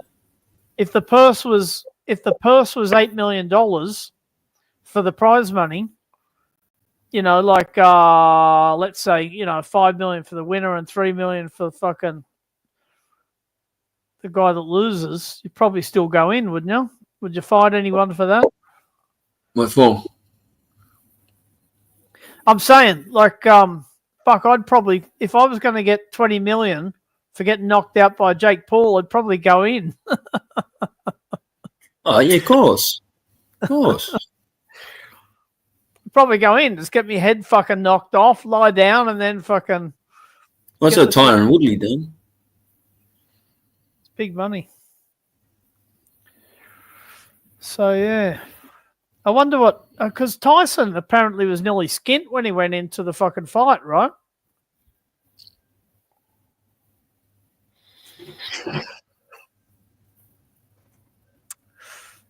Tyson's been nearly broke a couple of times, hasn't he? No, he was down to about 10 million, but when I looked into him only before the fight, because I thought he was doing it because he was broke too, he was about 30 million. Yeah, that's not a lot for how much he's made in his life. For his lifestyle, and I don't think it's enough either. Mm. I think he must need a certain amount there, like to keep his lifestyle up, like for interest. Because they put that 30 million in the bank, man, and they living off big interest, man. Yeah, true. But they all like to drive Bentleys and shit like that with customized fucking everything and so on. Oh. Not to say he's got a Tiger. What's happening, boys? What's happening, brother? Yeah, he's got that much, like, you know what I mean? Like, just to keep a Tiger, man, I think, like, you'd have to fucking, like, you'd have to pay people. I reckon that was just a show match, mate. Just for them to make some money. So it was. To make a little bit of money to retire. I mean, he made it the 8 rounds, and it was, you know, they were only wearing 17-ounce gloves and fucking all sorts of shit, you know? I know, only. I know, when I seen the 16-ounce gloves, I was like, what? What? Yeah. I'm so glad I didn't bother to stay up and watch it, mate, 'cause it was like 4 o'clock in the morning UK time, so. I thought they agreed on 12-ounce gloves. And then they said 16 ounce, and I was like, yeah. Well, I mean, fair play. You know, the first 2 rounds, I mean, Tyson did, you could just tell after the first 3 rounds, Tyson was worn out, man. You know what I mean? From my highlights, right? And Jake Paul knew to do that, just to run for the three. Like Yeah, that first round, Jake just ran. That's all he was doing. Back like Tyson chased him the whole 2 minutes, man. Just chased him, and I think he hurt his knee, like chasing him, because his knee was already fucked, and yeah, that was. And even if he caught him, I don't think he would have actually knocked him out. Yeah. So yeah, it was a bit of a shame. I've been getting into that. I was just saying, I was in talking chat the other day. I've been getting into that Muay Thai. I've been watching a couple of these dudes that go around, you know, traveling and that. And there's one dude. I'm not into Thailand that much, but he's over there and he's training with some of the dudes over there. It looks quite fucking hectic, man. Oh, bro, I sometimes stream the Muay Thai every now and then when I'm bored and there's nothing cracking.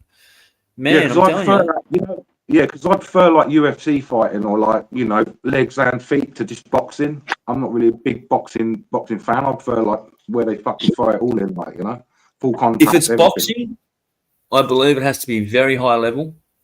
Like, I mean, there is art to it, but it's just not my thing, you know. Mate, 2 fights. The women fight before that was not bad. Mate, the lady got her eye busted. Best fight was them two. Yeah, I didn't see it. No. I reckon the best fight was the fight before that, and it was Ramus, Ramus, and Barrio. Man, far out, good fight. Mate, I think Barrio lost his. I think he lost the belt. Did he? He lost the belt. Sure he did. Yeah, but he got knocked down. Fucking yeah, mate. It was just a high level fight. I was just like, yeah, it was entertaining. You know what I mean? Like it was very clean and high level. I liked it. You don't get to see many boxing fights like that these days. Like Hey JD, I don't think we've seen a really good boxer come out of England for a while. The last one was probably Lennox Lewis. Yeah, they've all been pretty boring. The last British boxer that had any sort of like clout about him was Prince Nassim. He was like a featherweight.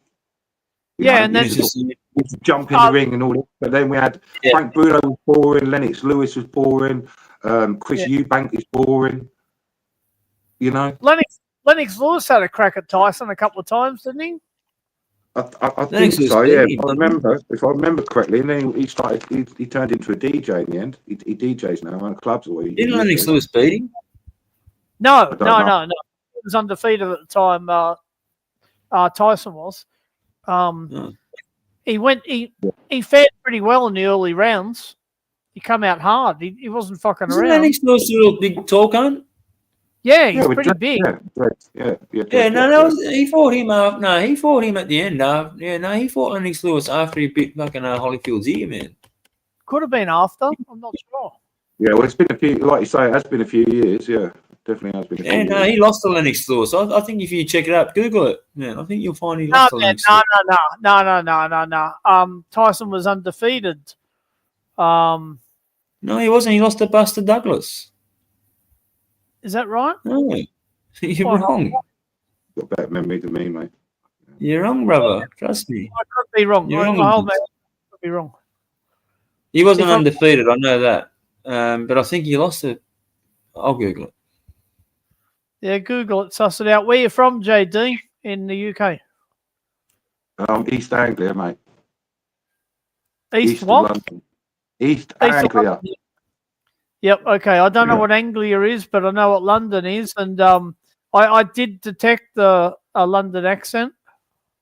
Yeah, I'm about 60. Oh, I don't know, about an hour away, but yeah, I've been told I've got a bit of an accent. But if you hear someone from London, they sound totally different to me, buddy.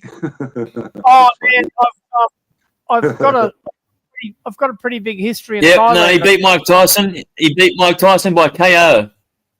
Did he? In round 8. Yep. Damn. I thought he did. Wow. Lennox Lewis did. See, I don't remember that. Yeah, I don't remember that. Wow. No, me too. I know my boxing. Nice. Even though you had to Google it, Flippy. Of course you remember. You know, I always said it, and I was like, I better Google that just to make sure. Yeah, Mark. Zero Mark and everyone in the chat. Yeah, me second guess myself for a second. Fucking hell, Trish.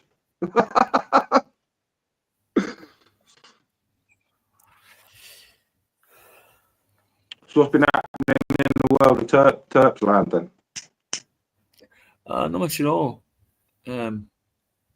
Missus all right, kids all right? Yeah.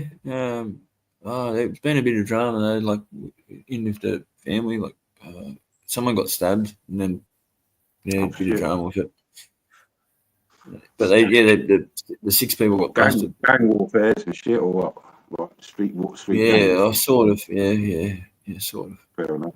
It was just a random stabbing, but then something happened after it, and so. But yeah, the 6 people involved have all been busted, so it's good.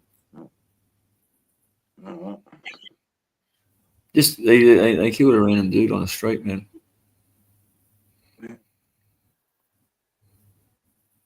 Well, it's similar to us, isn't it? We just got, that's all we get is knife crime now. Now they banned all the guns, you know what I mean? It's just knife crime everywhere.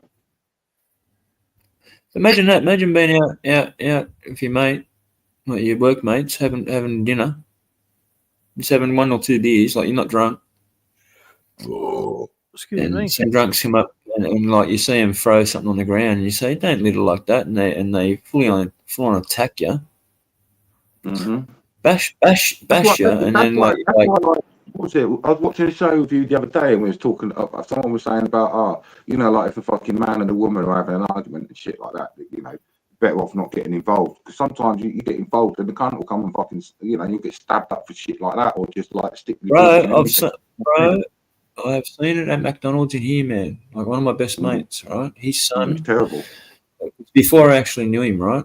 And his son was getting attacked at Macca's in town here, and he was having a fight against this Lebanese bloke, and the Lebanese bloke was about my height, but big dude as well, and he was getting it over old mate, and I actually went over and broke it up, and when just after I broke it up, though, he went to go back into it.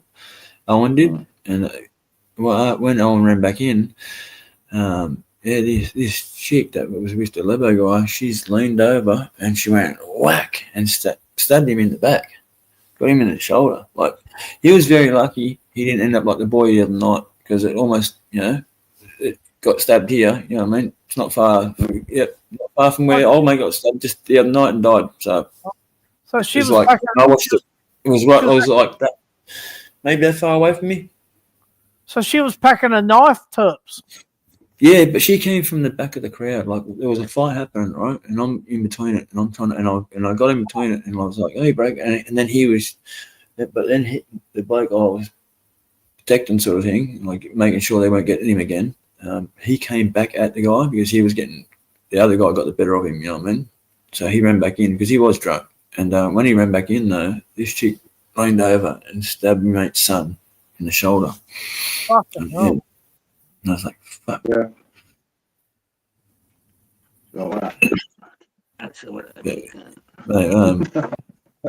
about this other bloke I know? Ian. His name's Ian. I won't say his last name. But his name's Ian. And he was sitting down with someone, and they had an argument over Xanax pills, right? And he stabbed him, and because he stabbed him with something, and the must have just peeled his gut open. All his guts fell out on the Fucking hell, that's fucking atrocious, man. There's so many stabbings these days, man. It's getting rife, man. Well, there's a lot of undesirable fucking groups and that are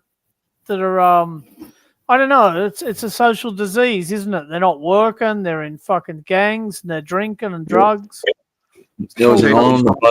I'll tell you what's really sad. You started to hear over the news here now is like groups of like 4 lads that are 14 years old getting done for murder on a 12-year-old girl where they stabbed the shit out of her, stuff like that. It's becoming more and more prevalent. Yeah, it's terrible, mate. Yeah. Fuck. Wow. Yeah, Wow. there's all sorts going on there. You know what that reminded me of is the Scariff brothers, the Scariff brothers, the ones at Darling Harbour, whatever. They gang raped a girl at Darling Harbour. 9 of them. Yeah, it's disgusting. Yeah, that's what I mean. And they're getting younger and younger as well, doing it. This sort of stuff. Oh, that's Nick Ascent, and yeah, man, that was like, mate, because she got dragged into the toilet. You know what I mean? Like, yeah, bad shit. JD, how bad is it where you are? Would you walk down the? Oh, where street? I am, where I am, I'm very lucky, mate. It's quiet where I am. I'm just talking about the country as a whole. Some of the inner cities, like Manchester, London, and these other places. Yeah. So no dramas walking down the street at night time. No, mate. Where I am, the bloody police station shuts at 4 o'clock. It's so quiet around here. Hey Vince, there's nothing around here. I've seen a dude who just came to Hamilton South not so long ago. He done like a hood walkthrough, like going through the hood. He just done one of his own hood because he's from Mount Druitt. Yeah. He's walking around Mount Druitt. There's no one around at night anymore. Mount Druitt, man, back in the day, you couldn't. Even those guys that lived there were even saying you couldn't walk around there. And I know this, man. Like I remember going out that way. You had to be very careful.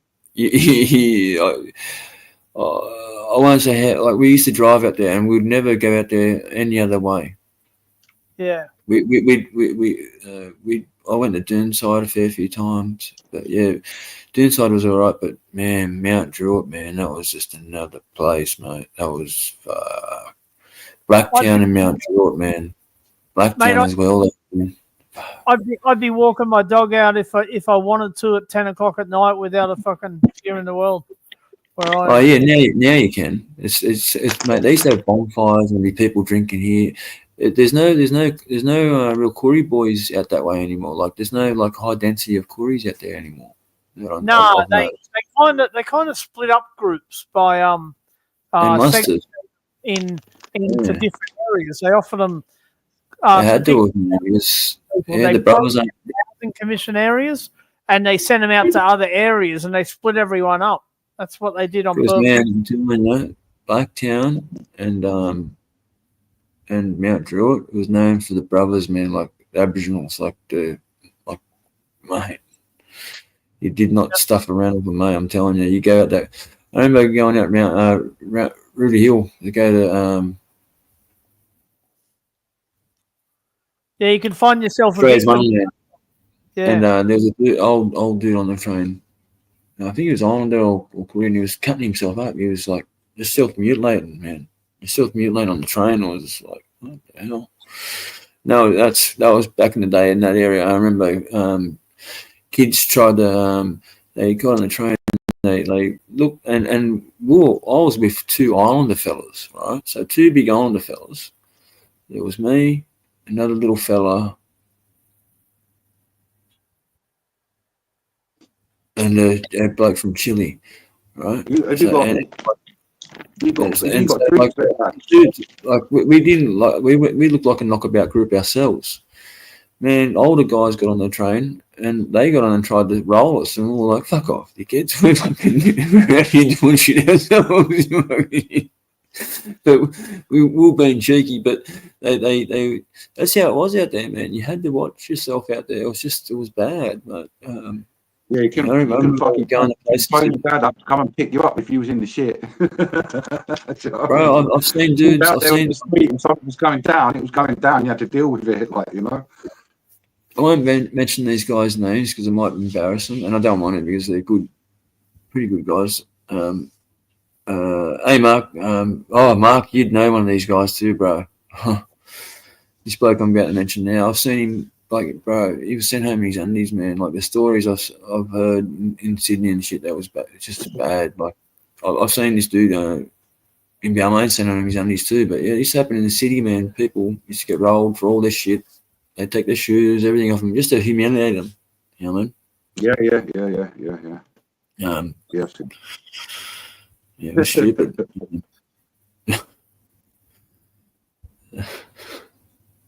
it was just weird. Like I remember going out Blacktown, and one of my mates' younger brothers was trying to take things off this other bloke that came out there with us, and I was like, oh man.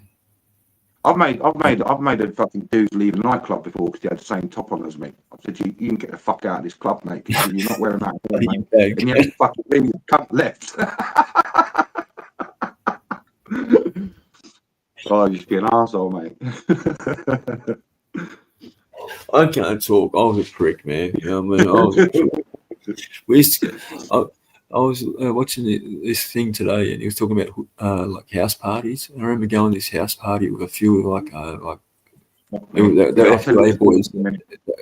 If you watch the young rapping dudes, like drill rap. Huh? Rap house, trap or drill. Yeah, drill rap from over here. You'll see some young on the guys that rap now and shit. Well, the older ones of those guys, they were called FUA. Okay. UTV FUA. And FUA boys, I remember them coming. We all went out this party at North Ryde, I think it was. North Ryde. It was out Rideway anyways. Well, Glaysville. Was it Glaysville? It was in a pretty good area. No, I swear it was Ryde. And it was a nice house though, man. And man, there was no parents there. As soon as we got there, that was it. Like the boys were just going. Like, some boys just walked straight upstairs, like straight to the parents' room, like, and I was just going because they were thieves, you know what I mean? And I was just going, oh fucking hell! And I was just there for a good time. And I was like, you know, I'd go. Fuck, so it was out of control. Terps, you've man, by the time we dropped out left, for a second. because I knew guys that were there, right? I couldn't stop it though, man. It was just Yeah, JD, I've got a lot of English friends. I've got a house in Thailand. And the staircase got ripped down. Let Turpy tell the whole staircase got ripped He's down. buffering. He's buffering. I can hear him. All right. The whole staircase got ripped down, JD.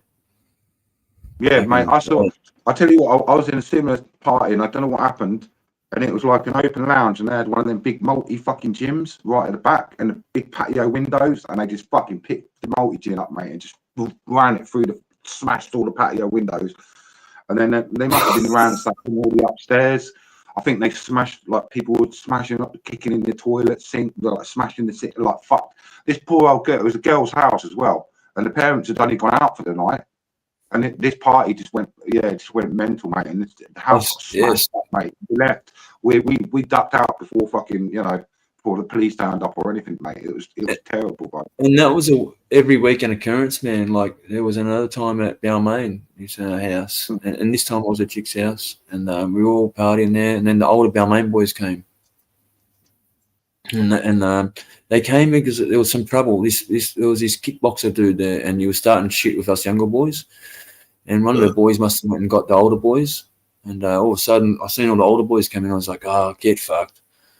Because I knew what they're like, they just came there for trouble, And I was like, oh, fucking hell.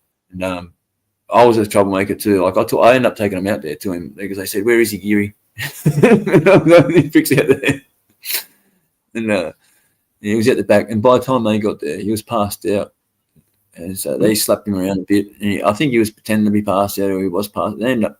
They pissed on him and they just done some shit. And then they went inside and then they robbed the house. Stupid. I mean, I've been there before, mate. I've woken up with a fucking eyebrow missing and fucking lipstick on. Oh yeah, they done all that shit. It got me one, and it got me a couple of times, but bastards, yeah, fucking. I never got like that, but yeah, I've seen a fair few dudes get got like that, man. A few of the older guys from Balmain High, though, it was never the guys that were my age, because we were always just going around just being shifty cunts, you know what I mean? It was the cunts that were falling into the drink. They'd just pass out and we'd be going shave their eyebrows. We're just little pricks. How many times when you're young, though, you hear a report of a party and fucking so many other young people get together and go crash it if there's no parents home. That's what happens. basically what I'm saying. Yeah, people just crash a party and they just smash the house up because they're from a different school or different area or something. You know, I don't give a Crazy. fuck. no. Yeah, that's right. So what you saying about Thailand? I know you've got a house in Thailand because I've heard you speak Yeah, about it about 30 times, mate. No, So because what you gonna say? it was me that was buffering. I thought it was Turpy, so I thought I'd just talk. I can say, I can hear him fine. Oh, okay. No, good as gold. Good as gold. I was just going to say I got a house in Thailand, and I can't remember the point I was going to make about it now. To be honest, JD. Yeah, I can't remember the point I was going to make about it now, but I had something to say about it. Must not have been that important then. Yeah, no, Daddy Maybe. No one smashed it up at a party or anything, then, no? No, it wasn't to do with that, brother. Wasn't to do with that. I don't know what it was. Anyway, I got a lot of English mates over there. That's another subject. Have you two got a drink? 'Cause Yeah, it's man. evening time. I I ain't got got the much. I'll have a little one? tote with you. Yeah, I'm not that's having a drink, but I'll have a little tote with you gents anyway. Yeah, cheers, bro. Only coming up to 2 p.m. in the afternoon here, so we've got things to do. Actually, I'm out. Oh, You no, start I'm good as gold. not. Cheers. I'll finish Yeah, the rest. Cheers. Down the hatch. Cheers, Jack. Beautiful. Yeah, well, Kylie and I want to go holiday like in January, like in just after January. That's when it's scheduled for. Hopefully, Where are you going to go? we don't know yet. We're going to book it in January, like because we'll know exactly what date we can book for. What holiday? Overseas. Yeah, overseas. We Do it, mate. Have you flown before, Terps? Overseas? You've been overseas before? I've been all around Australia. Been everywhere in Australia. I want to leave the country. Yeah.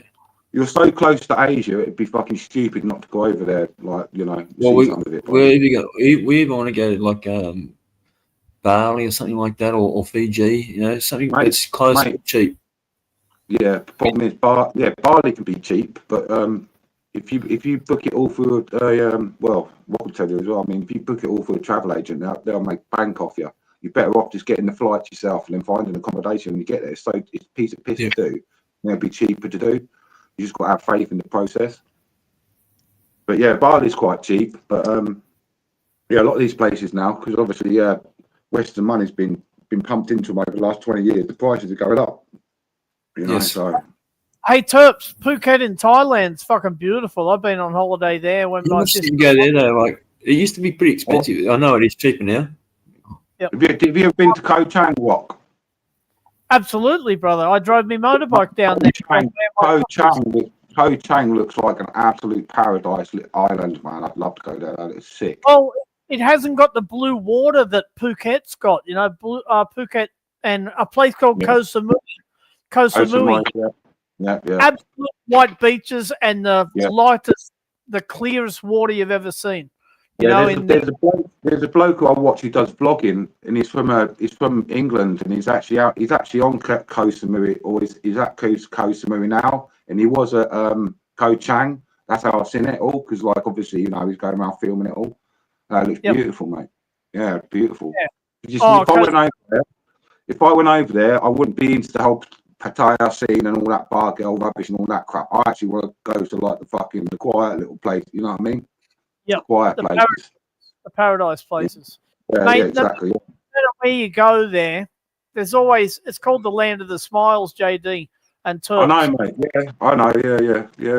I've known plenty of people that have gone over the years. I've just never done it myself. I've thought about it, but I had, you know, life gets on. I'm nearly 50 now. I'm going to be 50 fucking in 2 years' time. So I'm thinking, you're man. You're only a young man.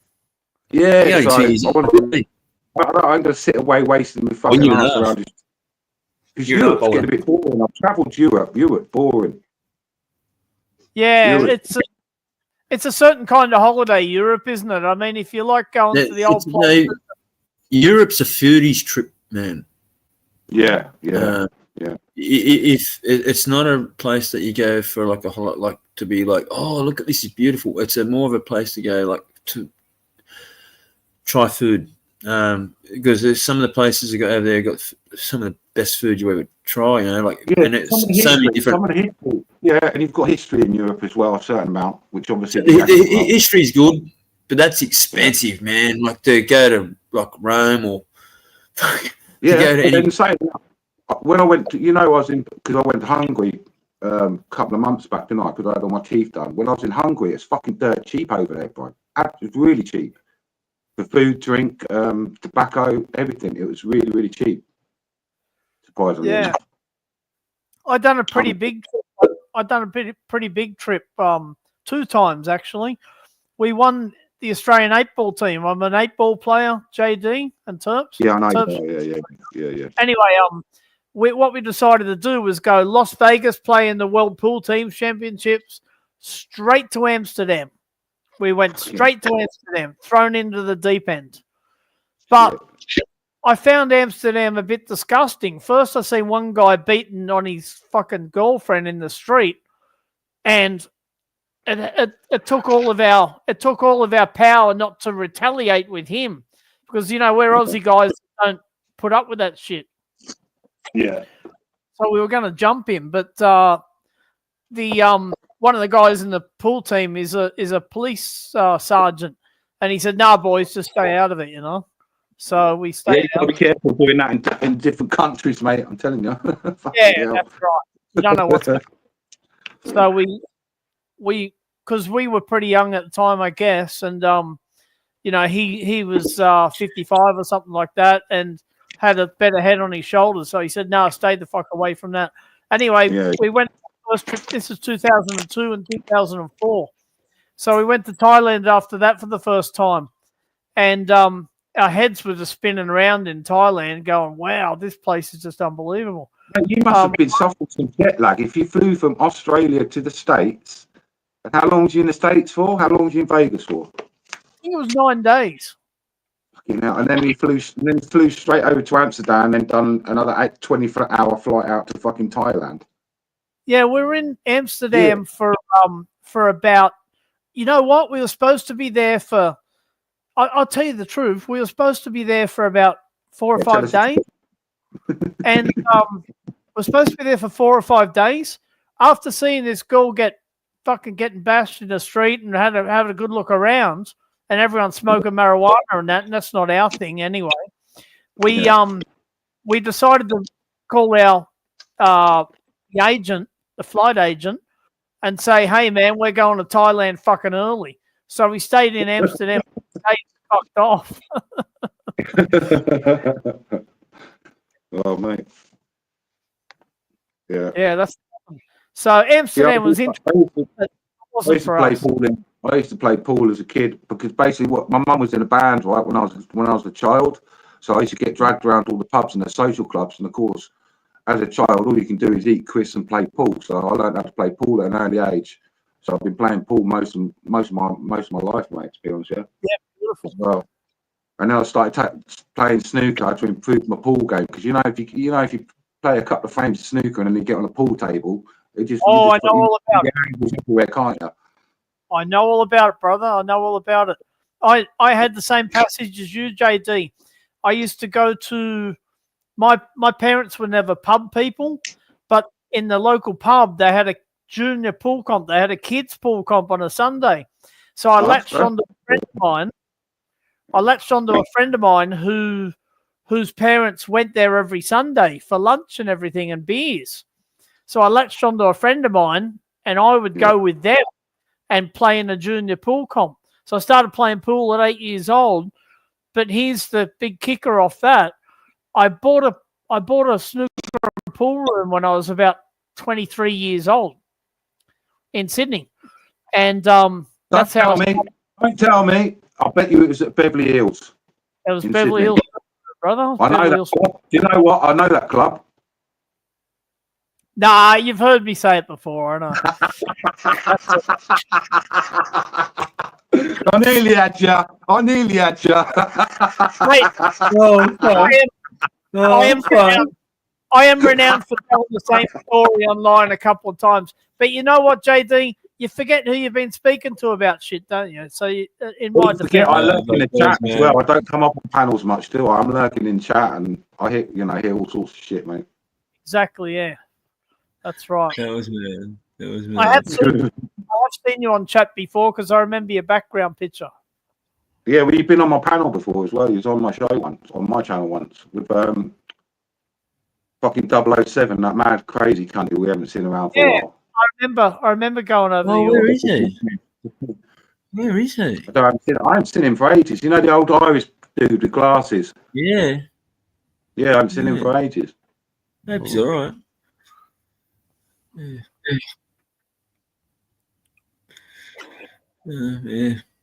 You're a bit of a pool player as well, aren't you, Terps?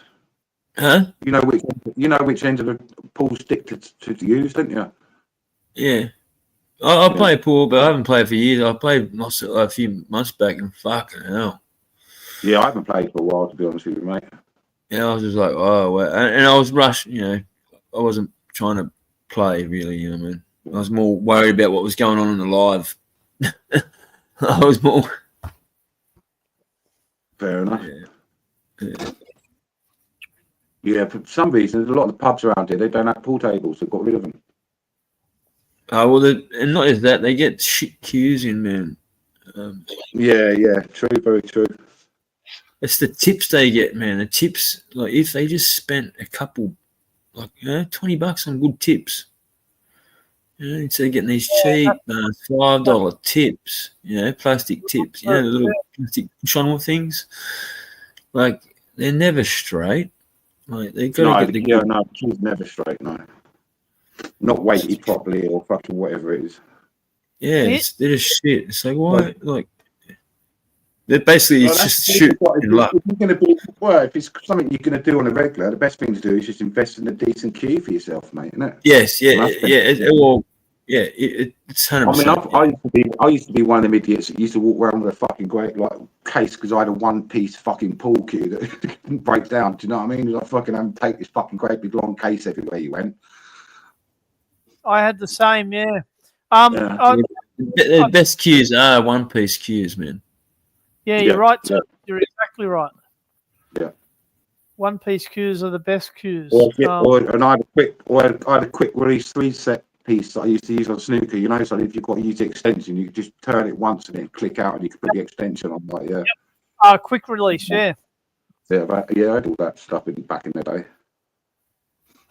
First big tournament I went to, JD, was in Melbourne. So we got a train down to Melbourne. Actually, I just won a tournament on the south coast of Sydney, and we got a train straight away. We got a bottle of fucking alcohol, and away we went, drinking on the train and everything. Anyway, who was to play at the tournament was 18-year-old John Higgins, 19-year-old Mark Williams, and Willie Thorne in 19...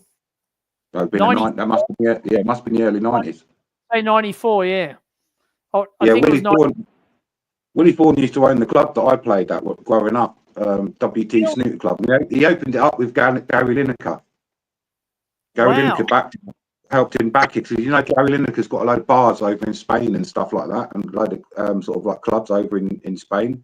And it was them two that opened up the snooker club. It ran for I was 15 when I first started going in there, and it only closed down during COVID. COVID killed it down.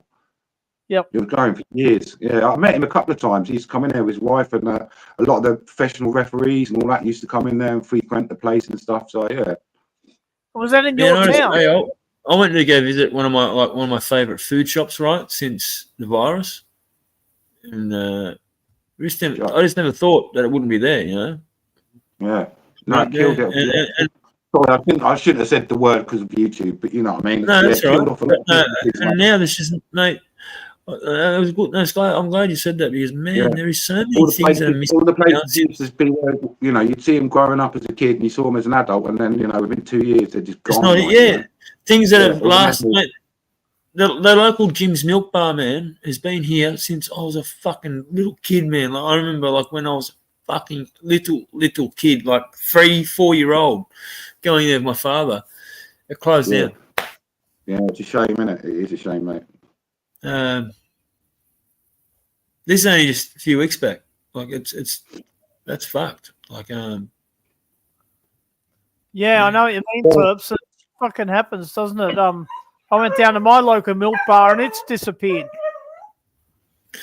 They're getting rid of that shit, man. Like because you know what they get hit with, man, a lot is fucking like health regulations and shit, and it's hard to keep it the milk.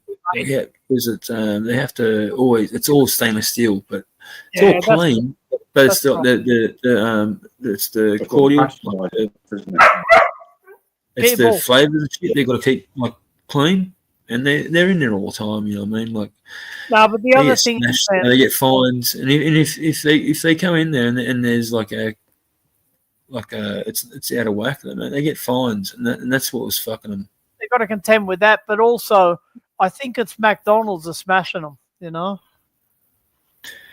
Yeah, notice that it's a lot of these old places don't want to go to Uber Eats and shit like that, so they get overlooked. Yeah. Hey, County Barbie. Hey, Joel Millard. Country Barbie, I mean.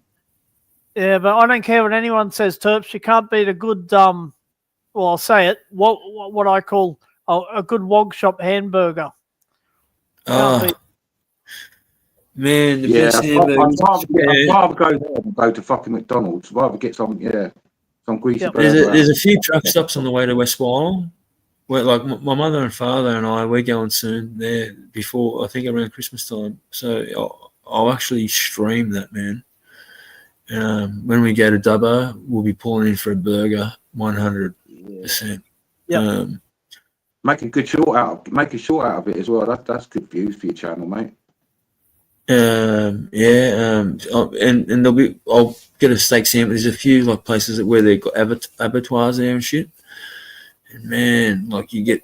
Where's Spaniard opened up his kebab place? What city did he open that in? Melbourne. He opened up a couple, but then it went back down to one for some reason. I don't know what happened. He did open up 3 here. He had the Rocks. Sydney or Melbourne or where? Where is it? Do you know? Sydney now. He's put one at Melbourne. That's why what I think happened. He thought it would take off quicker and be a lot bigger than what it was going to be. I think. So he put one here, one here, and right. I think it didn't go as well as this is. I can only just go off what I think. Because what I'm looking at now, like when I first looked it up, there was going to be one at the Rocks, one on Parramatta Road, Abbotsford, and one at Parramatta. And now I look, there's only one at Parramatta, and it says new spot. Is that anywhere near you? I mean, is that anything you could do, like vlog yourself? Yeah. It's not far from Wok. It's not far from Wok. Next time I go to Sydney, I want to go there. I was only do it last time, but I've got to go there. I've got to do it. Yeah, that as well. That'd be good. That'd be cool. But in saying that, there is a better kebab place than that I know of. I don't get me wrong. I haven't tried Spaniards yet, but I just know where the best kebab place is in Sydney.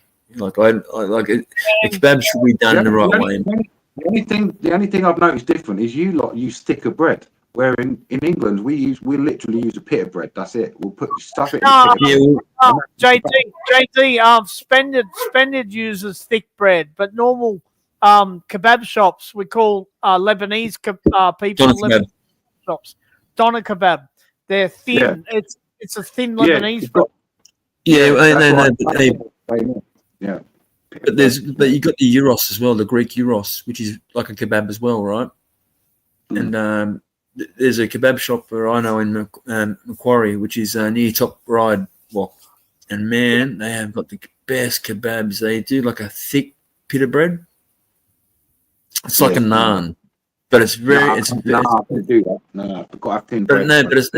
But no. What I mean, like it's like a naan. I mean, like it's looks thick as a naan, but it's fluffy and airy. It's not like a naan. It's pita, like it's like It's when I do it, I'll show. I'll actually rip a bit of the bread to I show know what you. you Like, mean. Yeah, it's not as dense as bread as what a naan it's is. like Yeah, I know what you're talking proper. about. It's like a proper pita bread. Like when they make pita bread, they put it on the stones just like naan. That's But it. Yeah. like you say, you got thick pita bread, then you got real thin pita bread, like Lebanese bread. Yeah. The thin ones over here we call Lebanese bread, which it really is Lebanese bread. Actually, it's got another name. I fucking know the name of it too. Well, we call it pita. But a lot of our kebab houses are owned by Turks, not by Lebanese. See, that thin bread is actually got another name, and a lot of times you get it like you can get it in square sheets too in some places. Like where I go, you can get it in square sheets, big sheets like this, like massive sheets. Yeah, and it's got like this pattern. So it's got like that plastic bubbles that you pop. And you pop yeah. That's what it looks like, man. It's got all those little bubbles all over it, brother. That's weird. I've got no idea what you're talking about, but okay. But a pita bread, it's an Afghani thing, man. There's so many different breads, like pita breads, and there's so many of them, man. Like but a pita bread's like a pizza. It should be like you can either get a round one, like a Lebanese pita, which is like Lebanese bread with just the meat. It's like a meat with a little bit of tomato, capsicum, onion, herbs and shit. And they just thin it. They just smear it right over the fucking thing. And then how they eat it is just with lemon. They put it in the oven. Comes out. It's like a pizza sort, but no cheese. And they just squeeze a little bit of lemon on it, and that's how they eat it. They mix za'atar. It's like a I suppose you could say ethnic herbs or something. Tell me this question, guys. I do barbecue sauce on a kebab, but I got a question. Hummus, yes or no? Yeah, yes, I love hummus. Yeah. I love hummus. Yeah. Hummus with olives. Yeah, I love all that sort of stuff. What? I'm saying cheese, no, not for me. What? No cheese? No cheese for me? On hummus? Or what? Kebab? On the kebab. Oh no, I don't put cheese on the kebab, mate. No. You don't put cheese on a kebab either. No. I wouldn't put hummus on the kebab though. I'd have it on the side. I'd have the hummus like dip the bread in, but yeah. There's no question about cheese on a crispy shell taco, but there's no question about that. Do you know what tzatziki is? Tzatziki, yeah. It's garlic. It's like a Greek garlic sauce. Yeah, that's a good cucumber. You can't beat that on a chicken kebab, mate. That's fucking. Oh man, the place I just had one of them the other day, man. I think it was on live. Yeah. Sydney. Did you see when I done my last live taking my mum home? Like we had one of them, man. Tzatziki, like I don't know. I was popping in and out. I've been floating about all sorts of channels, mate. I'm just fucking. It was man, they're nice, man. And that's the bread you're talking about, the real thin pita bread. Yeah, they actually have real thin olives and stuff. Beautiful, yeah. But the one in Sydney that I'm talking about, the better place, I swear, it's not much thicker. Like I can't say it's real thick, like a naan. You know, it's not as thick as a naan, but it's thicker than normal, like pita bread that people say that's the real thin one that people call pita bread. It's a bit thicker. I'll show you like when I go there, man. And I swear, kebabs are I've seen it. I know what you're talking about. I've seen it. I don't know what it's called, but I've seen it. I did walk in there the other day though, and it looked like he had different bread. I when I try it next time, I hope it's not. So I hope it might be. The reason why I mentioned the Spaniard thing is because he uses that thick bread on with his kebabs, doesn't he? Yeah, no, it's not bread. No, it's not bread, man. Like, yeah, this is different, man. It's different. Like, yeah, I'd only what he uses. That's Turkish. That's more like a Turkish bread. People have accused Spaniard of his kebab being a sandwich rather than a kebab. Well, what he's got, he actually went overseas, right? And over in the country, like where everyone says, "Oh, that's where the kebabs come from," right? Well, that's right. That's how they fucking serve them. But a lot of people forget we eat the Greek style kebab. No, we eat the Lebanese style, brother. They're Lebanese. It's a mixture. It's a mixture, brother. Yeah. Turkish is the pita bread. They all immigrated here, and we made our own. We made our own kebab. Yes, that's what we've made a bogan thing. It's called that's why he even calls it the bogan kebab. It's not right. Like that's what I'm like, bro. I'm telling you, this is true shit, man. But they don't have it in the bread that he actually uses. They have it. It's like more what they do. They cook like this. It's more like a thicker pita bread, right? Like this, and then they cut it in half, right? And then they put the meat and shit inside there. So he does it wrong. So it is like a sandwich then. So yeah. So the real one is like a sandwich. Like the real kebab is like a fucking sandwich. So he is on the money there, but he's using it different. So his is more like a sandwich because it's in two pieces. It should be one piece. It should be the roll, and you cut that roll in half, and then it should be opened up and you fill it up. It should be like a like you see some of the pita breads they serve, like the Afghani ones, and it's actual pita bread that's round, right? And it's got a little, they cut a little bit off the top. That's it. Yeah, and you pop it open and stuff all the, yeah, that's how we have ours over here. Exactly like well, that. That's a Turkish pita bread. Yeah, that's it. Yeah, that's what I've been saying. That's not that's a Turkish kebab. Total difference. Yeah. That's what I knew you were talking about something different. If you come to the UK, when I take you to kebab house, that's how they'll do it. They'll do it a thin pita bread, Turkish style. That's how they'll do it, eh? Yeah, mad. Oh, I don't mind that way. I like that. Because they do that in Sydney at some places, but we mainly get Lebanese bread, which is the actual round bread like this. It's bigger round bread, and what they do, they roll it. And it rolls up like that. And they roll it in the... Right. And that's what we call a doner kebab. A kebab. Right. I'd call that a doner wrap.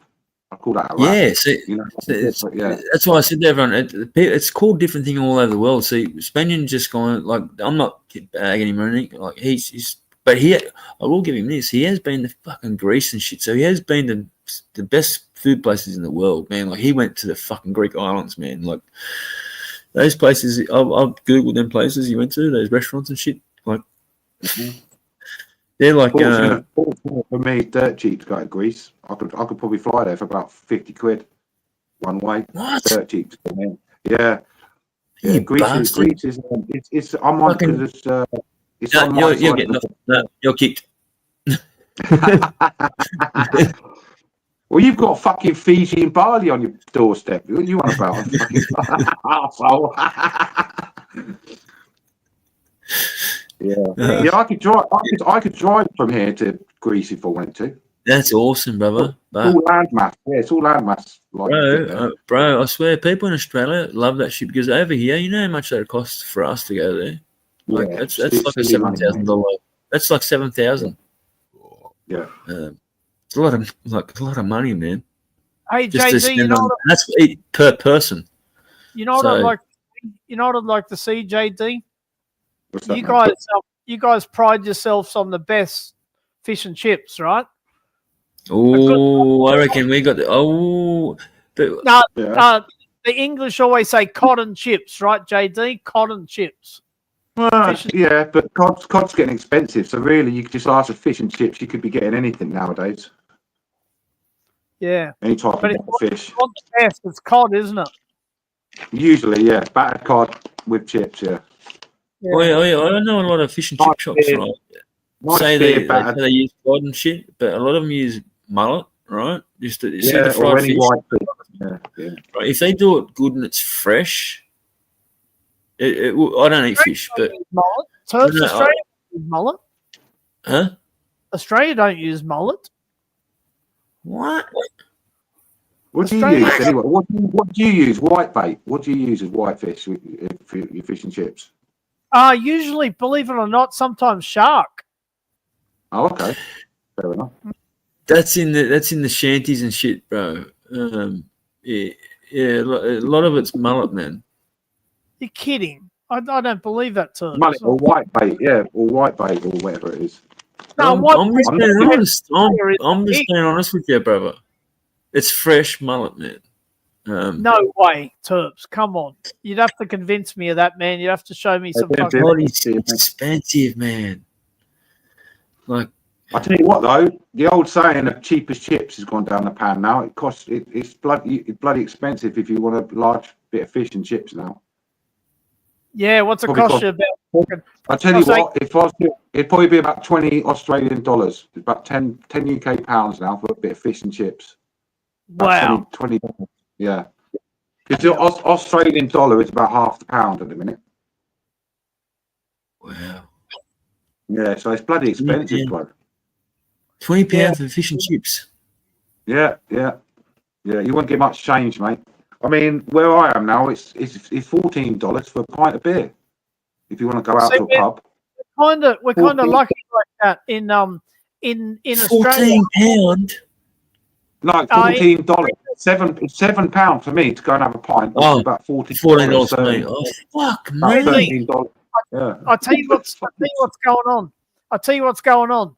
You guys have got a country this big, right? This big. We've got a cunt that big. You've got a cunt that big. We've got a country this big with fucking 90 million people. We got a country this fucking big with 19 million people. I know. 30 million. I know. 30 million. I know. 30 million. I know a lot of Australia is not habitat. It's not habitated. It's too fucking hot, isn't it? So you're all on the south east and west coast. Yeah. But the point is, there another fucking mod on here? We have got an abundance of seafood in Australia. Yeah. What the you guys got a high... I was that close to coming when I was to Australia because there was two of my mates that travelled over there. They'd done it when they finished uni, and they asked me to go along, and I just couldn't raise the money to get the money together. And them two went, and then they travelled and backpacked to Australia and that, and then they come back. But yeah, I was that close to going, but unfortunately I didn't make it. Oh, it would have been a beautiful trip. Yeah, I'd love to visit Oz. I mean, there's some parts of America I'd love to see as well, and Australia, some in Asia. You know, I'd love to travel about, mate. To be honest, every I won't say Pommy, JD, because we call I don't even know how he wasn't a mod. It's one of the reasons why I've got the globe behind me, Wok, because you know, there's lots of places I want to see. I like talking to people from all over the world as well. You know, different cultures and meeting different people and shit. You know. I got to be honest, growing up, you know, when I was 18, 19, 20, 25 or whatever, every Englishman that I seen come out here on backpacking journeys and that, they would get all the women because the women love their accents. They're like, oh, you're interesting. You're a new guy. You know what I mean? Yeah. So, same as if you always come over here. The English girls love all the Aussie men as well. It works both ways. Hey, Sarah, I don't know how you went mod, man. You should have been a mod already. Plus, a lot of the backpackers are getting the jobs in the bars, isn't it? And where's the bars are the best places to chat the girls up, isn't it? Because you know you're on that side of the bar, you can't get it. Right. Yeah, they had a great time. I know they had a great time. But, I was gutted. I couldn't make it. Didn't have the money back then. I don't know how you went mod already. God knows how much it is. Extra bill, he should have been mod on here. I only had 3 managing mods, and that was him, Fish, and LC, and yeah. I've still got Nuke as mine, but I don't even go fucking. I can't even go live till January. I've got 2 strikes at the minute. Oh, what the fuck? That's why I've been watching films and doing shit over on Kick instead. Oh yeah. But that's fuck. I haven't really been bothered to do that of late, to be honest with you. Yeah, it sucks. YouTube needs to pull up on that shit, man. They're too strict on shit, man. It's like. Well, I've got a few things going on. I've got a few things keeping me busy in real life anyway, so it's keeping me off fucking streaming and that. Yeah, me too at the moment. Like, yeah. Sometimes I've got enough time, and sometimes I've got no time. That's why sometimes I'm Hey, Turfs, it's not YouTube calling the shots. It's the other people pulling the strings about copyright. You know what Yeah, the not problem, as- I'll tell you what the problem is, right? The problem is you've got all these different countries to use YouTube, right? And every different country, like US laws is different to Australian laws. Australian laws are similar to the UK, but maybe slightly different. Then you've got all the European laws, all them countries, and they've got to try and keep all the people happy all the time. And that's why their times of service is such a fucking mess. Because, you know, instead of just sticking to one thing, they're moving goalposts all the time to try and keep everyone happy. It's just a fucking nightmare for them. Imagine, you know? Yep. I mean, there's places like Kick where Terps LC reckons, you know, we can play anything over there, but shit's going to catch up with them as well, man. The copyright's going to catch up with I'm them. over there as well, mate. Yeah, I know. I've been streaming full movies over there, buddy. You know, like CB4, Terminator. I've been watching. I'll stick a movie on. I'll stream it over and Kick, no problem. But when you know, while it's the wild, wild west over there, make the most of it. You know. Yeah, that's right. No, you know what? There's not over there, man. That's what I've been doing over there. Is the fights. There's not one fight channel, not one fight channel, not one. I know a couple of Kick channels tried to stream the Tyson fight and got told to take it down. Yeah, well, I was going to do it, and I thought, doing it live, they'll arc up about it. So I thought, no, what I'll do, I'll record it, and then I'll put it up later. I recorded it. I'll put it up later. But like, I mean, my content was mainly music, though. Do you know what I mean? So YouTube for me is a waste of time. I can't get away. I don't know how MCS does it. All these other channels get away with playing all the hip hop and that. See, I get fucking struck down and suspended and all sorts of shit. Really ridiculous. No, it's all the trolls, bro. I'll tell you why. We get reported, man. What, the haters? Mm-hmm. Can't be arsed with it, man. It's like, and like, I don't have anyone dictate to me where or how I watch my content. And if you don't want me in your channel, fucking ban me. I've already been banned. I got banned down Swamp Donkeys yesterday. But I went in their chat. I said, "Am I banned yet?" She goes, "Yeah, you are," and then banned me straight on the spot. Applesauce. Yeah. So what a Swamp Donkey did. I said, I flipped him with my next account straight away. I said, "Oh, have it your own way, you fat cunt." She said, "She deleted that one." I just fucked off. No, she's always been a sour bitch, man. She's a sour cunt, brother. Well, I didn't. Yeah, but look, like I said, you know, I don't go to people's channels moaning about you, and I don't go to other channels moaning, and I don't moan to you about other people. I'm not one of them people, yeah. So whoever's got fucking their shit going on, it's got fuck all to do with me, right? I don't get involved in it. If people want to be silly like that just because I'm talking to you or Elsie or whoever, they can fuck off, man. Well, that's what she done to me, bro. What I can watch and what I can't watch. Do you know what I mean? I watch what the fuck I want. She done it to me. 2012, mate. You know? That's why I mean her before. Apart from that other, that fucking dickhead that she had over there, she does have some all right people over there. You know, there is some all right people over there I like chatting to and stuff, you know, so I will miss that, but oh well, so, you know, she decided to do that, so if she wants to be immature, fuck her. You know, I don't really flag people off much, but... That's exactly what she done. Hey, bro, you're exactly like me. She done that to me. She goes, I can't make out like you and me are all right. And I was like, huh? Yeah. What are you on about? You don't see me do it, do you? Not even in the chat. Even if people are kicking off, I very rarely will fucking pick a side. Because it's just like, that's your shit. Do you know what I mean? I've got my own shit to do. And don't tell me what I can and can't watch and stuff like that. You know what I mean? But it gets fucking pathetic, doesn't it? The politics of it gets fucking pathetic, mate. It really does. Right, bro. I couldn't call her out. Because you can't just call someone out because you don't like them, you know what I mean? You can't say, "Oh, don't go there," you know what I mean? Yeah. So I couldn't say nothing about it. Like at first, I was like, "Fuck, bitch." You know, so, but I couldn't say nothing. And I'm like, cop the sweet. Just didn't go over there.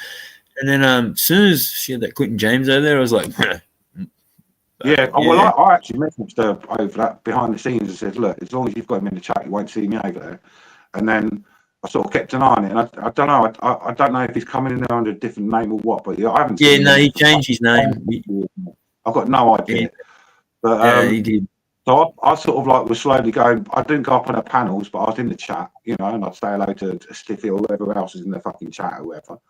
But you know, and that'd be it. But yeah, for some reason yesterday she was like, "No, you're gone." I was like, okay, let's see ya. I went over to Arky's, and little did I know that she was ready to have a go at me, and she had a big go at me about something that happened on someone else's channel when I was on panel. And so she fucking pretty much tarred me with the same brush. Yeah, they will rock. But in all fairness, mate, I mean, you know, all the shit that you took, you're still on it, and don't let them fucking gang up on you either, because that's bullying, mate. And these kind of come out, you know, the amount of bullying and all sorts of shit you see on YouTube, and you know, it's not on. You shouldn't have 5 people on a panel giving you shit rock. You know? Yeah. At least you fucking sit there and you tell them all to, you know, to do one, which is exactly the right thing to do, mate. Don't stick for it, mate. No, but I don't just blow up like that, JD. It takes a while to get me fucking riled up. I know, mate. I know. I've been watching. But when they do get you biting, it is quite funny. But no, stand up for yourself, mate. Don't have it. Because they just all they are is an idiot. All they are is keyboard warriors behind the fucking screen, mate. You know. Yeah. Stick up for yourself, mate. Fair play to you for that. I've got to go get his box again. I'll be back in a second. Yeah. Yeah, I appreciate can't believe at you, JD. That's fucking spun me right out. Well, hey, bro, you know what I got told last night, bro? I even clipped. Fucking mate, she got $6,000 off someone, or up to $6,000 to go see someone. And I think she must have cheated. Do you know what I know? I'll tell you what I know for a fact is because I was there when it all happened. First time she went first time she went to California, she ran out of money, so she asked one of her subscribers to lend her $1,000, which he did. So he lent her $1,000, right? And that got her back. That was it. She lost her flight back ticket. Then Jimmy Biter paid for her to go to Montana, and she stayed with Jimmy Biter in Montana, which he paid for everything, and flew her back. And then, whatever else has been going on, it's basically been paid for. So she makes a lot of money over there, mate. She makes a lot of money over there. That's a golden pussy. Look at the head on the cat. So she's got a lot of people that donate that will fucking slip her 200 quid, like 300 quid on a pat. And she always has Marissa up there because Marissa always gives her about 30, 50 bucks every time she's up on a panel, stuff like that. So. You can take the pole out. You can take the girl out of the pole. You can take the girl away from the pole, but you can't take the pole out of the girl.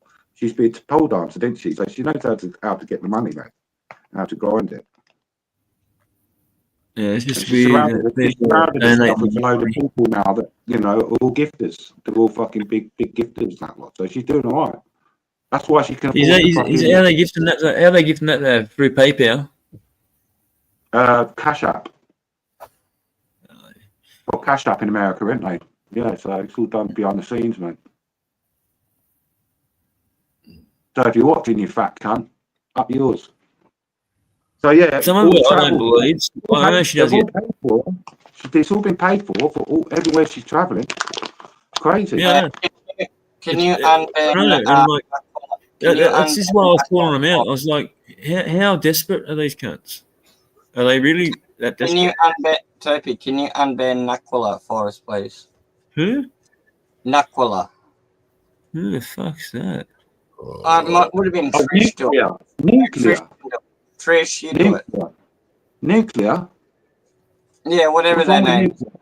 No one bans nuclear. I say it's a Q. It's a Q. Nuclear unbannable.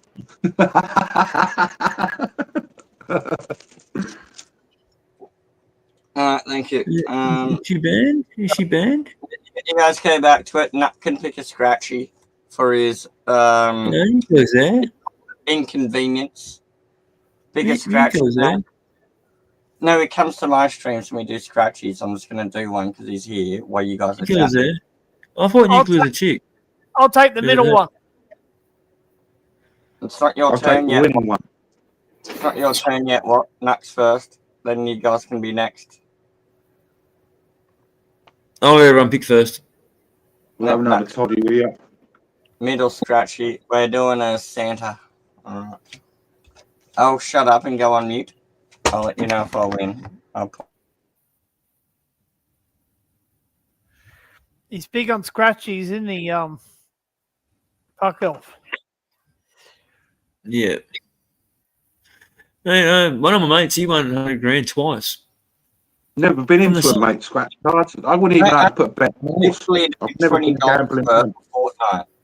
I let Sorry? myself $20 worth of fun each fortnight, each pension. Hang on, Puck Elf. Hang on, wait. Get your wand out, brother. Get your wand out first.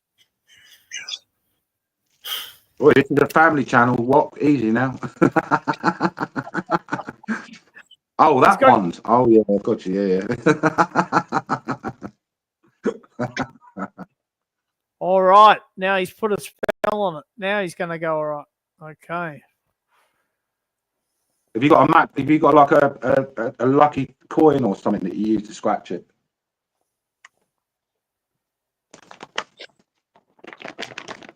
Or something lucky? Aussie 50-cent piece. Some people have like a lucky thing that they'll only use to scratch off their cards with and stuff, don't they? I don't know. Yeah. Unfortunately, it doesn't matter what the fuck you use. The ticket's not going to change from what it was. When you could just hand it to the person behind the counter, they could scan it and tell you if it's a win or not before you scratch it off. Oh yeah, that's my coin. It's an anvil with 2 hammers acid etched into it. Oh, okay, cool. Yeah, I thought you was using something special. And that's one that I made, but I got to give it a buff and a polish. You can see the hammers and the anvil there now. Hey, Anyway. hey, Puck Elf, if you win big, I'll go your halves, okay? No, I got to send net 10% if I get maximum prize. That's the rules. So we got $10,000, number one. $2, $20. 10 grand would not get me out of trouble at all. 100. Get your fucking hand, $10. So we got no doubles so far. $3. We're not looking good. We got to get 2 doubles, or we're fucked in the next one. Oh, we got a $2. We got 2 2s. Come on, give me another $2. Nah, we got 100. Nah, we got jib. $2. $2. $2.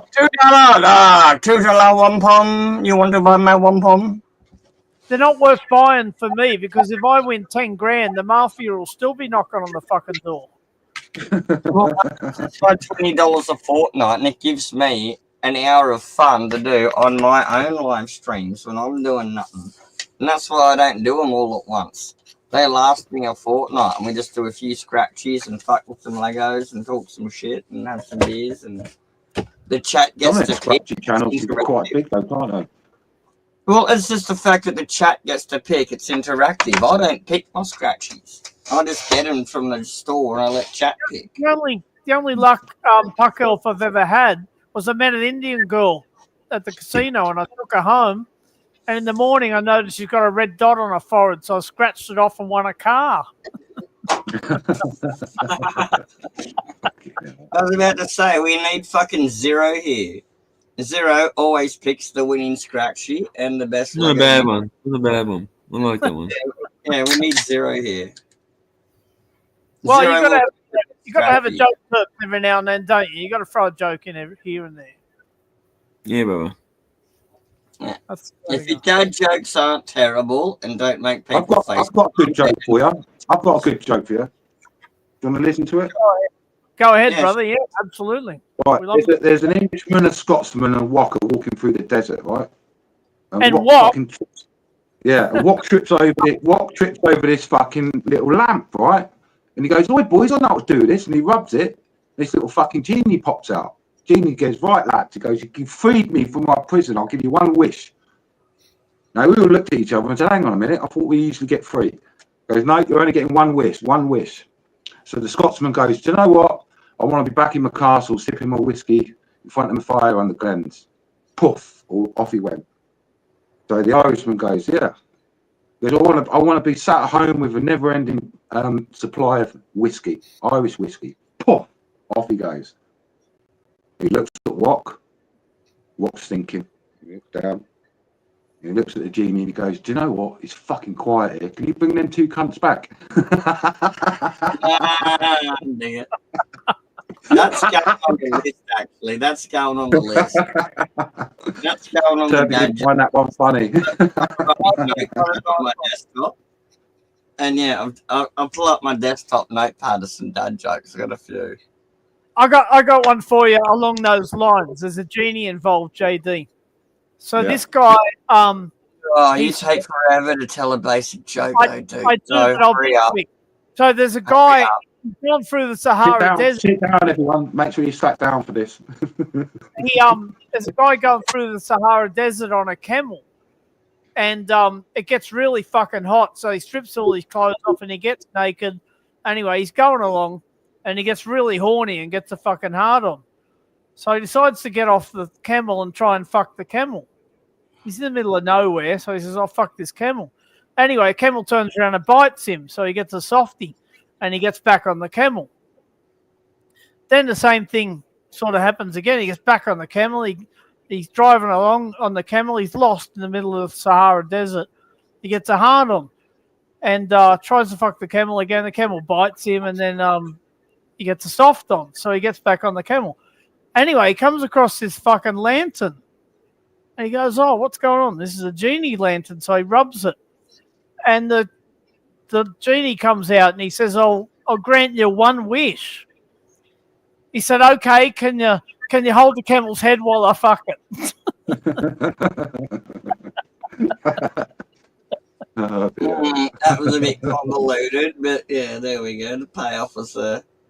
All right, I got a hilarious one. Right, there's this dude that's in a car accident, right, and he has to get his jaw wired up so he can't eat. And his doctor says, "Don't worry, we can prescribe paste, and you got to shove it up your ass." And so he has to eat his food like rectally now. And he says, "If you have any problems, come back in a week." And a week later, the dude's walking in cheery as fuck like this. Wait, hold on. I got to get the camera right. He walks in like this to the doctor's office. Oh, fuck. I'm falling knocking things down everywhere. Yeah, it's going like this. Every time he takes a step. And then he sits down to talk to the doctor. And the doctor says, "Oh, have you got a problem going on, mate?" And he pulls out his notepad and says, "Nah, I'm just chewing a minty." I'm not sure I get that, Puck-Elf. I'm not sure I get it. He's food up his ass and he's walking like that. He's chewing a minty. He's chewing it with his ass? Fucking hell. What do you think? All right. That's different. That's a joke. Anyway, all the same. Yeah. He gets his, anyway, whatever. No, it's a good joke. That's all right. I won't bag anyone out for a joke because... I've got a good joke. One of those ones you got to act out. Biggest joke I can tell.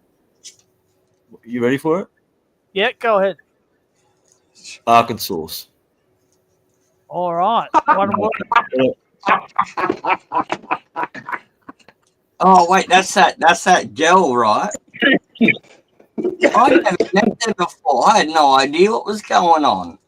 I just went straight in there, called them both bimbos, and then I just kind of sat around with Ron, and we both had no fucking idea what was going on between anyone. So I just like, yeah, whatever. Like, what a fucking trollop. Like, fucking hell, what a swamp donkey. Yeah, I had no idea what was going on, man. I've never met the cunt before. Do you want to hear another joke from the walk or not? Or are we done with jokes? No, they're a bit long-winded, mate, to get to the punchline. Should I go again? Or not? Any more opinions? No, I don't think you should. Yeah, tell one. All right, so three of us go gate crash a party. And we head into the back, and away we go into the backyard, and everything's okay. And the owner of the party spots us and said, "Well, it's a fancy dress party. What the fuck are you doing?" Anyway, he goes away for a while. We said, "Fuck, we better sharpen up our act." So what are we going to do? One guy gets some green jelly and he puts it on his face. Another guy gets some... You're supposed to go...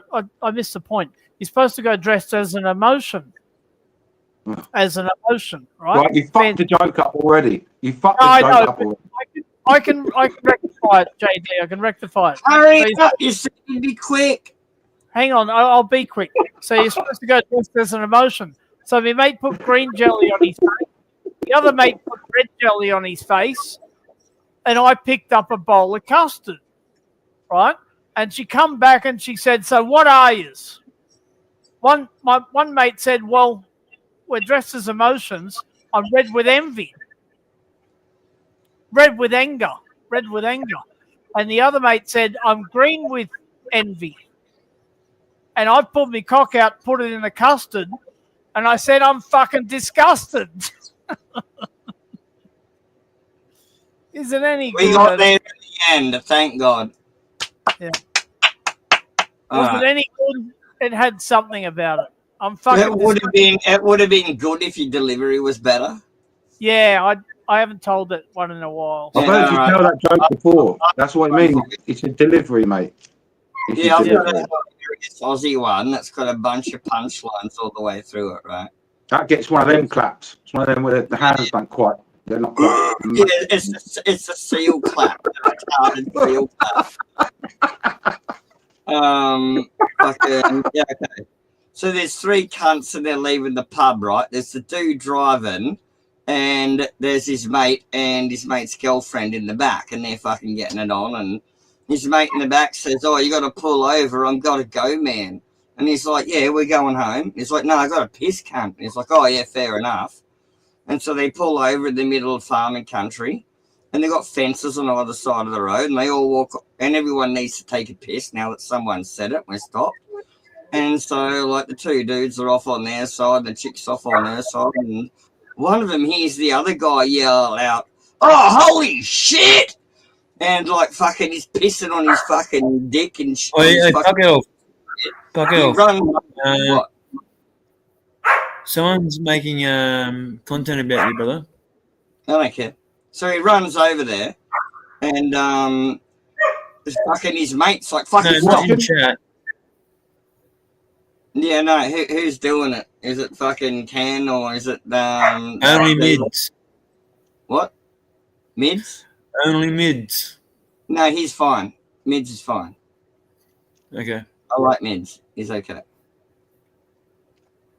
Someone has sent me something. So I said to tell you. That's, Yeah, I know who's saying it. Yeah. It's all good. Anyway, so the joke goes, right?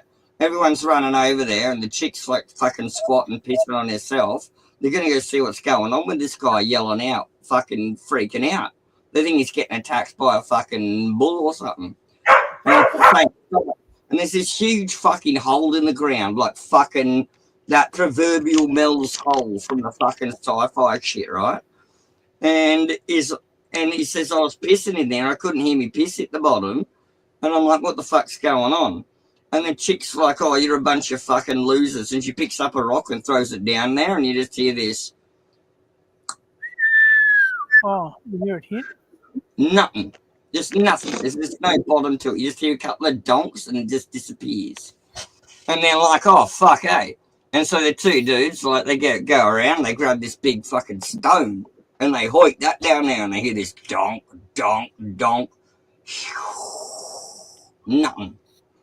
And they're like, fucking hell, all right, we need something bigger than that. And all three of them go looking for something, and they find this big old loose, like, 4-foot ironbark fucking fence post. It's thick as hell. It weighs as much as a stone, but it's this big roll of stone.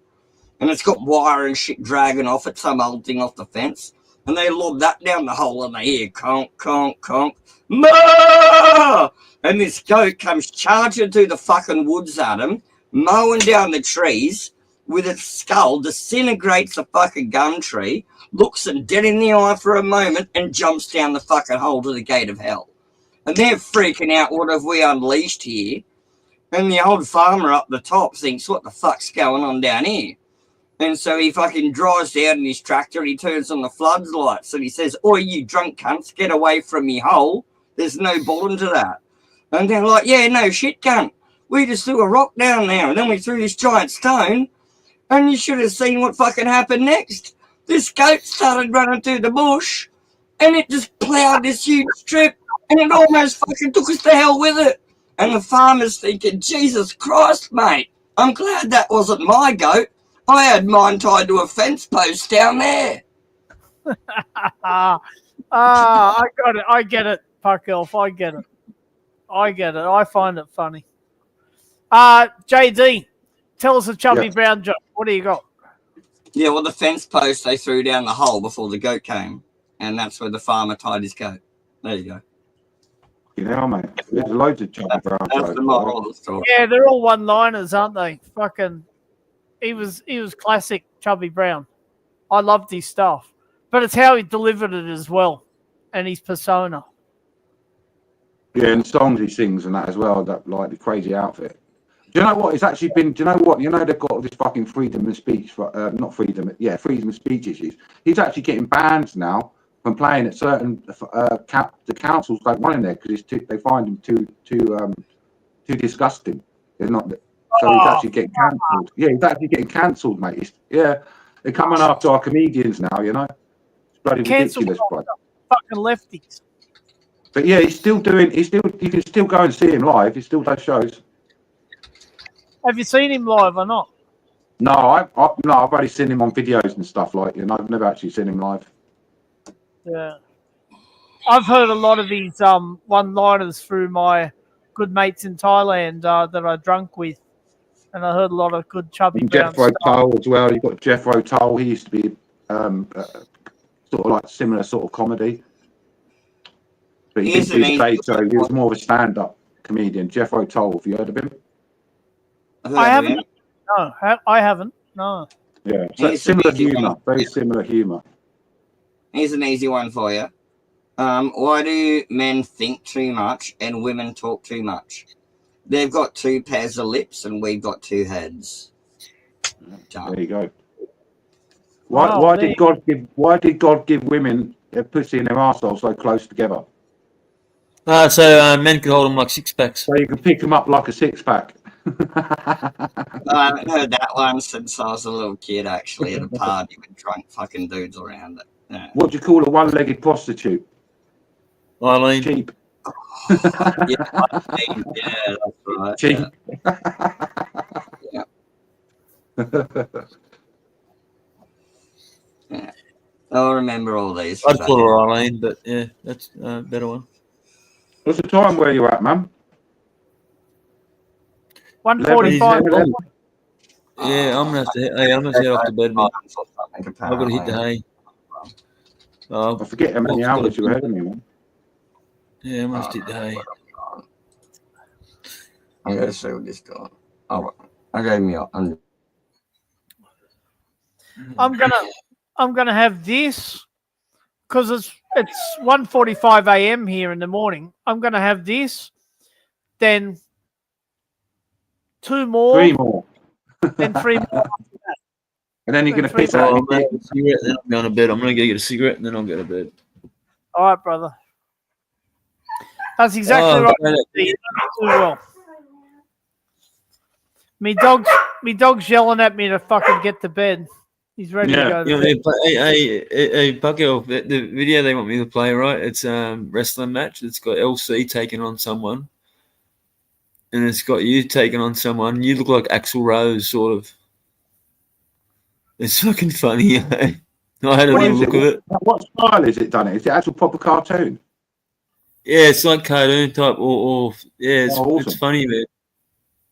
Can we show it? Can you show it? Yeah, I'll show a little bit of it because I don't want to get like I don't know if I'll get stuck for it. I don't think you'll. Nick reckons Chelsea versus Portland Andy. Portland Andy. Read the chat. I don't think I'll get struck for it. All right. Is there a link? Can Nick drop a link in the chat for it? We mind. I'll go and see it.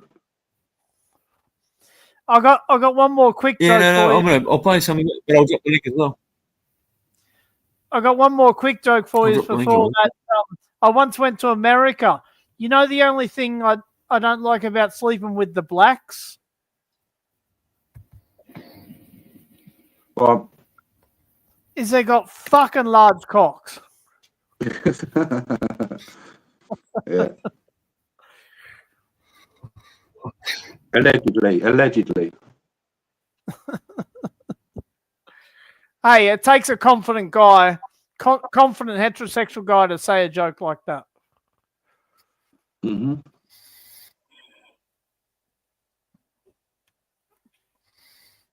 I made that up, by the way, all on my own. World Wrestling event. Boy, oh, go ahead. Hold on for a second, Five Banger. Oh, you're fighting King Cobra. Oh, I know. You're fighting King Cobra. You're fighting King Cobra. That the next introductory match on You're fighting King World Cobra, Wrestling man. will be between, drumroll please, Five Banger. That's what you do, actually. It's quite funny. Two terrors from the You'll West. see, look, you'll see there. One weighing in at. Who's I don't that? know. We didn't take weight. No, not the Oh. next match, but the next introductory match. That's Ken's World. He's from Mark's channel. On next day, we have Ken's World. Price Master versus CB. Look at Taco. No way. Yeah. CB's going to be back. Quite funny. Where's the what? Price Master versus What? CB What Walker. there? Price Master from Where's the what? Texas and CB Walker Who's the main event? from, I believe, Oh, is shit. it Manhattan? New York? New York? Deep in the underground of New York. He does not reveal where he is for his own personal safety, but that man is in New York. Okay. So forward to that, guys. All right. I'll fast forward. What's the next fight? Yeah, card that we I didn't have? realize only me. We have That's fine. Vegan Patriot Let's get versus this fight. All American Nano. Let me. Right, they walk out. Message interchange, and she's very thankful for the Minutes TV chat for the Then they pumpkin bought contest Nanny. and her little things. Then they bought Nanny. I'm gonna Do the be walk team out. vegan. I think she can pull it. Oh, she's staunch. Nano's filled with energy, Looks by like the way. TJ She Five enters bloody the- NPCs, There's doesn't it? That's what it for looks like. reminding the crowd just with her expression alone that she has no time for bullshit. Now spastically waving her hands around, doing a little bit of a Is that- jig. I don't know what that is. As she heads into the ring, though, she does Apparently seem to have past the her elf eye fight on or the something. prize. Of course, the prize tonight is the only Miz World Wrestling Women's Weekly, because these are the only two women, I believe, that we have wrestling this week. So what the hell else would it be, right, Five Banger? This is true, and I think one thing you guys need to know is Nano doesn't have all the time in the world to train. Nano's a busy lady. She actually has a I think publication it might called be go. IP2 Zine that she sells online. Looks like So it. she's been working on that, Looks like it. and if she does have she has not cleared the nanobox out of her system today, they may be clouding her judgment. That's So funny. let's see. But Nano, we love you. We hope the best for you. Whatever happens, Oh, come on. continue on. Get on it. Indeed. All right, so it looks like Nano is really milking it here. Maybe it's because of Let's that small talk, victory huh? she had over in the Waffle House parking lot last week. That's I believe it good. was, right here on Come Only. fuck you. This is actually the Right. Abby is tonight. What a shame. Where's Paco? I'll tell you, there was one person who's absolutely not concerned where Abby is. That's I want Paco oh, fight. yeah. You gotta have those much. Oh, he's got a little bit of a pyrotechnic show. Well, that's kind of fancy. Yeah, let's see how fancy this is. Nice little entrance he's got here. All right. All right, This is boys. LC next. Didn't throw any gang signs. That's good. Yeah, slapping the old belly. It's Johnny Gangs. What's that on his shirt? I can't. Yeah, this is LC next. It is mustard, yellow mustard. Which is LC. All right. Oh, here comes Lincoln Kane. He is energized. Yeah, look, Lincoln This Kane. man is high on life right now. He is full of energy and he is ready to share. Oh, yeah. And look, yeah, you know, a few faces in the crowd. He's pointing them out and telling them, oh, remember you. And before he gets into the ring, I guarantee you we're going to see a bit of a display. He's gonna go respectful stance. Oh, yeah, right over the top. Shout out to rope. Only Mids, man. Shout out to Hang Only on. Mids. I've got to keep myself. All right. Oh, fuck, man. There's energy in that crowd. Look at that right now. Waiting. I'm telling you, this is highly anticipated match. I'm sure that neither of them are going to hold back. No limits. These superstars are ready to throw all caution to the wind. Sorry, Chelsea just got pumped. Indeed, Portland Andy. Oh, Irish whip reversal. He took care of that one quick. Suplex. With a hard shoulder right into LC. Oh, he's got elbows right to the butter. chest. Oh. He might need a girl after this. He's absolutely giving it to LC. Get up, LC. But it seems to me, LC. I'll bet you LC's waiting. He's waiting for his opportunity. Oh, atomic bomb. Knowing what I know about the styles of the opponents. Get up, LC. My goodness. And pulling in, demonstrating the power of gravity. Big knee to the face there, by the way. Andy's, okay. This being a no-holds-barred match, we know anything can happen ringside here, Five Banger. Are you expecting perhaps that one of these might pull some unforward antics out here ringside? I'm pretty sure there may be nefarious behavior by either one or both of these two men at any time during this match. Yeah, it does look like Lincoln Haynes is giving it back to the inside, but he's going to keep it fair. Perhaps not without grabbing the tool. Fucking around. Yeah, he's going for it. A table. Already. I have a feeling they're not going to do homework on that. Portland Andy said no, though. Reversal body slam into the ring. That's Portland Andy. Another reversal, another body slam. This is a precarious position. They need to move out of the corner and get moving. Flipping right now, and not without punishment either. That left arm just took about 20 years off it by Portland Andy. Ooh, who sends him on a princess cruise. The ref's already in action. Yeah. Only one count there. I thought so. A reversal, Irish whip reversal by Lincoln. Ooh, fast duck. Big boot right to the chin and a stomp to the back of the head by LC. He's giving it back in a big way.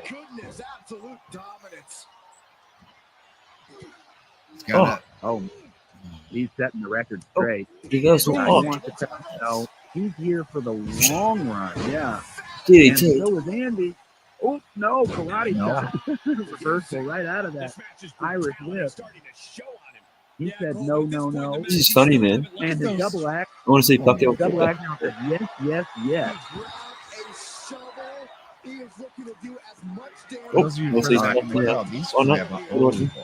LC got into double, by the way. The head. Let's see if there's any time. Ooh, yeah, and Lincoln King gets the first strike with a hockey. Is that a hockey stick? LC's gonna kill him. I didn't even know that those were in this simulation. So I'll accept it. And apparently so will Andy's forehead many times. Lincoln's not letting up with it. All right, looks like the weapon's been released. Andy survived way much more than the hockey stick to the head. Yeah, he's got a lot of gas in him. Look at that, a little bit of hot flying. Ooh. Wonder if he drove here in the back. Is he going for a military press? No, he isn't. But that was a beautiful body slam. Set the table up. Right to the back. Oh, he's positioning LC. Looks like he might make a little spectacle out of him with that table based on what he's doing. Let's see if he actually tries to go for the military press here. Here we go. No. Reverse to a body slam. Another body slam. All right, what you got to the beast right there. Did you see that, boys? I think he's fought Taylor. These are some wild moves coming out of PA. Now he's going for it. Let's see. PA, it looks like he's going to get the right. As a matter of fact, I think it's just an absolutely brutal attack. A little bit of showboating. I beat myself, mate. I was fucking laughing. So my eyes are streaming. He wants this man off. Yeah, he's had it. I think he's really just going to beat the shit out of him and then go for the pin. But he says no. Is that a figure four? No, not quite. LC, Pacquiao. LC had a good crack there. LC had a good crack. That's quite funny. I don't know how he's done that. That's pretty funny. Hold on. The action's getting hot in here. Where's Pacquiao? That reminds me, what was that thing they used to do on fucking on MTV, you know, with like the plasticine famous people and shit when they used to go fighting? What do they call that? Do you remember? The owner doesn't want his information released, but once you're working for the company, is bound to be a lot. I swear I seen one matchup screen real quick. if he's out in nature, he's walking around. I believe his Yeah, he's cardio good. is on par. I'm sure that we're going to see him in fighting form tonight. King Cobra JFS, I'm a big fan, but I presume that this is it's Elf. That's Elf. Elf. He's got his chainmail. He thought he could, yeah. Yeah, it's Pacquiao. Look at those flowing locks of hair and the magic coming out. Look at Pacquiao. Yeah. Stoic looking. A stoic Elf entering the only. Yeah, LBJ. A little bit of energy. And he's off. Look, he's back. He's got some energy. Damn, that boy's on something, or he got that cardio down. One of the two. Off to the races. Oh, laps around the ring. He just shot his load early, but it looks fiery experience. Oh yeah, Yeah, and putting I know. on a Cobra JFS. technical spectacle for the crowd. King Yeah, Cobra fun. is as he heads down the ramp. What are your first thoughts? He looks like, yeah. Is it just me, or is he not getting along with the crowd? Seems like he has something to say. I feel like, and this may sound weird, he's got more hair than me. Now, oh boy, and then a Look kick at to the his face. video and his Pacquiao. It made it Let's trying see to what look he's at preparing the here. real. Oh, a low blow by Elf. Absolutely willing to step back, and he will. Try and tilt. Look at that. A reverse into the turnbuckle. Wow. Area today. Elf demonstrating This is mad. capability. Look at this. You're about to see something amazing. Oh my God. This is hectic, man. That elbow. Yes, it's a ball game. A high flyer indeed. All right. So Elf simply just it seemed like the Cobra had a bit of an advantage at the top. I was worried he was going to spin too much gas too early. As we can see, Elf is nothing but gas. It looks to me like Elf could have potentially won a medal in the damn Olympics in breakdancing. It's so good. Oh boy. Legitimately entertaining.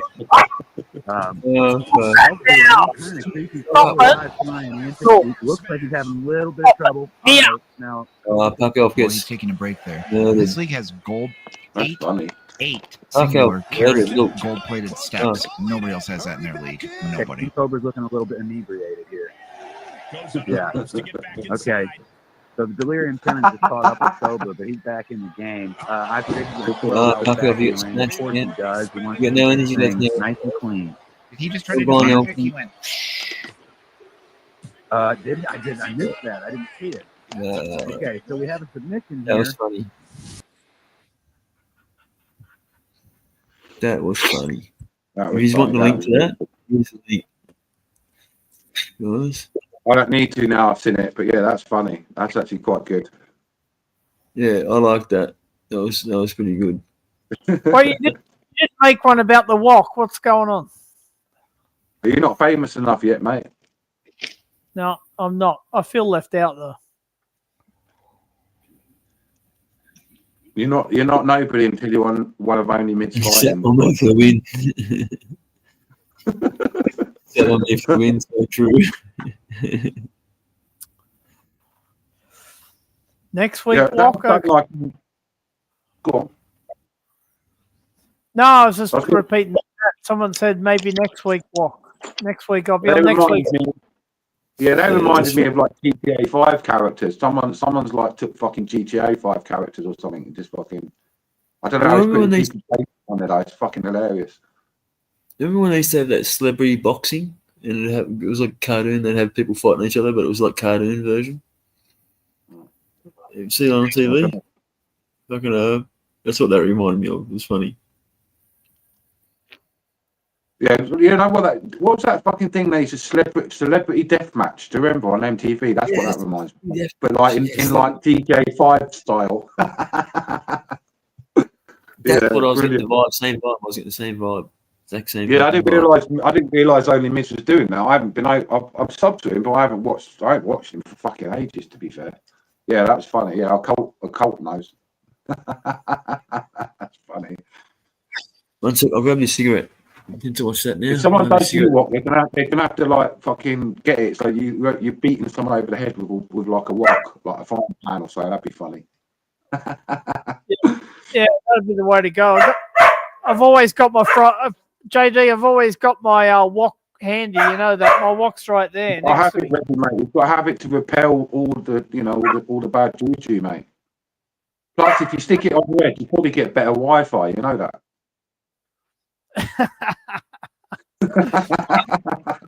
I'll end up with brain cancer from Wi-Fi. All them 5G towers coming, mate. You want to wear that wok more often. Who's skinny, Nuke? Who's skinny? Nuke, who's that then? I got to shut the door. Fuck this dog off. He's driving me crazy. Hang on.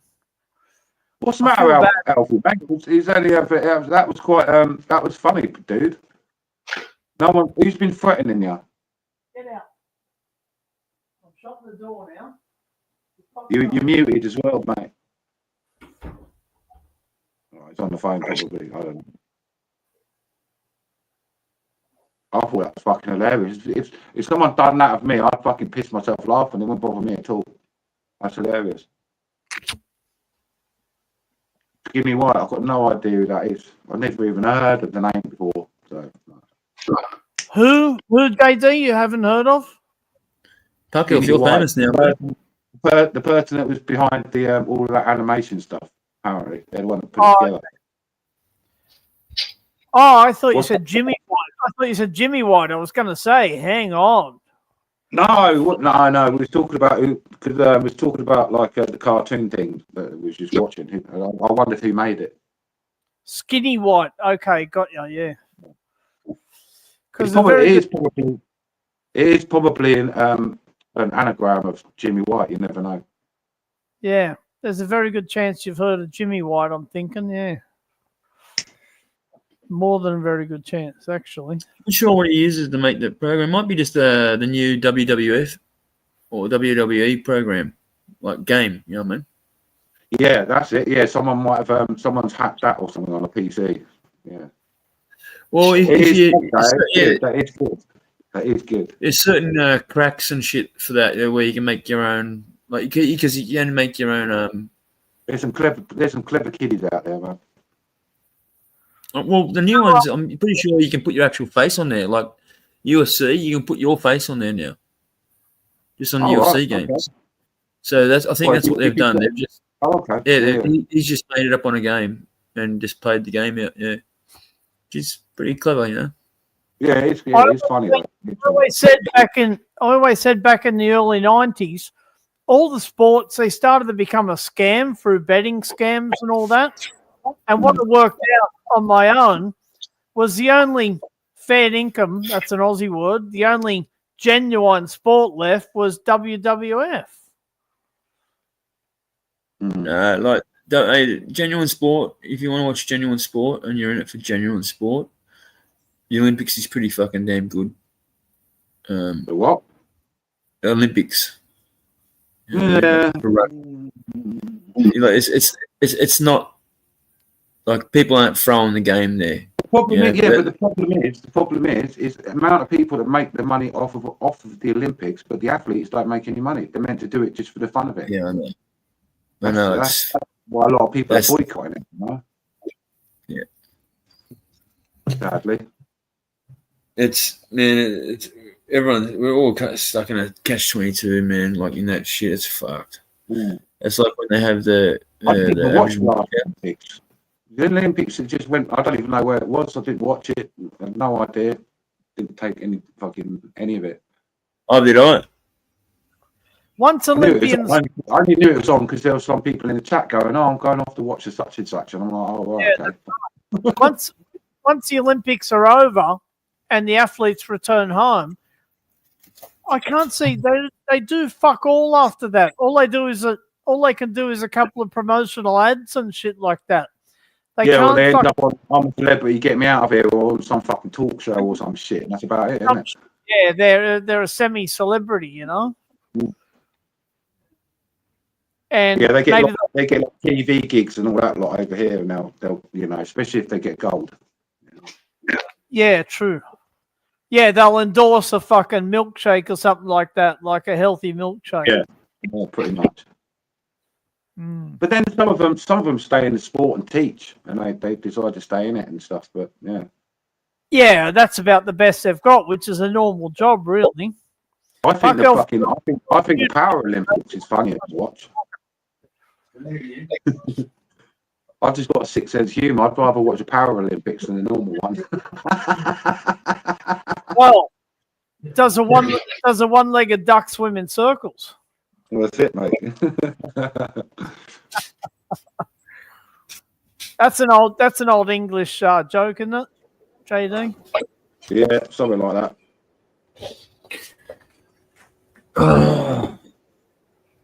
My mate, I had a darts player mate in Australia. His name was Duggo. His last name was Duggo. So anyway, I'd say, you coming out with us tonight, Duggo, to the fucking nightclub? We're at the local club playing darts and snooker and that.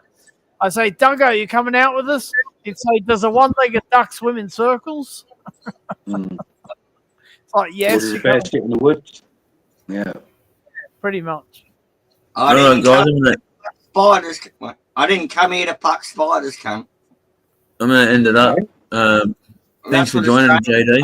Like what that is. You say, I didn't come here to pluck spiders, cunt. Oh, I'm going to end the stream in a sec. I was just thanking you guys for joining the panel. Thank you. No worries, man. Thanks for having us, mate. No worries. You're always welcome, JD. You know that, mate. yeah, no worries, mate. No, cool, mate. Yeah. JD, crack on, brother. Crack on. Yeah, I'll see you out there on the streets, peeps, all right? I'll try and do an early one tomorrow. All right, guys? All right, yeah, gold. Another live turn. See you later, see you later, Elf. I'll do it in the morning. Cheers, right. brother. Later, Cheers, Fuck Elf. Cheers, Terps. I'll see you night, tomorrow. Fuck Elf. Rock, have a good night, my brother. Cheers, bro. Be good. Cheers, bro. Chat, everyone in chat. Trish, Nuke, Xterra. Who else is in chat? Man. I gotta read. Oh my god. I don't get it. Participants. It shows me. Participants. Nuke, Puck Elf, Trish, Xterra, and all the lurkers.